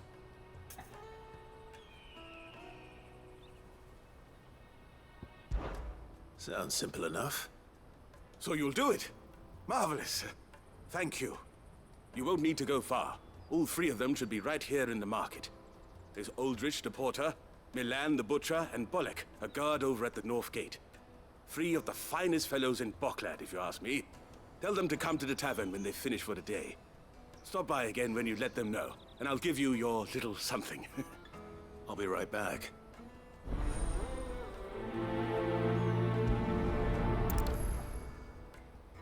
I've been asked to find Aldrich, the porter. I don't suppose that's you, is it? That's me right enough. You need something delivered? The innkeeper sent me. He said there's a cup of Gotan 66 with your name on it when you're done for the day. A 66? Bugger me. If he's just got hold of it now, it must have been in the crates he had me carry down from Sambrek. From the Empire to Boklad. You must be a braver man than most. That's a treacherous route at the best of times. Such is the porter's lot. There's not a patch of storm these feet haven't traipsed across. They'd Soraflam one day, then off to Canva the next. The farther you're willing to go, the fatter the purse. Which is why there's no shortage of competition for some of the longer routes. I'd say I've done enough for today to earn myself a cup of something tasty. Thanks for letting me know. Are you Milan, the butcher? That's me. What can I do for you? The innkeeper's just had a special delivery. He thought you might like to join him for a cup of wine after you pack up for the day. He knows me only too well. And I've got a ham here that will go handsomely with a nice drop. Wine and ham to spare. Bocklad clearly isn't suffering then. Comes with being the place everyone has to pass through to get to everywhere else. Those who travel the Crystal Road bring all manner of goods with them. We get meat from Sanbrek, herbs from Rosaria. Why, sometimes we even see curiosities from across the Narrow. My old man knew what he was about when he set up shop here all those years ago. Anyway, thanks for the good news. Oh, you know what? Maybe I'll shut up shop early. Wouldn't want to keep our friend waiting. I'm looking for Bolek. I was told he'd be guarding the gate. Well, you found him. You're not here to enlist, I take it? The innkeeper sent me. He's just taken delivery of a rare vintage, a Gotan 66. He thought he might like a cup. I've never said no to a goat hand. I'm not about to start now. Thanks for letting me know. You must be a busy man. The market would be flooded with refugees if we weren't here to stem the flow. Oh, my heart goes out to them, all right, but we've got our orders. No papers, no passage. Plenty try to slip past us nonetheless. And every now and then, one of them's foolish enough to try and force their way through. And when they do, well, things can get nasty. You know what? That wine's sounding better by the moment. Well done. I wonder if the innkeeper might spare a cup of that wine. I spoke to your friends. They'll be along soon. That's fantastic news. Thank you kindly. It's been a while since we all sat down together. And the way I see it, that wine is as much theirs as it is my own. How so? Well, I wouldn't be serving anything but slops without Aldrich to go and fetch the good stuff for me. And then there's Milan, who always sends customers my way. And Bolek, an even-handed keeper of the peace, if ever there was one. Those three are the backbone of Bocklad. Lose any one of them, and the market would soon fall apart. And without the market, I wouldn't have a single customer. I'd say that's worth a bottle of 66, wouldn't you? And more besides. Everyone needs a shoulder to lean on. Be they world-weary innkeepers or brooding swordsmen. Right, I'd better prepare for my guest's arrival. I hear you had me carrying a bottle of Gotan 66.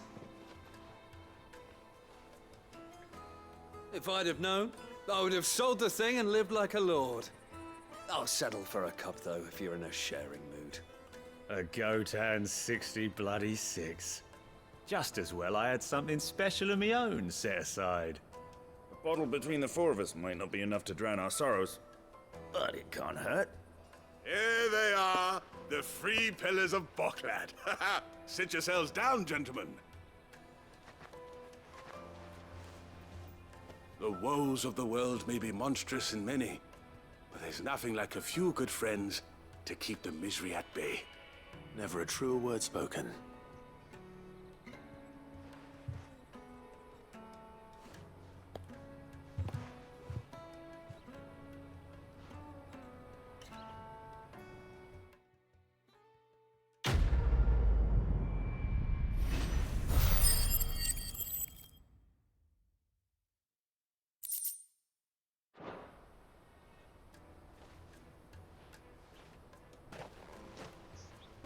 Here you are, good. Try not to lose it again. Me pass! You found it! Oh, thank you so much. Nan would have killed me if I'd come back without it. I'll have to say thanks to Elle and Theo, too. So should you, Hansa. You and your friends don't have to steal anymore. If anyone threatens you again, you know who to turn to. We do. And we already have. Miss Elle's given us a job shifting the chocobo shit out the stables. It's hard work, and the pay isn't half what we got from the stones. But if we stick at it, we'll keep ourselves fed. You stick at it, then. And Goots, I'm sorry for stealing your pass. That's all right. I've got it back now. And all's well that ends well, eh? You said you're trained to be a blacksmith, right? Well, I'm gonna be your first customer. I'm gonna save up all my gil and get you to make me a massive sword. I'll do me best. Till then, eh?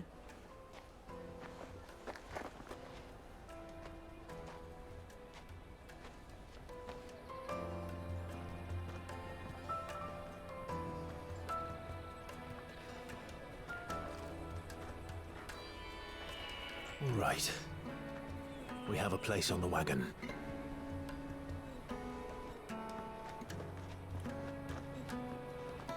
Remember, Goots, we're mercenaries.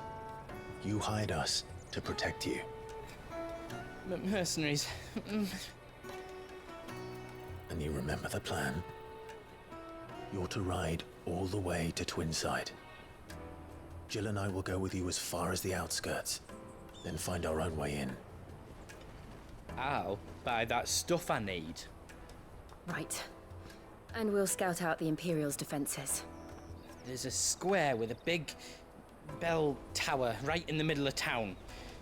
If you get lost, or out goes wrong, we can meet up there.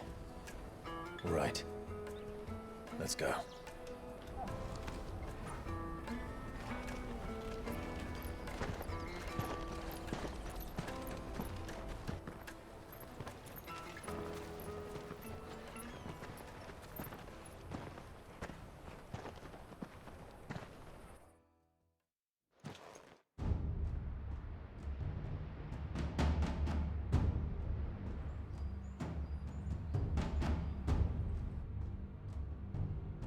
I see.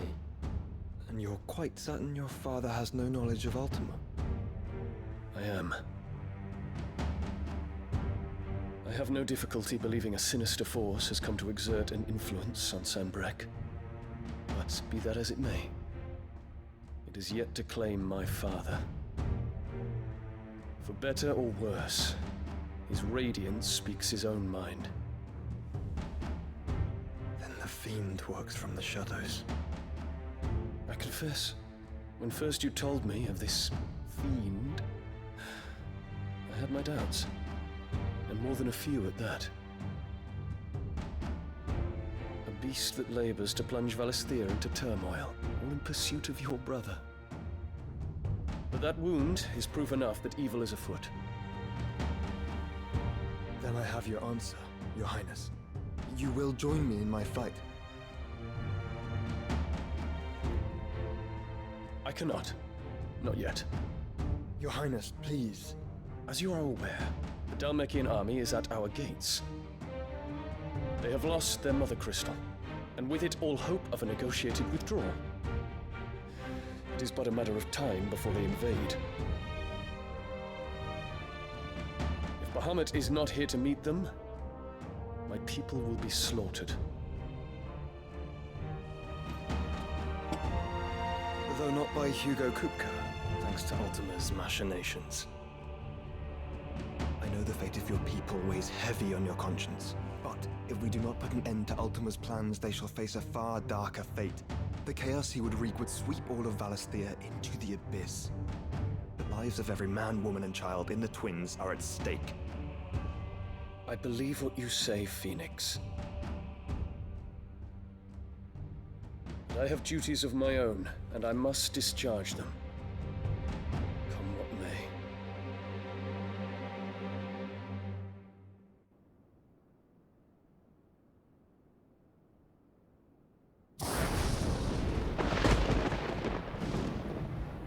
What do you know of my blood?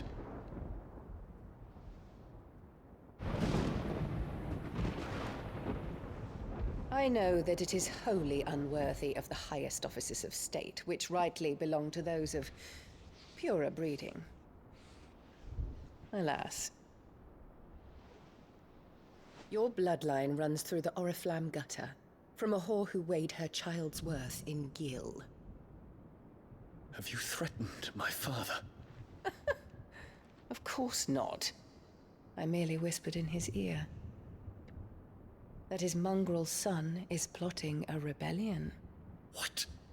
Sylvester listens to the words of his astrologers. And they have ears too. You have been feeding them your lies! Should you remain loyal to Emperor Olivier, his radiance may yet crown your head with laurel, and not with tar. Fork-tongued witch!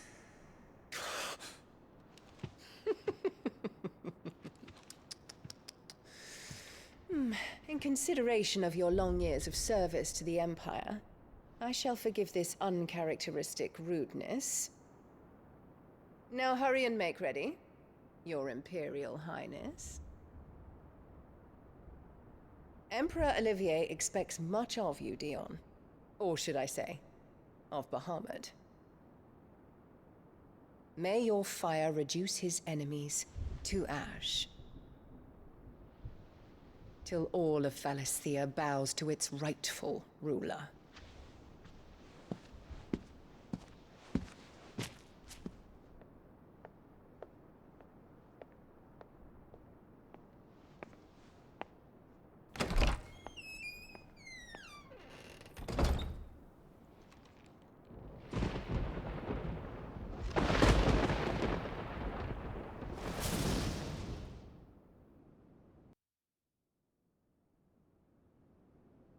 There is another darkness that has taken hold of Sanbreque.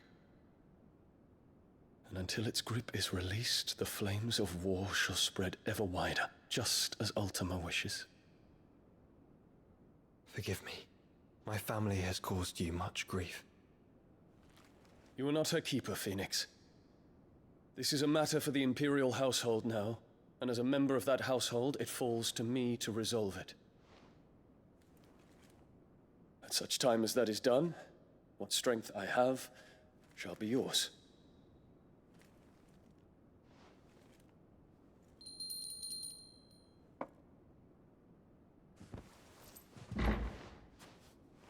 Thank you, Your Highness.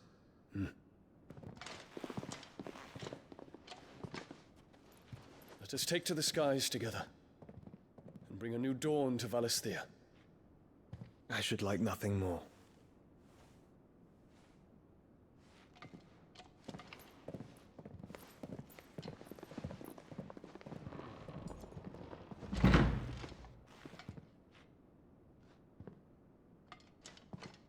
Terence. My prince. Tell me true. Do you believe what I'm about to do is wrong? We dragoons have but one leader, Your Highness. And we shall follow him unto the very end. Thank you. And this is my decree. For their crimes against the crown, the traitorous Annabella and her usurping son shall be put to death, and the Empire restored.